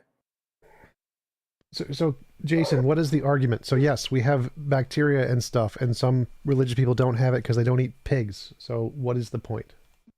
But those religious people that are not allowed to eat pigs are allowed to eat chicken, goat, cow, which brings a different type of parasite. And there's your God. It has the ability to control you from the inside using your own brain. No, it is not a god because it's younger than me. Those bacteria, they didn't exist before I existed. So they can't be God because I couldn't have created what? Them. All those bacteria in your brain, they have a life cycle of about a few weeks to a few months, and then they die. So they reproduce. So all of the bacteria currently in my brain live with you up to 30 years and plus. That's nice. You could have a parasite that you have gotten from your when you were a child. So if there's a 60-year-old guy, that parasite, the specific cell did not exist that long. The cell reproduced and its children existed. I'm not here to argue about this. I'm not arguing. I'm presenting you. Right. I'm answering your question. I'm presenting you. So it doesn't matter if you believe it's a god or not. What constitutes a god? It doesn't have to create you. In order to be something has to be your god. It doesn't have to create you. All it has to do is manipulate your entire worldview, manipulate your entire life, determine whether you live or you die. And this is what this thing does. I'm curious, Jason. What you're saying that these parasites that live in human beings' bodies and they secrete, they have secretions or in their lower intestine, and then they secrete chemicals that induce us to be more sinful. I guess sinful. Sinful is the word that would exactly describe it. Okay. What is the name of the chemical that they secrete that results in mental control? It's a simple proton secreted in the right portion of the brain. What's the name of it though? What is a proton? What do you mean a protein? Protein. Okay, what is the name of the protein? Oh, I'm not sure. It varies depending on what parasite you're dealing with. Do you think we would not have identified this at this point? We have. Well, no, you're just not. There's no Disney movies about it, so that you don't know about it. There's no PBS. Toxoplasma Yes, sir, yes, gondii. sir. So it's a one. real thing. That's one, and that affects up to 85 to 95% of the world, depending on what source you're referencing. The lowest average I can find is 50% of the world. He also thinks that Toxo can reproduce outside of cats. So No, I wanted to correct you about this because you seem to spaz out about this every single time. Toxoplasma gondii is supposed to be in a cat. The objective of this is to be in a feline, but it can live inside of a human body. It can reproduce inside of a human body. But It can only reproduce in cats. Shut up! Tired of you interrupting me, man. Calm down, dude. Just shut up, man. Just shut your mouth. I'm not cussing. I'm not cussing. I'm being interrupted. Can you check that goof, I'm please? saying one at a time. Don't attack each other. One at a time. Come on. Yes, thank you. What was I saying? What was I saying? God, We're going to say this. Toxoplasma Found gondii. worldwide, Thanks, Toxoplasma guys. gondii is capable of infecting virtually all warm-blooded animals, but there you felids, go. such as That's what we're cats, talking about. are the only definitive hosts in which the parasite may undergo sexual I reproduction. literally just said that. Dude, sexual reproduction in the intestines, guy. That's what you're missing. That's what you're missing. That's what you're missing. The only known definitive hosts in which the parasite may undergo sexual reproduction are felids. That's it. It cannot sexually reproduce in anything other than cats. Oh my god, dude. That's insanity. That's literally insanity considering 90% of the world That's literally the bacterium. How do you think 90% of the world is getting? Okay, I'm going to argue with you. Since you're expert on this now that you Googled something. How did 95% of the world become infected with toxoplasma? They're not infected. 95% of the world is not infected with toxoplasma. I would rather not. Yeah, it's been fun, guys. Until you get this dork off this thing, I'm not coming back on here. Oh, cats, man, cats. Boom. Cats. Wrecked. Oh, Gio got pwned. Oh, He came in hot and angry already. I want to say thank you to Alex Stein for the super chat. Alex Stein recently made it big because he was on Fox News with Tucker Carlson, his daddy. Now he has like 100,000 subs. Oh, nice. So, What's so going on, Goldie? atheists? Was he What's brought going on on, you little traitors to the world? How you doing today? He brought on for that ridiculous rap over out of Plano City Hall? That guy who was in the voice chat before, ban him right now. That was the worst thing I ever heard in my life. So let me ask you guys a question. If you need any emotional support, please feel free to DM me because that was vicious. I mean, I hope you can get past that, JL. I'm never going to let it go that he keeps saying things about toxoplasmosis that are not true. Let me just say this, right? Okay, so I'm a Christian patriot of this country. I went to Catholic school. I was raised Catholic. However, I'm more so Protestant now. I'm not crazy religious. I usually only go to mass on holidays or anything like that. But the question I got to ask you guys first before you ask me a question is, what is your proof that a creator doesn't exist? All things start as imaginary until evidence is provided that they aren't imaginary. No evidence has been provided, therefore God is imaginary. I don't hold that position, Goldie. Oh, okay. Okay, so it's just who all here is a little traitor to the world, a little atheist. For me, it would depend on the claim that is made about a specific God, and then we would investigate the claim made about the specific God, and 9 out of 10 times we can determine whether or not that God is contradictory, illogical, and cannot exist. So the problem with your stance is, unless proven, or anything imaginary unless proven is fake. Well, the thing is we as the human race, we find out things that are evolutionary and changing on a daily basis. There's probably a million things we don't know about the what's under our Earth, outer space, sure, etc. Sure. And just because we don't know about it yet, just because we haven't fully discovered and proof hasn't been displayed in front of us, Are you doesn't really mean trying to that's convince false. us with a hasty generalization right now? So listen, you little beta male. Don't Oh. interrupt me. I'm very polite. I won't interrupt you. Let me finish my point. So hold on. No, I'm we're almost not done. doing I this. won't We're talk not too doing long. this beta crap. I won't talk too long. The reality of it is, just because it exists in the possibility. The reality of it is because. Okay, go ahead. The reality is, just because it exists, it potentially exists in the area of stuff that we don't know, does not increase the odds that it is true. Okay. The reality. I'd like to point out, JL, I'd like to point out that Goldie did acquiesce and let you speak like a true beta would. Okay, so you're probably a 45-year-old male finishing his And WAP. can I suggest that if we're just going hold on, down to be that fair, line, though, that there are more people with their hands up, and probably more people that would be able to have a decent conversation. That's fair. And not come here to troll or I insult want to answer his people, because question. I don't think we should to be spend fair, any time though, on that. To be fair, though, I stated my belief in question, Goldie, and then you guys interrupted me. I have and a then you troll wouldn't question let me for you. respond. I wanted to answer his question because he had Go actually ahead. a Hold on. Let him legitimate ask his question. question to me. Let him ask his question to me.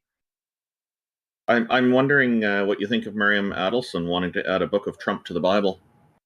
I don't know anything about that, but if that's true, that's ridiculous. What kind of MAGA general are you then?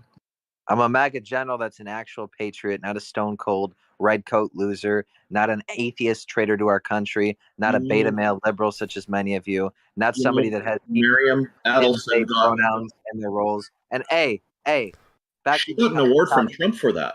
The topic at hand, beta. Okay, so here's the point. Just because we don't have, can we move on to a more serious interlocutor? I'm going to answer his question. I'm going to answer his question. So his question was. Can I make my statement, you little red coats? You already did make it. You already did make it. Your question was, I didn't make my statement. Stop it. Your question was that why should we think that everything is imaginary, because there's lots of things we don't know about yet. Well, it's unreasonable to believe anything is true until it has evidence that it's true. So if you believe in God without evidence, you're irrational.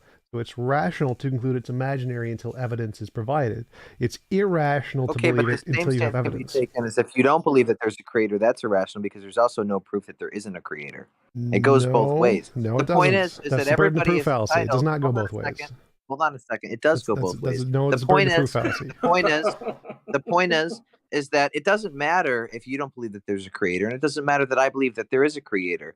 I could simply state that there's no proof that there isn't one, so opinion rejected, lack of respected. But the same thing can be applied to my statement. So at the end of the day, I don't understand why you want to see the problem with atheists. I've already answered that. It's a burden of proof fallacy. The real question is, why do atheists have to impose on everybody else's beliefs? Why can't you guys just go eat your vegan meals, go be liberals by yourselves, and leave us alone? Because your irrational beliefs lead to irrational behaviors, and those affect society at large. What irrational behaviors? Explain that to me now. That's a topic. Donald Trump. Donald Trump. Well, like the first sign of irrational behavior would be why you were kicked out of the Catholic Church. You see these stone-cold radical we all know what scandal we're talking about. They're atheists. I just moved him out. Political buzzword. Political buzzword. Political buzzword. Thank you. You. All the political buzzwords. So my quick response to him is that one of the problems with a self-proclaimed MAGA general is he's not very well informed on people like Miriam Adelson, who got an award from Trump, personally delivered on stage. So he's not convincing me. He's not even convinced about his own stuff. He didn't sound educated at all either. He's just spouting talking points. He's just an edgelord. He didn't even have a position. He was just calling us names and shit. Anyways, I'm gonna pull up Obama. That is presupposing that there are educated Trump followers. There are. Hey, Obama dog. Yo, what's up, Taco? How's everyone doing? I always enjoy hearing you guys talk. So From my Trump argument to is, Obama. if media exists, say what?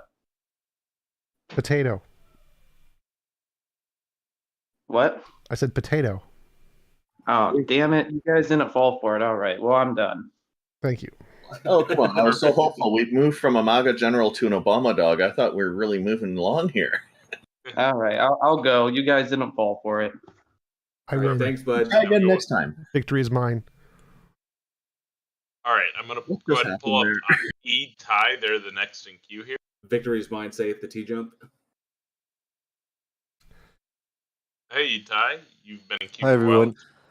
I think Austin was before me. I don't know if that matters, but mine's really going to be quick. I was just going to answer TJump's question about the guy that thought that it's more probable that consciousness is fundamental as opposed to physical matter. And I would say the reason to believe that would be that the hard problem of consciousness, the way it was put out by David Chalmers. What about it? Just it's a reason to believe that consciousness can't emerge from physical matter and therefore fundamental. Even the 30% of philosophers don't cite a hard problem of consciousness, and I'm sure it's even lower if you were to look at scientists. And Well, like, he just said physicalists. it's a reason, so it doesn't need to be a good reason. But thank you for the super chat, Cosmic. Appreciate it. Try to send you a question. So the hard problem of consciousness is, you're right, it's an argument against physicalism, but it isn't an argument for anything else. So it doesn't mean that there is idealism is true. It just means that there would be something in addition to physicalism, which could be a different kind of thing that we don't know about yet, an unknown physical thing, for example. The hard problem simply states that we can't conceive of a way to describe how experiences can be arisen from physical matter. That's all it says, but it doesn't say anything about idealism. Well, if idealism supplies a better answer to why it is, then it is a reason to believe in idealism. True, but it doesn't. It doesn't say that at all. The hard problem just says we don't know how to explain conscious experience with physical stuff. That's all it says. It doesn't say anything about idealism. It doesn't support idealism. Well, by idealism, you don't have the dichotomy. If physical matter is part of consciousness, then you don't have the hard problem of consciousness. You still have the problem of what is consciousness. So the problem is still there. It doesn't actually solve anything. It's fundamental as opposed to physical matter. Right, and you can just say it's emergent. It doesn't actually explain anything. So just calling it fundamental isn't a solution. It doesn't solve anything. But exactly that's what I'm saying. The emergent theory gives you the hard problem of consciousness that I haven't heard any good explanation for it. Idealism, or some form of idealism, doesn't create the hard problem of consciousness. Right, it creates exactly the same problem. It says, instead of it being why is it emergent, it's why is it fundamental. So simply asserting that it's fundamental or asserting that it's emergent with no explanation either way just gives you no explanation. It doesn't Sure, answer anything. that's fair, but physicalism has the same problem. You have to explain why is physical fundamental.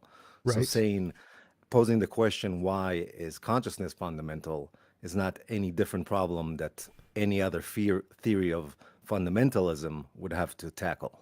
Right. So I agree. The hard problem of consciousness doesn't add either to either theory. It's just a problem. So there's problems in both. The difference is that the physical models have been able to make progress in science. The idealists haven't. That's why physicalism is preferred, not because it can answer all of the questions.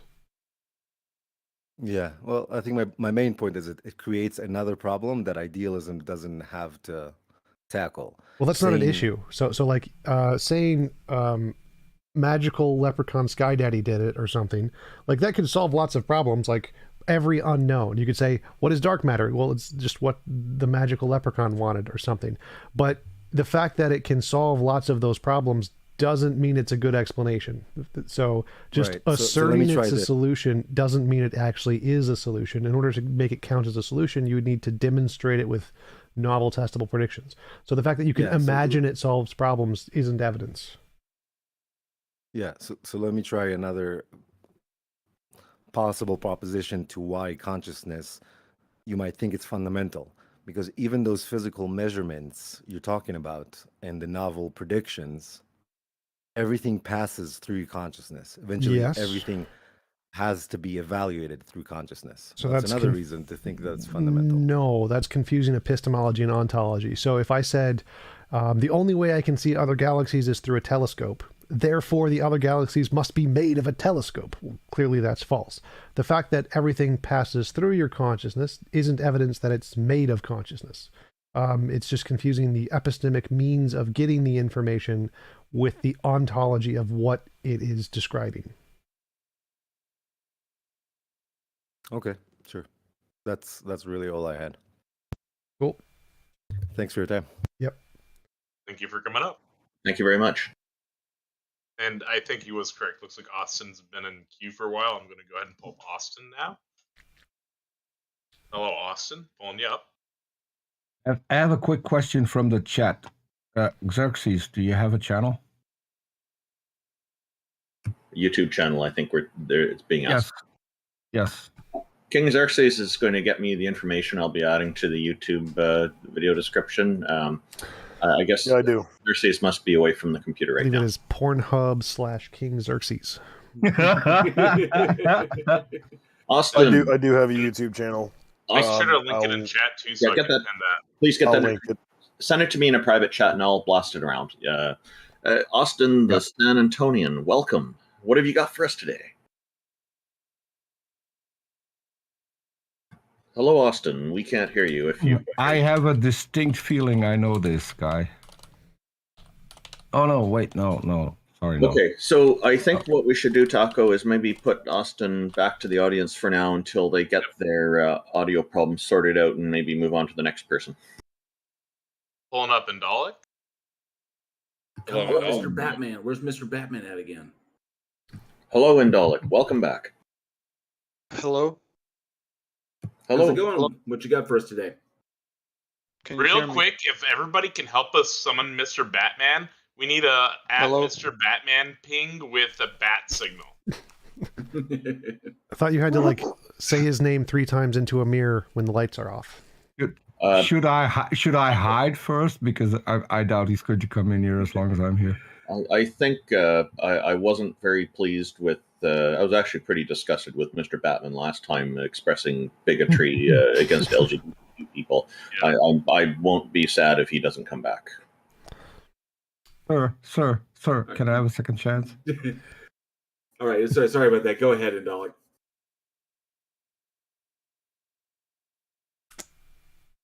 You're not making any noises. Indalik, hello. What have you got for us today? Sounds like your mic might not be working. Try refreshing the page.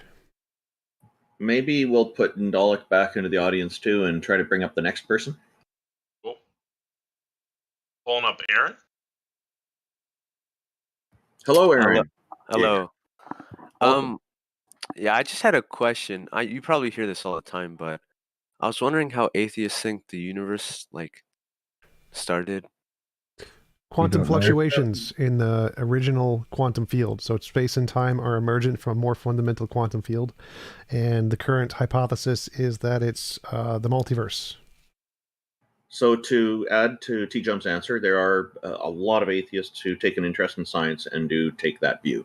And that's a very common and well-accepted view in science, as I understand it. And there's a lot of evidence that seems to support it. There is nothing in atheism that says we must be scientific in our views, though. And there are some atheists who do have different views. There are some atheists with some whacked-out views that I don't agree with. And there are a number of us who just say we don't know. All right.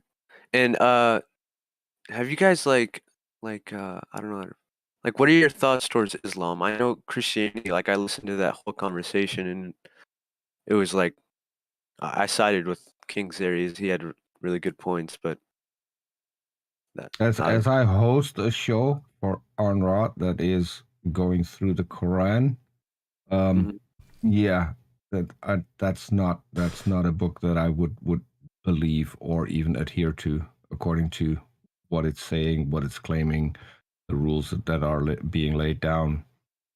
Why is that? Cannot be a god. Why? Because he gets a lot of things fundamentally wrong. Things about the universe, for instance, which could be one of the easiest things to go to. Why are you asking about Islam? I've done tons of debate against Muslims and Christians. What do you have any evidence? Oh, I wasn't here. I wasn't here for those. I'm sorry. Okay, so do you? I honestly think you can just lump it into the grab bag of all religions, whether it's extreme or it's not extreme or it's it doesn't really matter. It's a religion based upon people trying to draw conclusions about reality and making it stuff up where they were ignorant. So.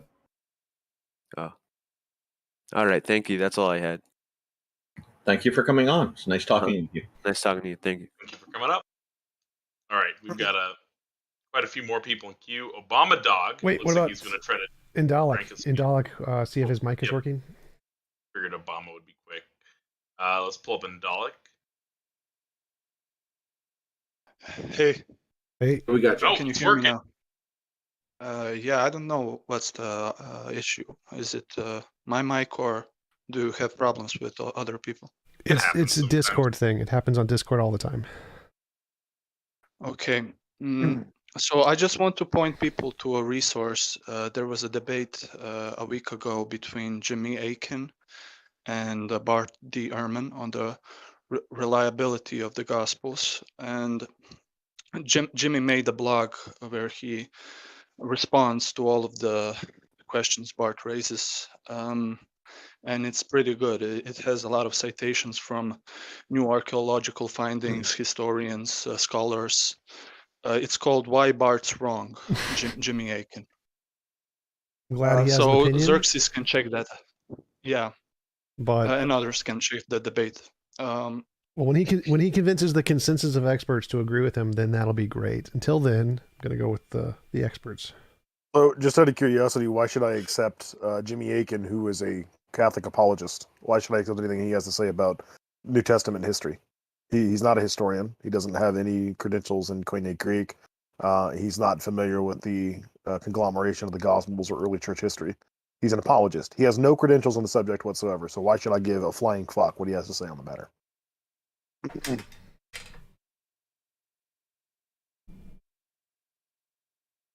No comment? Didn't think so. Well, thank you for joining us, Indalik. That was it there. Misunderstood. I'm pulling you up. Just really quickly, I wanted to say in response to that other guy, Bart Ehrman, while he is the most celebrity of all the New Testament scholars, he's not alone in his particular school of thought when it comes to New Testament history. I would say that he's at least if you mitigate all the people who are already believers in that category of New Testament scholars, and you focus just on the people who are agnostics or atheists, right?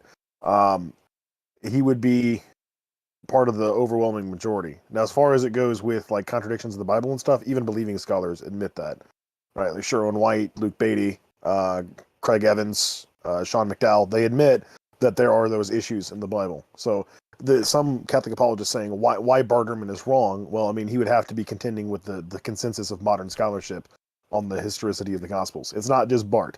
So the fact that Jimmy Akin named his blog "Why Bart is Wrong" demonstrates that he has no desire to actually investigate the historical evidence behind this religion. Did you say Sean McDowell admits that there's Bible contradictions? Do you have a clip of that Yes. that I can have? Sure. I mean, he does it on Apologia's channel quite frequently. Ah.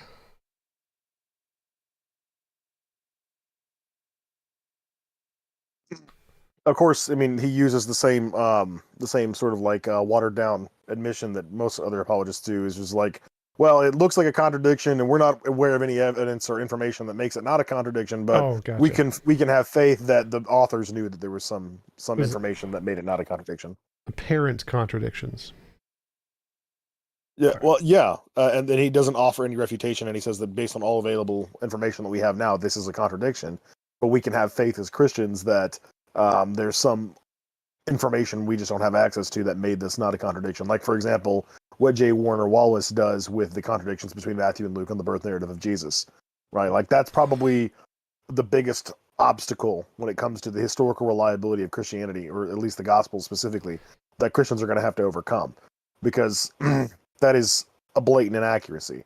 It would be like saying that Jesus Christ was born at both when George W. Bush was president and when George Washington was president. Obviously, that can't be the case. Misunderstood. So that's a Hello, Yeah, Misunderstood. I really like your name. Thank Welcome. you. Thank you.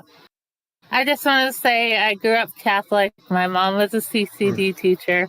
And I moved to Maine, and then I went out with several Christian boyfriends from different denominations and different Christian things in the past. And I did convert to Islam for 10 years, and I've been in several different churches and been brought into several religions because of men I've hung out with. And I came up with something simple, that I ran into the Baha'i faith, and now I think I am a Muslim, and I follow the Baha'i faith also. And I believe all religions is one, all races is one. And I'm obsessed with peace. And I think all religions are like instruments and different instruments, and they are played differently, but they, look to the same God.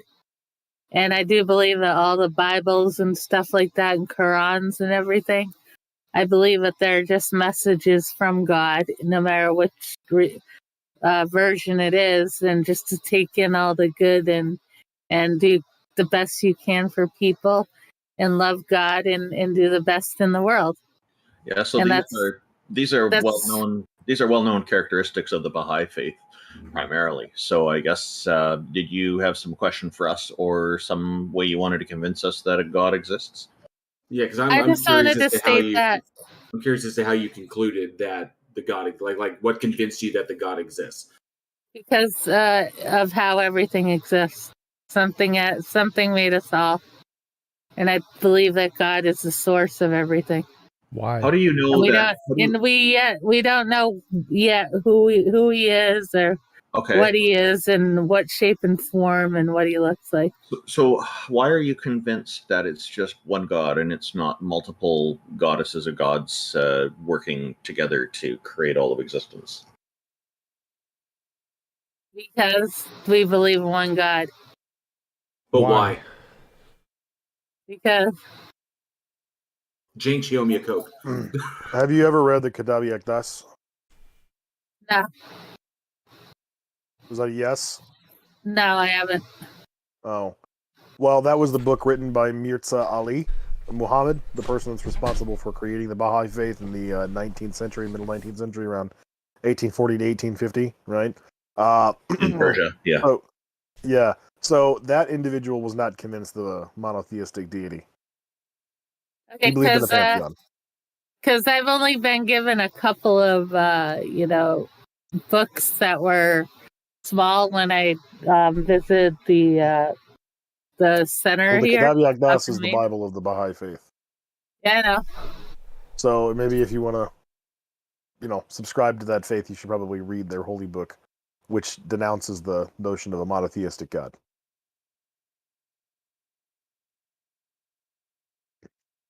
Seems you have some conflicting interests when it comes to these sorts of religious ideologies. I think there might be a little bit more work you need to do. Misunderstood? Yeah, it's going to be hard to be... Actually, I was given a couple of basic books when I entered the Baha'i faith. And I've been down to the center a few times and have been accepted. And they showed me a room that I can come and pray in all the time. And the Baha'i a faith place accepts where everybody. I could stay all the time. And the guy was really nice to me, and I told him I'm everything. sure he was. Huh? Most people peddling religions are usually pretty nice when they're trying to gain a convert, but the Baha'i faith accepts everybody. That's like their whole crux, is that everybody actually belongs to the Baha'i faith. They just belong to different sects of it. So Mirza Ali believed that all of the gods exist, and they're just fighting with each other. I've even been to quite a few dinners there. Well, okay. I'm glad you've had a positive experience with that religion. That's nice. Is there any evidence? And they have plenty of art shows and stuff like that. Cool. Fascinating. So do concerts. I don't worship the Foo Fighters. So evidence. Exactly. So for me, I can tell you that a book is not enough to convince me, because there are a lot of books that are written on a lot of these kinds of subjects. I want more than just a book that tells me stories. And I good for you if you want to go with that. I would suggest. Like I said, I read from all the books. Yeah. I would. just maybe think about why is it that these books are convincing to you, and maybe try to put take doubt as your ally, and consider other possibilities. One of the possibilities being no deities, another one being multiple deities, and try to figure out if you're being coaxed into having a bias toward just one of those views. Actually, I've been people have tried to make me stay with their church and their church only, and I never really followed any of them.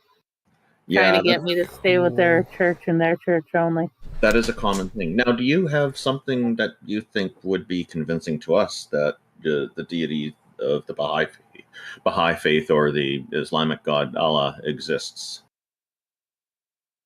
Just a feeling I get when I pray and stuff like that, and I've turned my life around religion. Okay. There are a lot of people who've managed to improve the quality of their own lives by joining a community or becoming part of something like a meditation practice or religion or other things. So, we're very happy for you that you found something that works well for you. Yeah. I mean, I sit at home alone and I'm praying and I'm reading for these books, and I also do a lot of meditation. It all works very well, and it's better than, sitting back in a corner, with a joint or alcohol or pills or something, Misunderstood. Can I ask you a quick question? Because I think we're getting to a good point where we can move to the next person. But I want to ask you something real quick, just to throw something at you. Okay. So, do what? Talking to my chat. Forgot to mute. Oh, okay. Sorry. All right. So just throwing it out there, because you were mentioning prayer, meditation, and these things, and that you found it very, very helpful. So I'm just going to throw this at you, just something for you to think about. Hypothetically, say that I was a Christian, or I was a Christian, and I believe in God, and I pray every day, and so on and so forth. And say one day I'm in a car accident, right, and I'm trapped in my vehicle, and the firefighters are working to get me out, but I'm stuck in there. And so in this perilous situation, I begin to pray because I believe in God. I pray to God, and it lowers my blood pressure. It calms my breathing. I use up less oxygen. My chances of survival are increased. And then the firefighters get me out of the car successfully, and my life is saved. Okay. So recognizing that prayer, much like or meditation, similar thing, you focus on one thing, you calm yourself, you speak to this thing, or you think about it. Recognizing that prayer and meditation have a physiological utility to them. It calmed me down. I used less oxygen. I lowered my blood pressure. I didn't panic. And therefore, my survival odds were increased. Does the physiological utility mean that what I was focusing on or what I was praying to exist? Well, it can, yes. No, but does it? Yes. It does? Yes. How do you know that? Because I have a good feeling about it. Asked and answered. Great. Appreciate it. Thank you. You're welcome. Thank you, Misunderstood, and for coming up with a clever name. I love this name.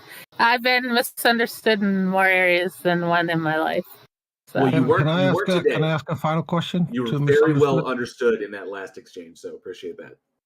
Yes. So, Misunderstood. Yeah, I have one question. So, from what I got, you're a believer in the Baha'i faith, and so you believe that Baha'u'llah is actually Jesus who came back to Earth, according to what he claimed. I have personally spoken with two different Jesuses. One of which wasn't really convincing. The other one at least took the time to write an entire new Bible, explaining more about the universe and how we got here, which I still don't think is convincing, because he came up with the idea that we're built out of spaceships and that we're all pretty much aliens, which is kind of weird. But he's Dutch, so drugs may have been involved in all of that. What made you think that Baha'u'llah was actually correct when he stated that he was the second coming of Jesus? I believe that there is one God, but I believe anybody who represents a figure of a human or a person or whatever, they're all messengers, actually, from God.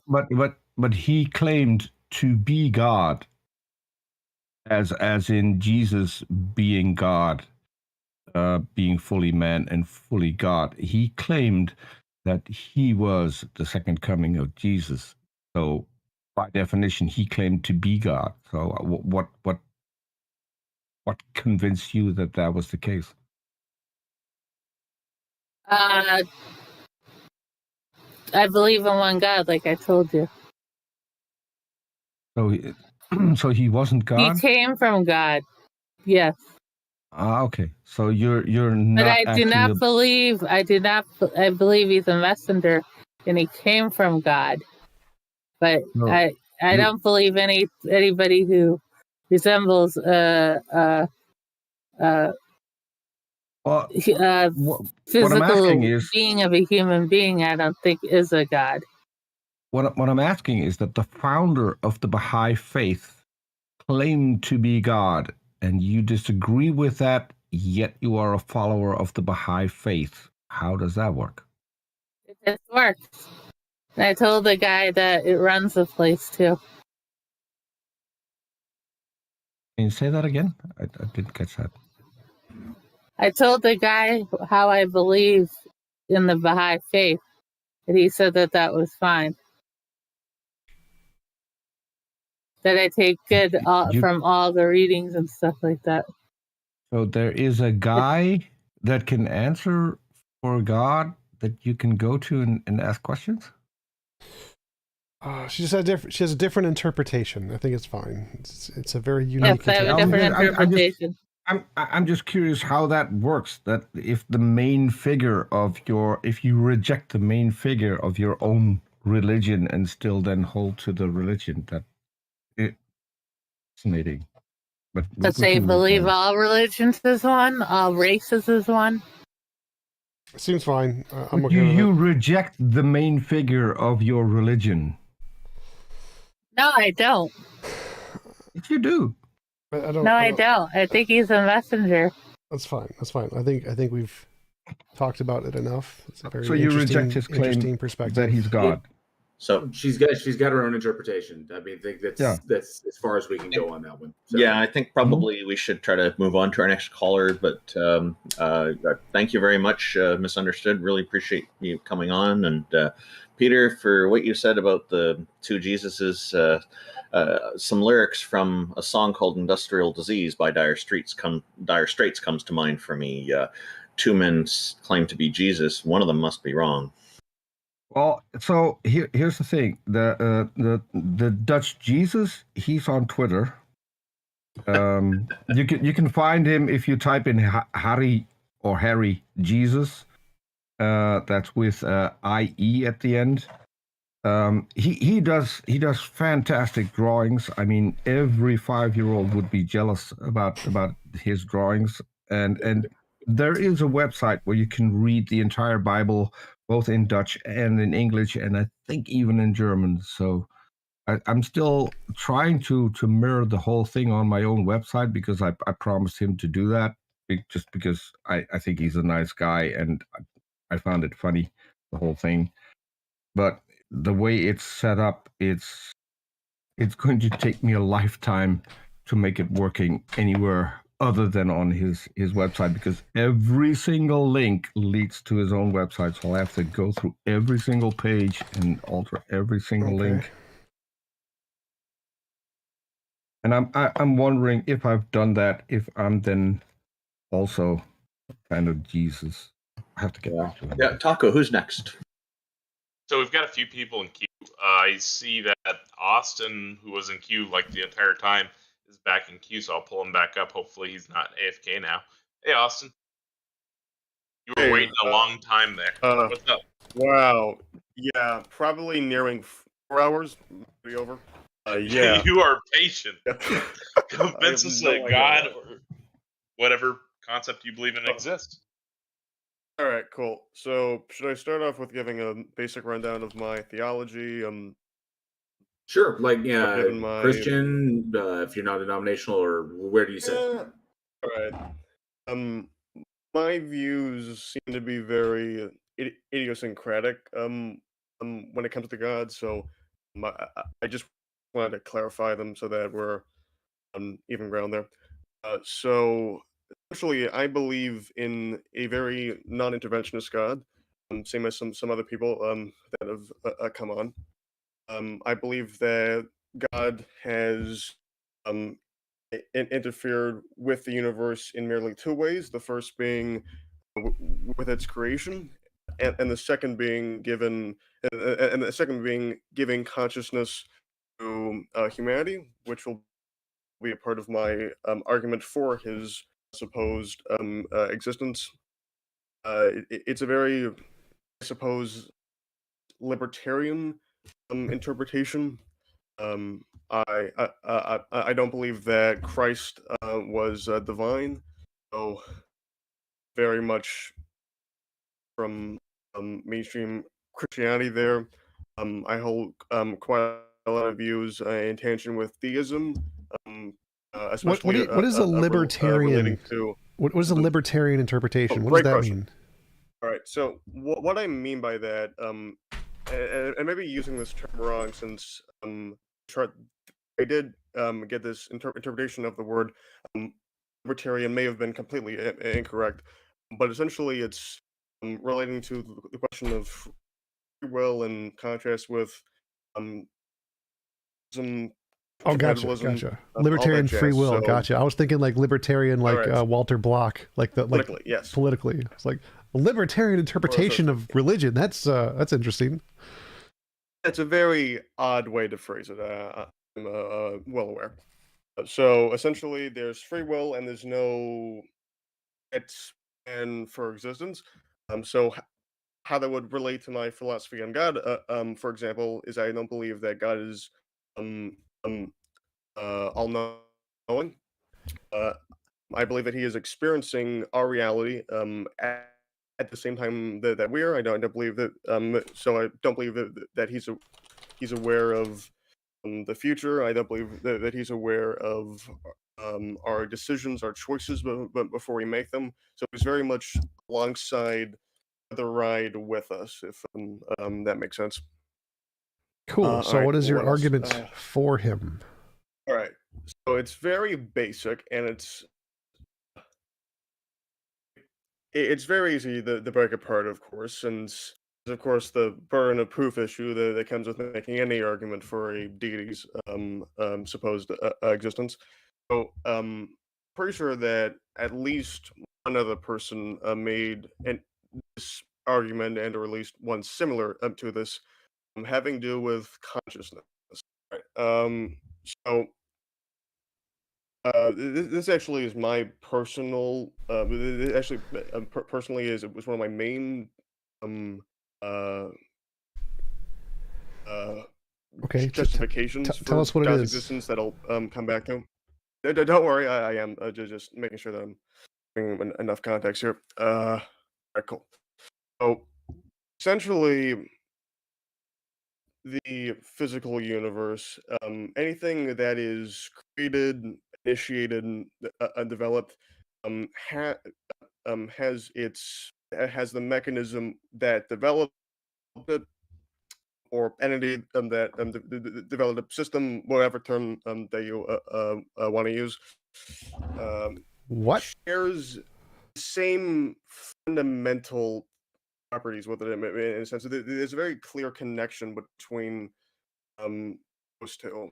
So when you What take that two? rule So and you apply said it to consciousness, you said everything that exists shares fundamental properties. Is that what you said? let's actually no. So let me get an example here. For example, let's use photosynthesis here. But both the sun and the plants on the ground have in common inevitably will include that one is using energy energy from the other. Both utilize solar energy, heat, light, etc. If we apply that to consciousness, we come into a bit of an issue. If we want to use science, physics, maybe we want to use physics, biology, the chemistry in order to explain it. Since, as far as we know, and yes, I'm well aware that this very much is as far as we know.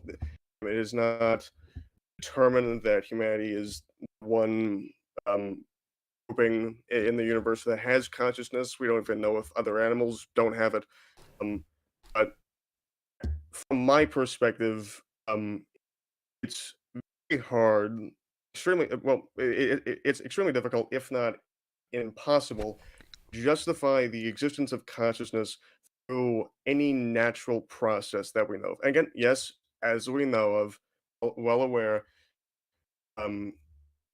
we don't. Our current knowledge of science is limited.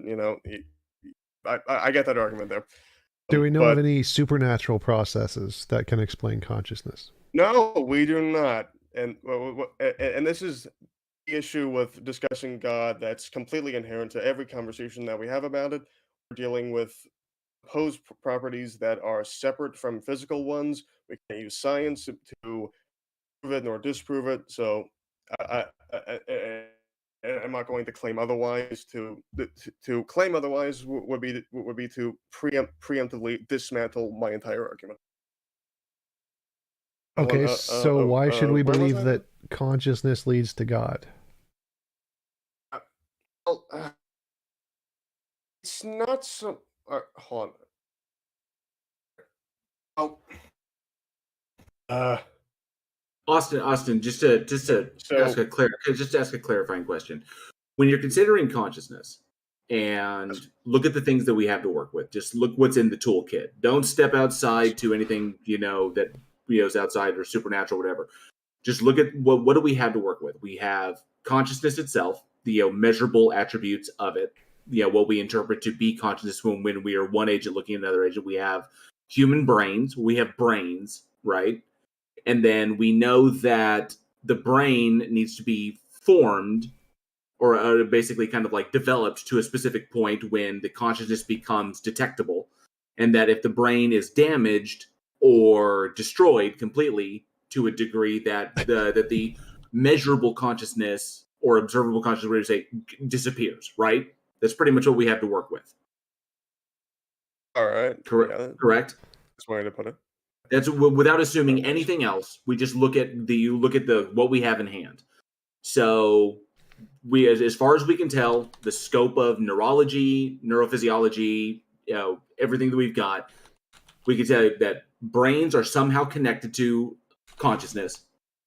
We know that without a brain, this is what we know so far. It's not saying that anything else, just what we have. We know that brains are somehow connected to consciousness, and that without a brain, there's no consciousness to detect.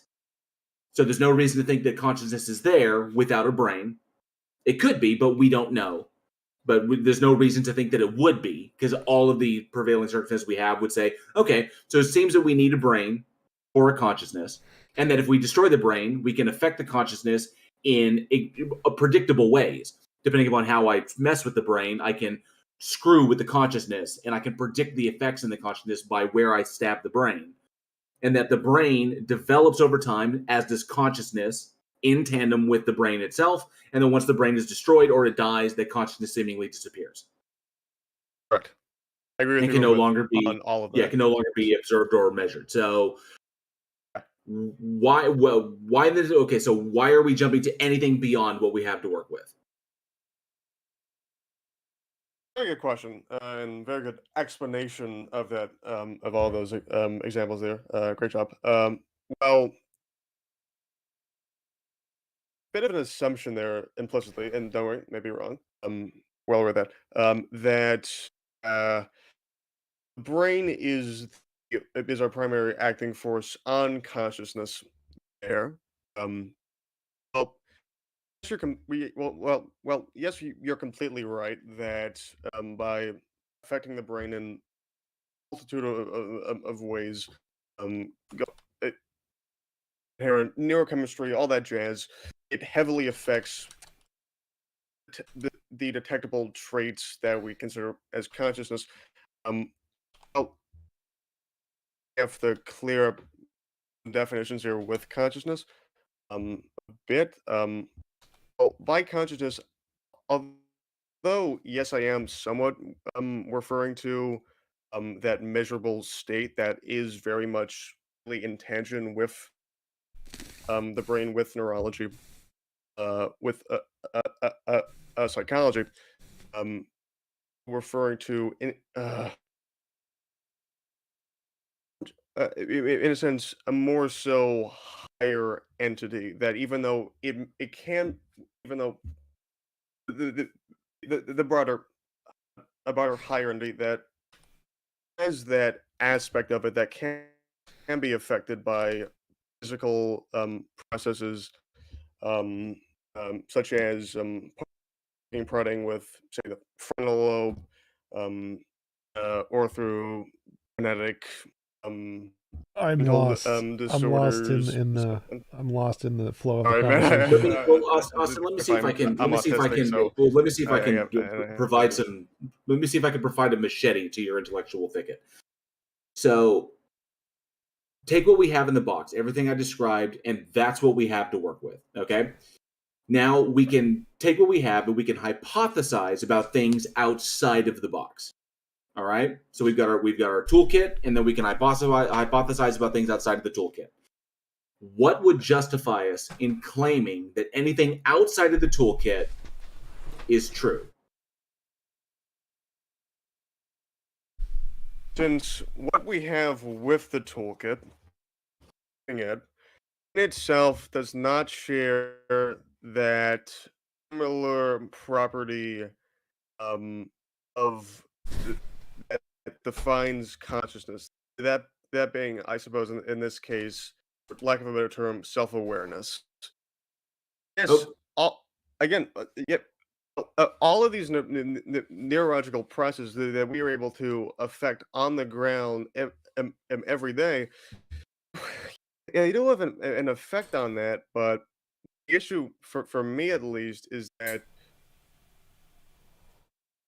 those processes on themselves, the very tissue, how do you explain how that leads to something such as, for example, metacognition? I mean, Well, even if we can't, that wouldn't be evidence of a god. So say there's something we correct, can't it's not. explain. Yes, both sides have, again, burden of proof. Again, all of the which actually why I'm questioning why you guys even started doing it. Ultimately, we can hypothesize a lot of things outside of the box. Yes. We can say, are we tapping into something? Does the consciousness exist without does consciousness exist without the brain? Does it just continue on after the brain has died? But these are hypotheticals. We're just assuming it's like, hey, well, what if this? What if this? What if this? But They're also we can ask technically these questions. hypothesizing that the brain has that much of an impact on consciousness. But we know that without the brain, well, we know we can determine with what we have to work with that without the brain, there is no measurable consciousness. And that if we affect the brain, we can affect the consciousness in very predictable ways. Whether we go after the occipital lobe, we go after the temporal lobe, we go after the hippocampus, we go after the brainstem, that we can actually cause predictable outcomes in consciousness. If I do this to your brain, you will no longer be able to do this consciously. Or if I do this to your brain, this will occur and this will suddenly happen. We can predict these things. So we can conclude from the evidence at hand that the two go hand in hand. Where my conclusion is essentially I'm in the school of thought that a mind or consciousness is literally the property of a functioning brain. That's why a brain can function in a variety of states, but you can have consciousness in a variety of states as well. So functioning neurology results in a detectable consciousness, just like it's an emergent property of the system, just like a heartbeat is an emergent property of all of the cardiac cells put together to form a heart.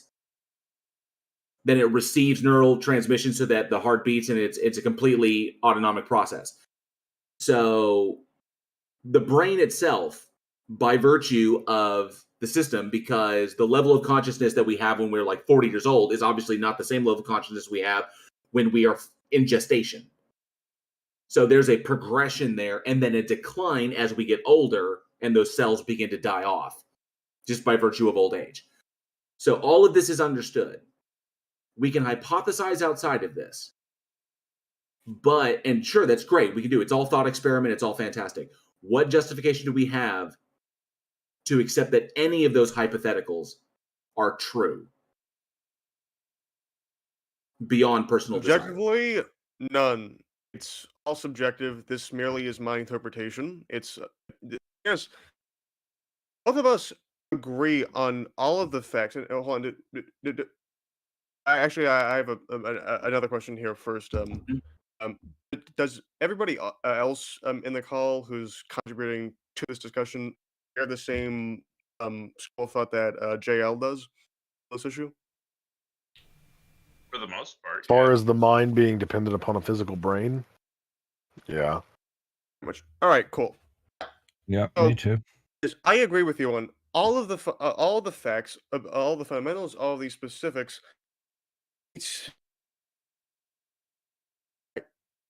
I just personally can't convince myself that something as complicated with as many near infinite possibilities as consciousness, as self-awareness has, can be explained by any process that we're going to find by delving deeper into the physical properties of our neurology of the brain. It just seems to be too much of an evolutionary jump. At one point, the sunrise was equally as complex and unexplainable by the natural world. Have you heard I of would agree. I will. Let me just point out that our intuitions have an incredibly poor track record when it comes to explaining complex issues in our reality. Well, I would actually and agree I don't with him. think that I we should think be relying. I think we are going to find something more fundamental, but I think it's going to be a physical thing that we're going to find that's more fundamental in the brain. I don't think we're definitely going to make progress. We definitely don't know everything about the brain, so I agree. We will definitely find things that are more complex and more fundamental than what we currently know about the brain. There's no reason to think it's a soul, though. Sure, but his incredulity is on the issue that the brain is responsible for producing the consciousness. That consciousness is an emergent property of physical interactions. But I will say this much to you that consciousness, whether or not you agree that it's explicable naturally, the alternative is that it's not explicable at all. Because if you're going to posit that a God exists and that he's consciousness, he is conscious, and he created everything, well, then all you're doing is just positing that consciousness is the default state of the universe. This is the default state of existence. And it's equally as inexplicable as it was 10 minutes ago when we assumed that it was some part of some unknown natural process.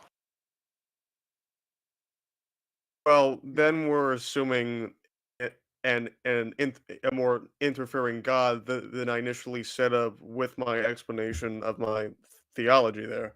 Does your God have a consciousness? I suppose Is it a so. thinking agent? Much of the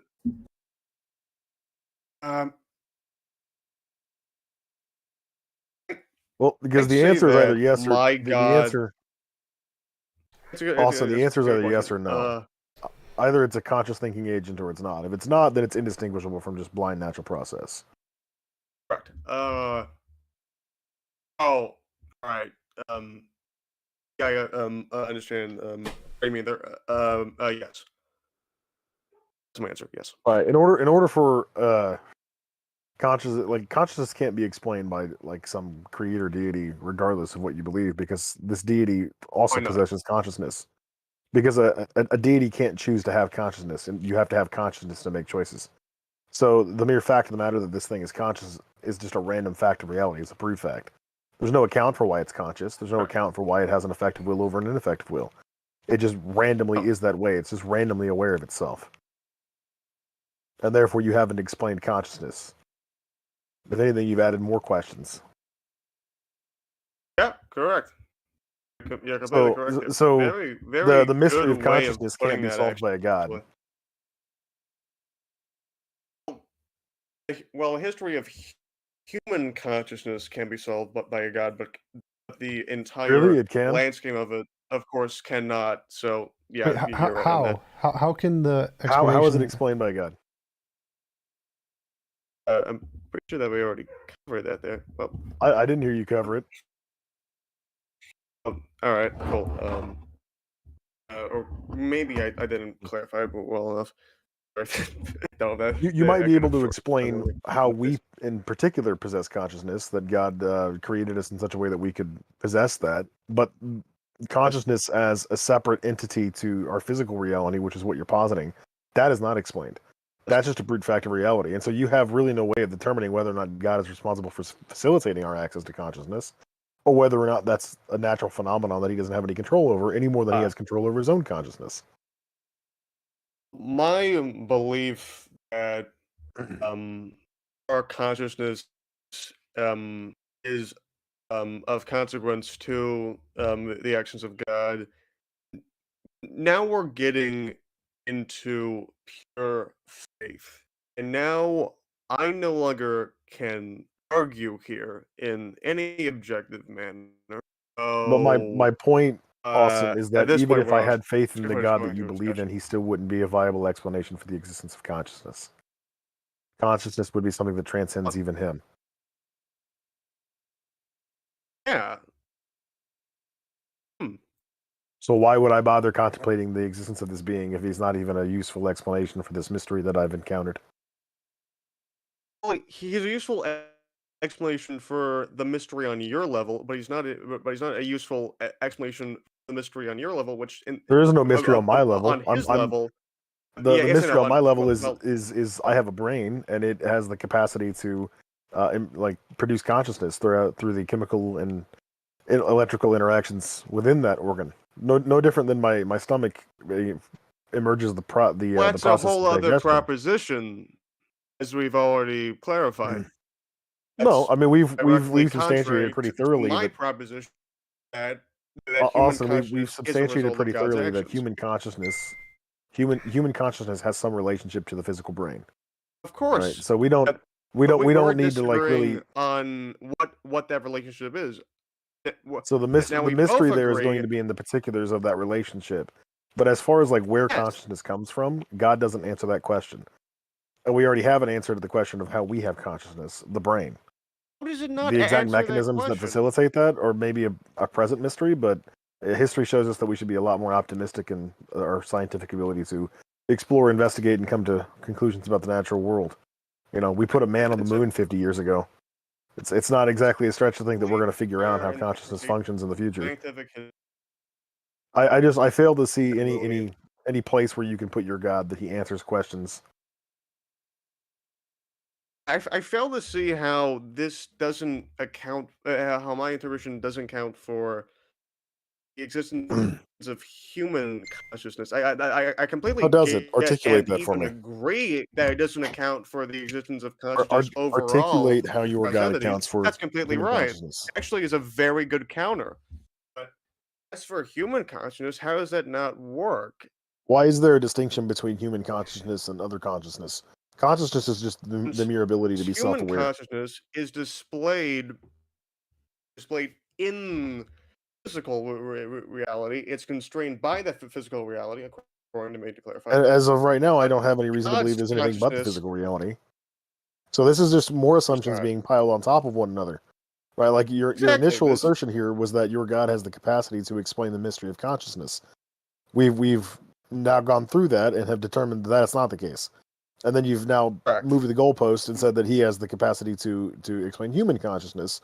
And I don't accept that distinction. You've disproven my original claim, and now I'm modulating it. Since I'm willing You're to shifting the admit. goalpost. If you want to put it that way, then I guess That's what you're doing. Well, how But you does convinced God me otherwise. explain Do you human want me consciousness? no, the How? hold my same supposed dogmatic position throughout the entire No, discussion? that's perfectly fair. So, You've changed my mind on that. No, just calling it consciousness overall and saying that explains the entire mystery doesn't work. Going by your alternative definition, that consciousness okay. also includes God's realm. Okay, can you explain how does God explain human consciousness? Mechanistically, please.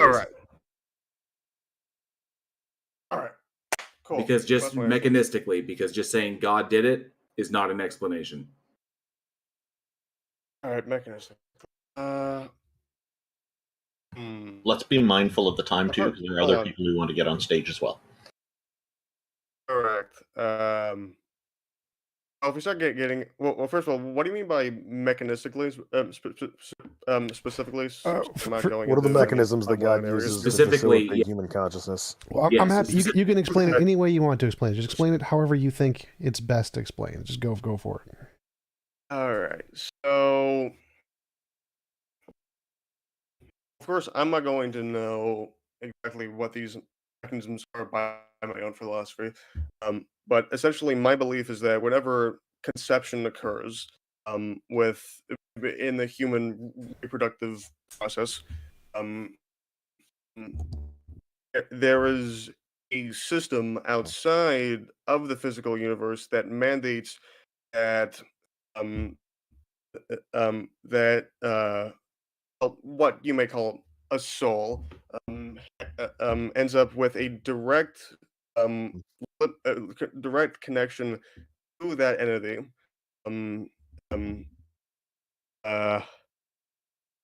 Yeah. All right. So, and then once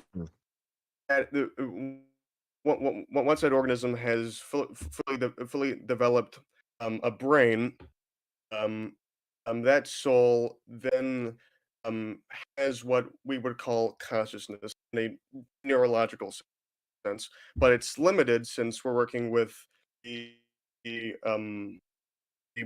very narrow physics, chemistry, biology of our physical universe. So it's not so. Although although consciousness is going to be heavily affected by neurology, all those natural systems in the physical universe, its origin is outside of it. Okay, so the first thing that comes to mind for me is that for something to count Can I answer that question right there? Yeah, that's good. So, for me, for something to count as an explanation, it has to not just be a thing you imagine to do the phenomenons. Like I can imagine a leprechaun knocked a cup over, but that isn't an explanation of the cup falling over. It's just something I made up. So there's a difference between an explanation, but it's not empirical. Well, no. So like, there's infinitely many things we can make up to explain everything.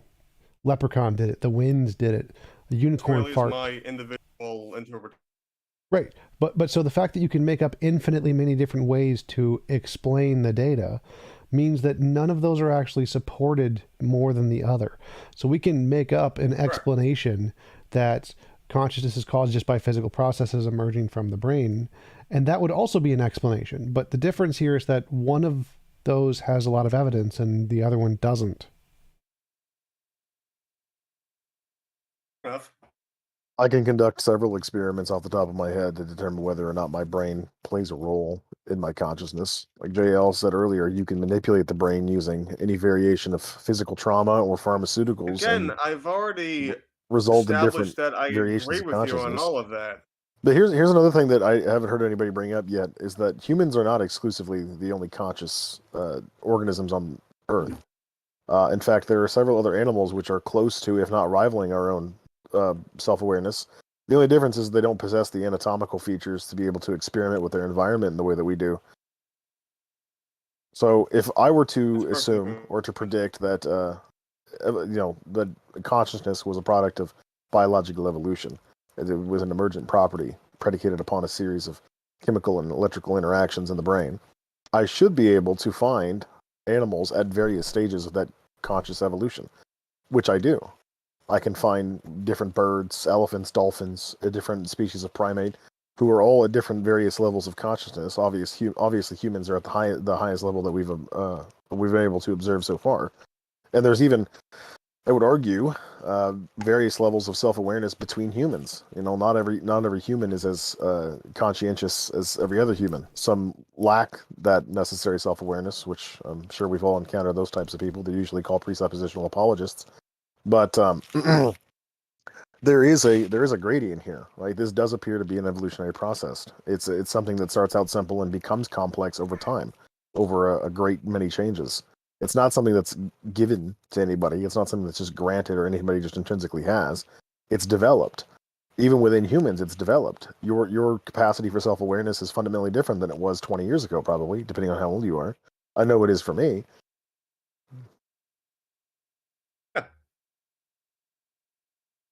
So if the information, Very good point. Yeah. if my presumptions about where consciousness comes from, I can make predictions based off those presumptions, and those predictions then come true. That would lead credibility to my hypothesis about the development of consciousness and where it comes from. It's both perfectly fair, but also has a button of scientific backing of a hypothesis there. And there's no real reason not to believe in that, aside from personal subjective caution. And I will admit that the entire predication for my broader point here is based on my own personal caution that is far more than what you appear to have. It's very much philosophical. There's not that much basis for it, and you're completely right on that. And from a scientific viewpoint, it makes far more sense to just assume that there's some process or series of processes that leads to what we see as consciousness, as self-awareness, as metacognition, as all of these supposedly unexplainable processes. We're just going to find it there, and I have complete respect for anyone and everyone who believes in that, even though I am a staunch, well, not entirely staunch, sometimes pretty agnostic theist. I have complete respect for that. And even though I clearly am not going to be convincing you of whether or not a deity exists, which is perfectly fine, I am glad that we've gotten to have this very informative and enlightening, at least for me, discussion on what's usually very down and dogmatic topic. Thanks. Now, considering how many people also have been spending a whole bunch of time with their hands up, so from the looks of it, not as much time as me, which is no issue. I'm going to be leaving now. Austin, thank you so much for joining us. It was a good conversation. We appreciate the honesty. All right. Well, we've got 2 more in queue. We were trying to finish at 4 hours today, but it looks like it's going to be 5 hours. I have pizza. Yeah, it's totally fine. I have pizza. Come on up. Hello. Hey. Hey, what's up? Well, I think you know what the subject of this program is. What have you got for us? All right. First of all, I need to put this on speaker. I don't know how to do that. Or do I have to kind of hold it up to my ear now? We can hear you just fine. Okay. So here's the thing. So there is one theory that I kind of have been playing with in my head. And I'm not sure if you heard of the single electron theory. Yep, I've heard of it. That every single thing in the world and every single thing in the universe is all trapped in a single electron. What? Pardon me. I thought about this when I was a kid. So, yeah, these are kind of fun ideas. What are you thinking of this? Does this somehow lead to proof of a goddess or a god? Well, the big thing is that if we are in an electron, that would have to mean that we are in an atom. And if we are in an atom, that would mean that we'd have to be in an object of mass. Of course, we can't really say that. Okay, of course, we can't really say that whether that piece of mass is a living thing or like a cube or whatever. But something had to create that mass, which is how I believe that would be a proof of God existing. Why? Why couldn't it have just existed forever or been created by a natural force that isn't a god? Because alright, hold on. Okay. Because the second law of thermodynamics indicates that something cannot just poof into existence. The second law of thermodynamics says Wait, not that the second law. Oh my god. No, that's the law of entropy. Oh my god. that's the second law. Yeah. Second law of You're referring to the thermodynamics. first law? The first law. First law. Who sent you notes that you're reading off of, or did you write this down while you were in queue? Oh, I was just no, I just kind of had it off my brain. It sounded a lot smarter than I thought. It sounded a lot smarter than it. So the in my head. the first law of thermodynamics is energy cannot be created or destroyed, but nobody thinks that happens. So you can have displacements where there's a large group of energy that's a positive set and a large group that's a negative set, and when you add together, they equate to zero. And so nothing's been created or destroyed, it's just been moved. That's what the Big Bang is, essentially. So no one thinks it was ever created in physics. It just had a state change. Transformational. Okay. So it is diving into topics such as these is really important to it's really important that you have a grasp of the finer points of like the laws of thermodynamics and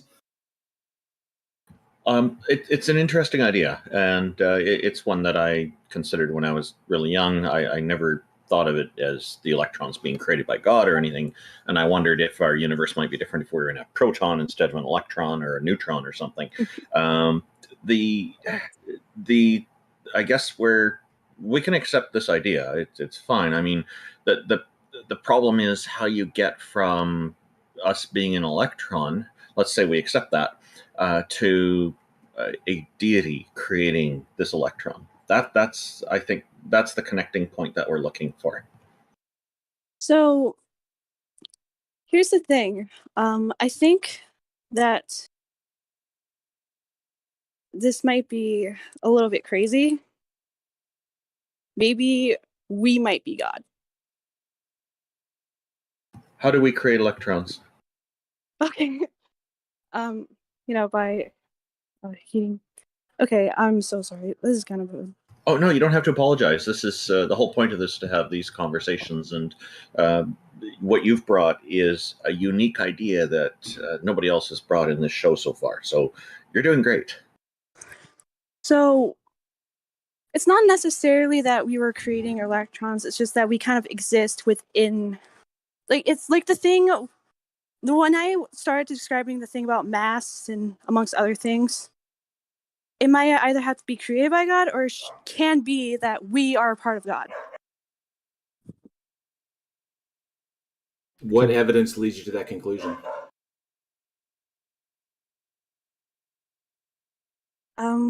So like we have. I don't really think that. The thing is that it hasn't really been explored a lot. So let me try this. Is this from your perspective? Is this really more of a faith-based position? Well, there has been effort. I mean, there has been evidence in psychology and whatnot. Like for example, you are how you think, and your world is based on how you think is going to happen. And basically, there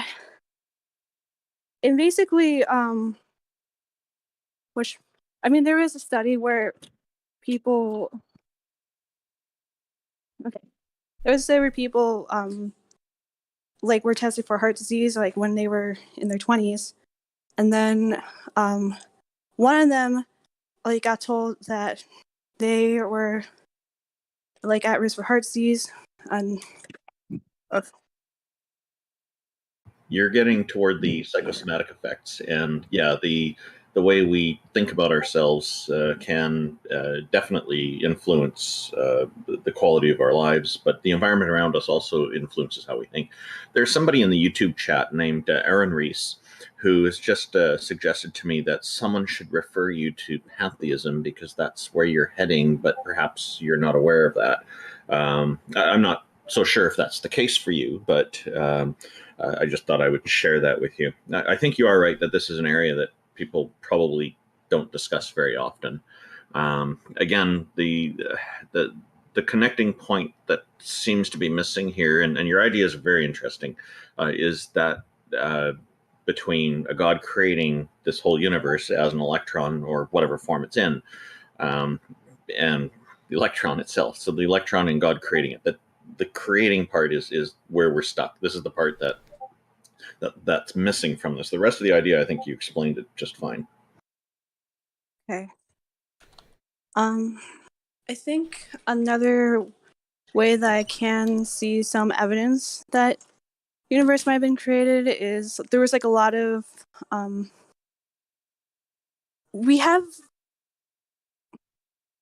okay, have you ever noticed that our lungs, our brain, trees amongst okay, calm down, Alona. This is not okay, sorry. No, take a breath. Formulate your thought. Here's what I suggest. Just imagine we're all just kind of sitting around in a park enjoying a barbecue. Okay. I am actually eating some barbecue brisket right now. All right, so it's more than just an imagination here at this point. Right. Welcome to our barbecue. It's very tasty. Thank you. I would love to have some brisket. No, it's mine. You can't have it. Ooh.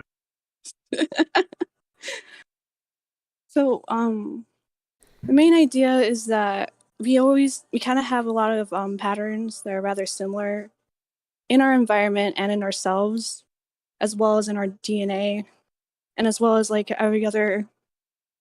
DNA of every other living thing ever. So you're talking about like the similarity, the somewhat similar structures in living organisms on Earth. Yes. Okay. So we understand that evolutionary pressures result and natural selection result in certain traits being optimal for survival and other traits being non-optimal for survival.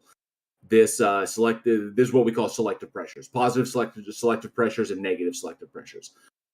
If one particular set of pressures, it was essentially, let's start at the beginning. So if all species on the planet derive, which the models say that we all derive from the same organ, from pretty much the same thing, follow the same path, and the circumstances of the planet, the evolutionary pressures pretty much apply all over the place.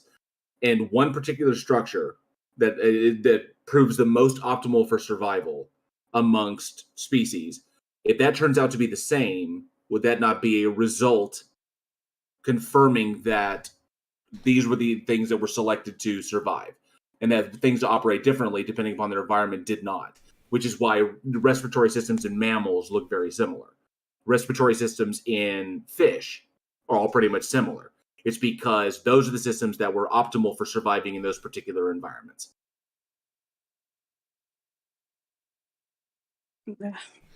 Right. And I was about to say that we all kind of have the same, I mean, even though we do have environmental selective pressures and even like epigenetics, for example, we all have like the same codons, basically.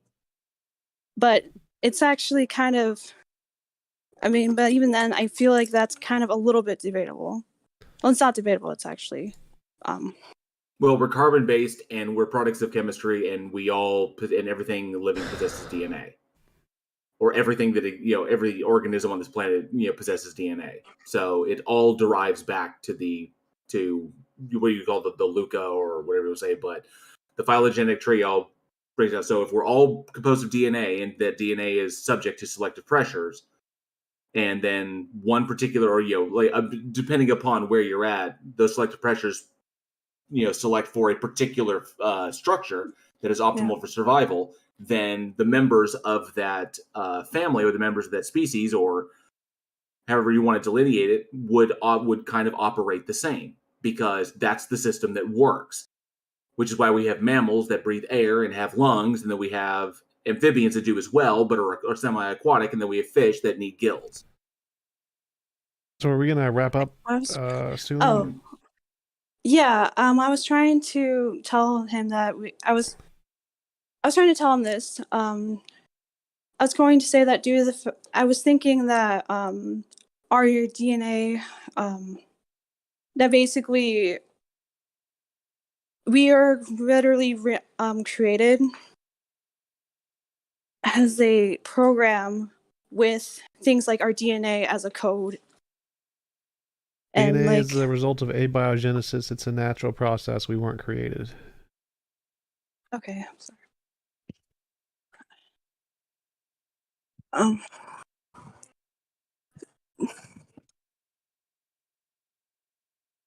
Okay. Well, I guess I should probably go. Okay, well, it was a pleasure. If you'd like to come on and expand on this idea again in the future, you'd certainly be welcome. All right. Appreciate your time and effort. Thank you. Thanks. It was an interesting idea. Keep asking questions. All right. Yeah, appreciate it. I kind of screwed up. I should be more prepared for these. It's okay. Fine. These are casual. It's okay. Well, thank you for coming up. We do appreciate you coming up. We're gonna start closing down here. We're gonna pull up Hacker. Hacker's been in queue for a while. After Hacker, we'll go ahead and call it. We'll put a hard stop at like 10 minutes from now. So if we're still going like 10 minutes, we'll go ahead and stop it there.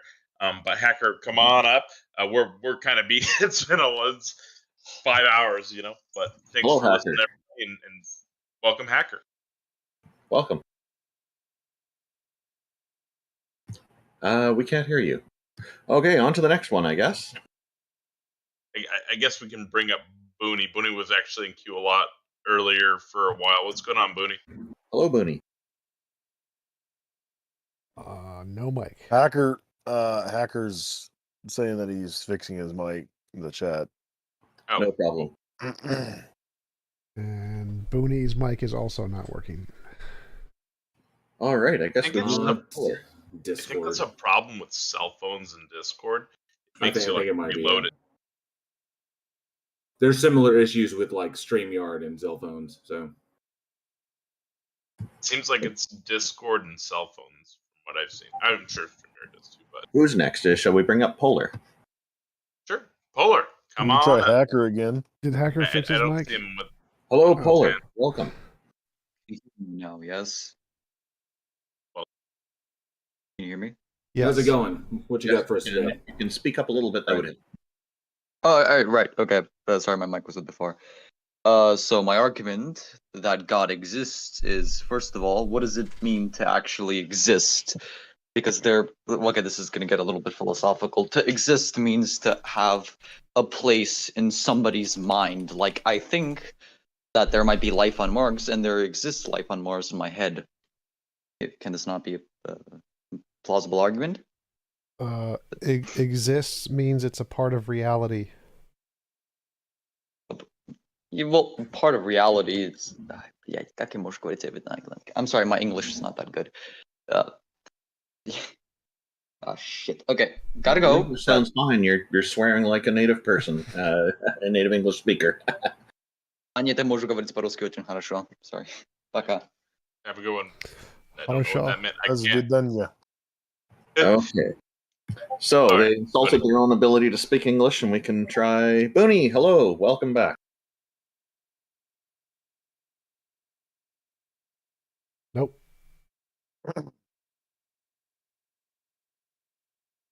Okay, Booney. It's still not working. Hacker. All right. All right. So, can you hear me now? Yes. Yes, you got you. Welcome. Thank you for joining us. You're welcome. So this will be short, and I'd like to get TJump's take on this because I know he's one of the debate bro, philosopho kings of Debate the me, internet. bro. But no, yeah, sure. But I basically believe in a deistic God.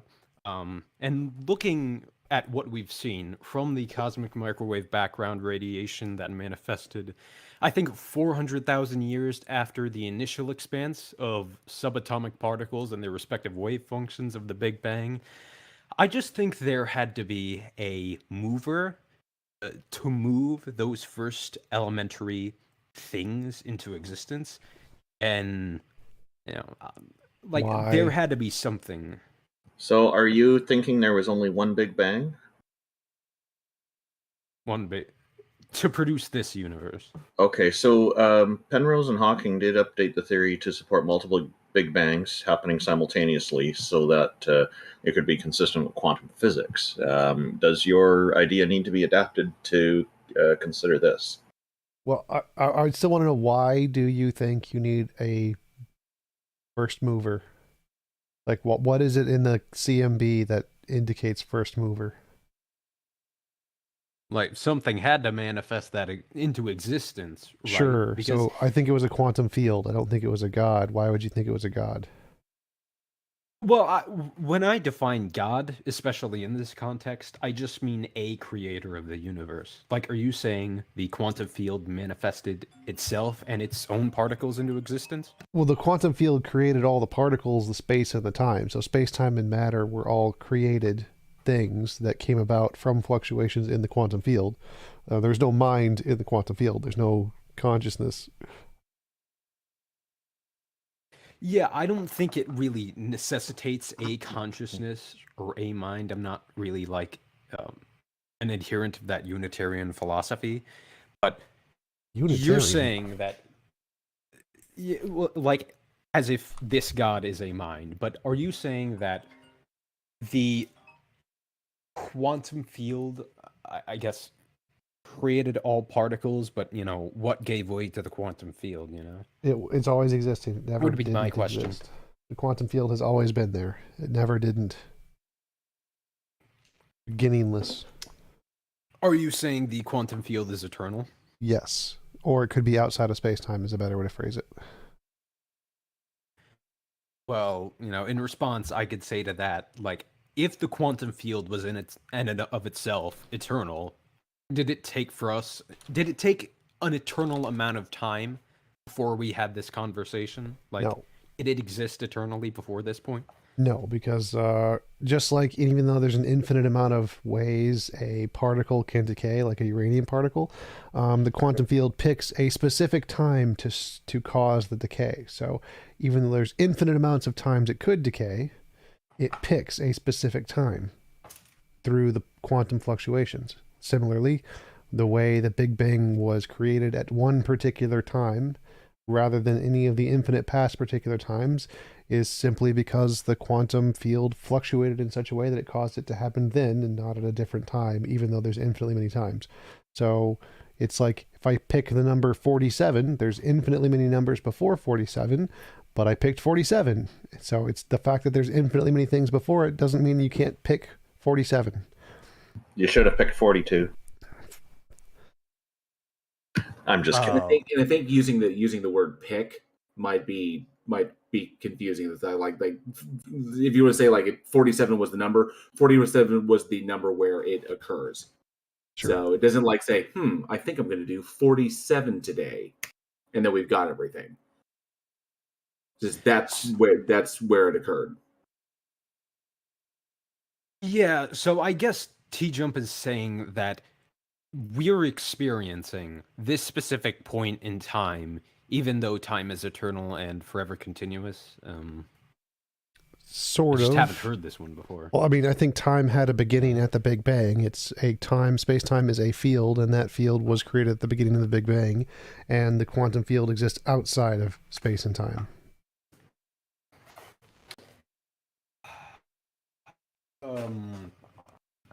Okay. Like, I think you think yeah.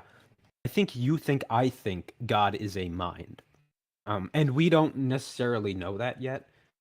Like, I don't know if he's omnipotent or omniscient or whatever properties theists commonly associate with a creator. But I think there had to be some sort of mover to necessitate where we exist in space-time. Is that reasonable?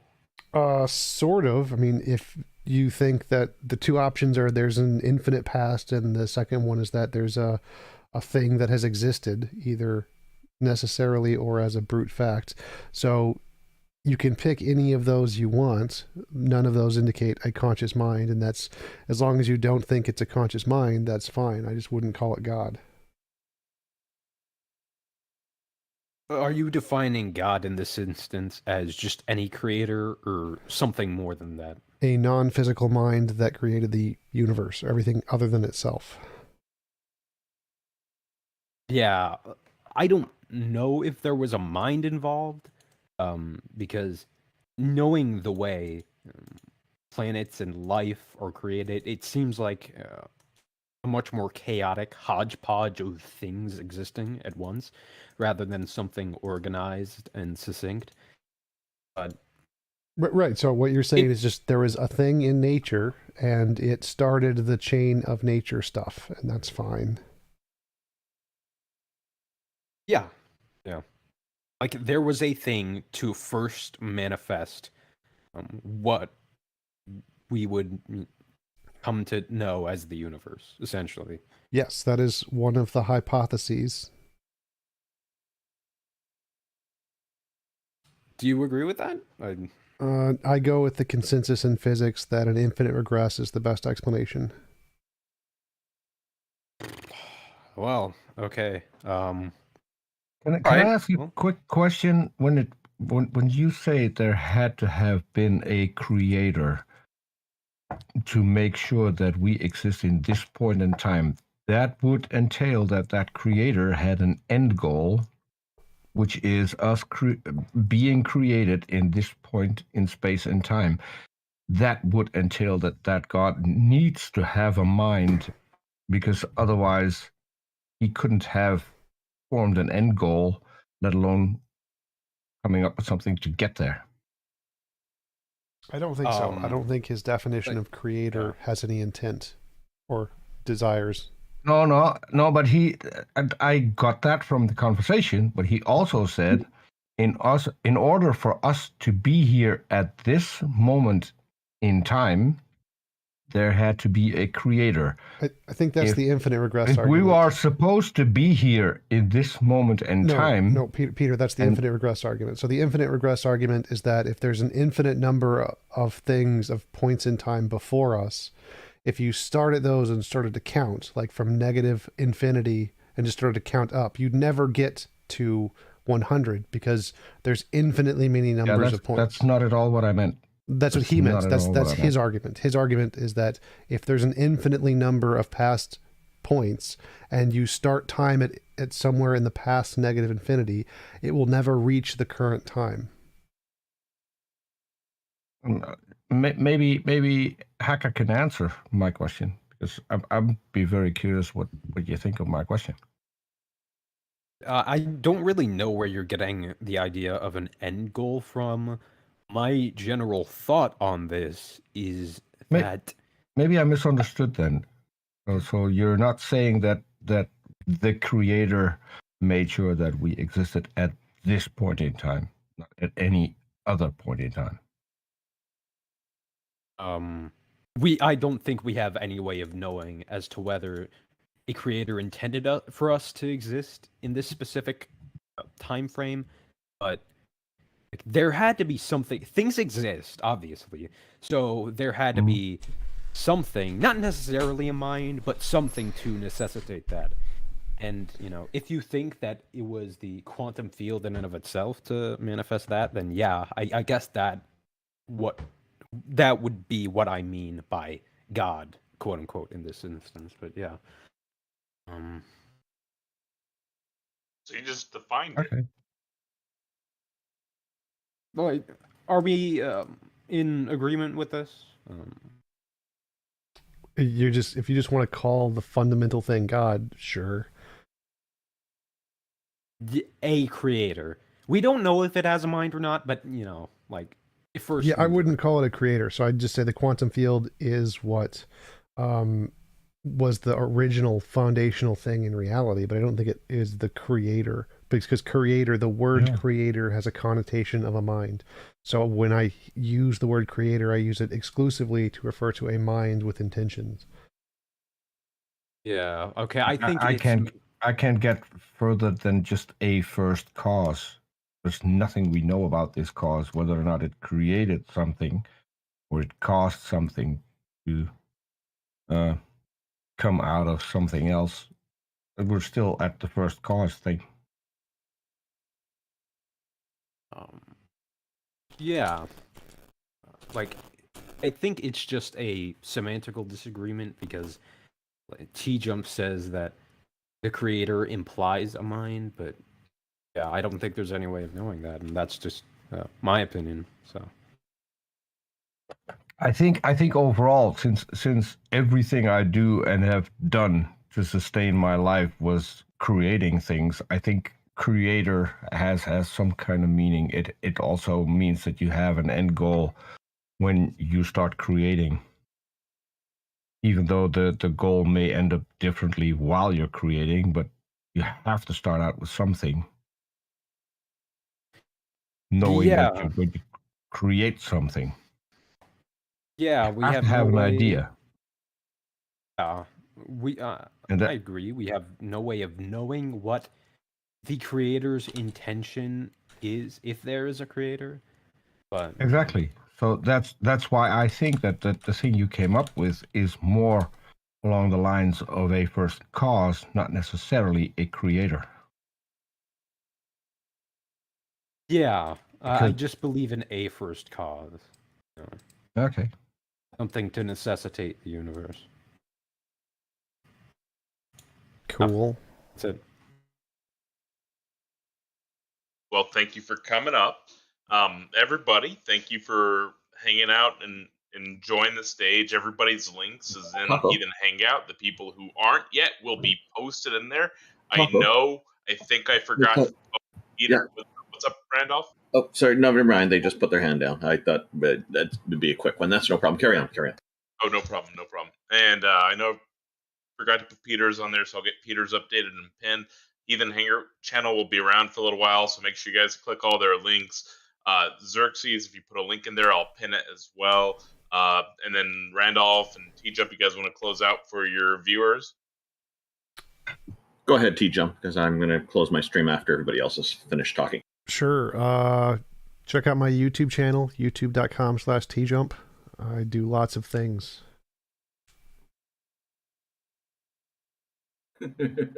Yeah, he does. And Jail Warren, did you have some final thoughts? Yeah. So appreciate everybody coming out. Thank you so much. This has been a really, really good one.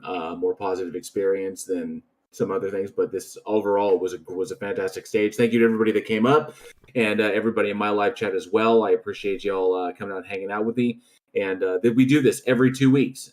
So if you like what you heard and you want to see content that's along these same lines, check out my channel, Bridge the Divide. And you'll find the link there, and you can subscribe there if you dig it. And I'll see you in the live chats. Thank you so much. You mentioned 2 weeks, which is correct, and we've been mostly marketing this as a fortnightly program, so every fortnight or every 2 weeks. And we've had a number of people comment that they've learned the new word, fortnight, just because of this show. So I'm glad that people find this interesting. Peter, did you have some final thoughts? One mainly, and that is that ever since I've joined, and I can't tell whether or not that has happened for the other people as well. During the show, we have people on, and then they will contact me in DM with just complimenting on the show and having had a nice conversation, which I think speaks to the show and speaks to the goal that we have, why we do this. So I want to thank everyone who came on whether or not they got back to me in DM or not. I really appreciate the people who come on and want to have a good, cordial conversation about it. It's not about winning something. It is about bouncing ideas off each other and see whether or not they hold water. And I truly enjoy coming on these. If people want to check me out, you can find me on youtube.com/gonna go for it, or as a producer on several other channels. Thank you, Peter. And yes, I've received some as well. I know Taco has. I'm sure everybody's received some messages, people giving us feedback on the show. Most of it's positive. Jack Burton. My paradigm is still blown because we got Otangelo to admit he needs to do more work. I'm just... that was great. I thought that was very good, actually. I liked that. Jack, did you have some final thoughts from the Pork Chop Express? Oh yeah, I want to thank all the trolls and the pre-subs, but I repeat myself for being so manageable, and thanks for all the keyboard warriors out there for helping me hone my typing skills. Yeah, you were busy today in the live chat on Discord there. I saw you going back and forth with people quite a bit. Yeah. But the important question, have you finished your drink? I know Randall spends a lot of time creating a new one for every single show, so I think someone should Bottomless glass. It's a different color each time. Is the drink ever really finished? I got to figure out something else to change. Some people have noticed, but they weren't quite sure if it was intentional. It was. Thank you, everybody. King Xerxes, maybe you can teach us how to pronounce your name properly and give us some final thoughts. Xerxes. Xerxes, thank you. Yeah, it's a little bit of an oxymoron because King Xerxes is the name of a Persian king who was featured in the Book of Esther in the Bible. A little bit of an inside joke between me and another user, but no final thoughts were this was actually one of the first full-length stages I was able to participate in, and it will probably be the last for quite a while. However, I am pretty frequently active in the Discord servers, so if you guys ever want to chat with me or engage with me about a subject, then you'll probably find me 2-3 times a week in TJump's room here on politics or in any of the other major debate servers. I also have a YouTube channel, which I'm fairly certain Taco is going to link to you guys. So subscribe to me if you want to hear some more. You can link that to me, by the way. And I put it in the chat on Randolph's stream as well. Yeah, by the way, these links will all be in the YouTube video description. And as we always include, and we'll be adding King Xerxes in there as well, because I didn't have this ahead of time. So thank you. Taco, you're the one who's organized this. Before I say some final words, because I'm live streaming this, I'd just like you to give us some final thoughts. Holy crap, you guys made some progress today. Well, I mean, I'd talk more, but y'all are amazing. But y'all made some progress today with a couple of people, Otangelo for one, and then the other gentleman who you got to acknowledge that you changed his position some, which was huge. So good job there. That's the first time I've heard that in a few weeks. But that's everything I've got. Thank you, everybody, for watching. This was fun as always. Okay, yeah, well, thank you to everybody, and thank you for everyone in the audiences for tuning in on the live YouTube stream and the live Discord chat. My website is at www.youtube.com/Randolph Richardson, and that's spelled RANDOLF, no matter what autocorrect tells you. We also have a Discord here. This is hosted in the Politics Discord, which you can get to at discord.gg/politics. We're grateful for them hosting this. And providing a platform for us with a large audience. It's been fantastic. They've been great hosts. So thank you very, very much to Politics Discord for this. I also have a Discord for the Canadian Atheists. You can just type into your web browser discord.canadianatheists.ca and it will take you there. It'll set up the invite. And if people would like to see us again, we'll be here in a fortnight from now, 2 weeks from now. Thank you once again to everybody, and I hope everybody has a great rest of the weekend. Take care. Thanks, y'all. Thank you, everyone. We're closing out the stage now. Bye, everyone. Nap time.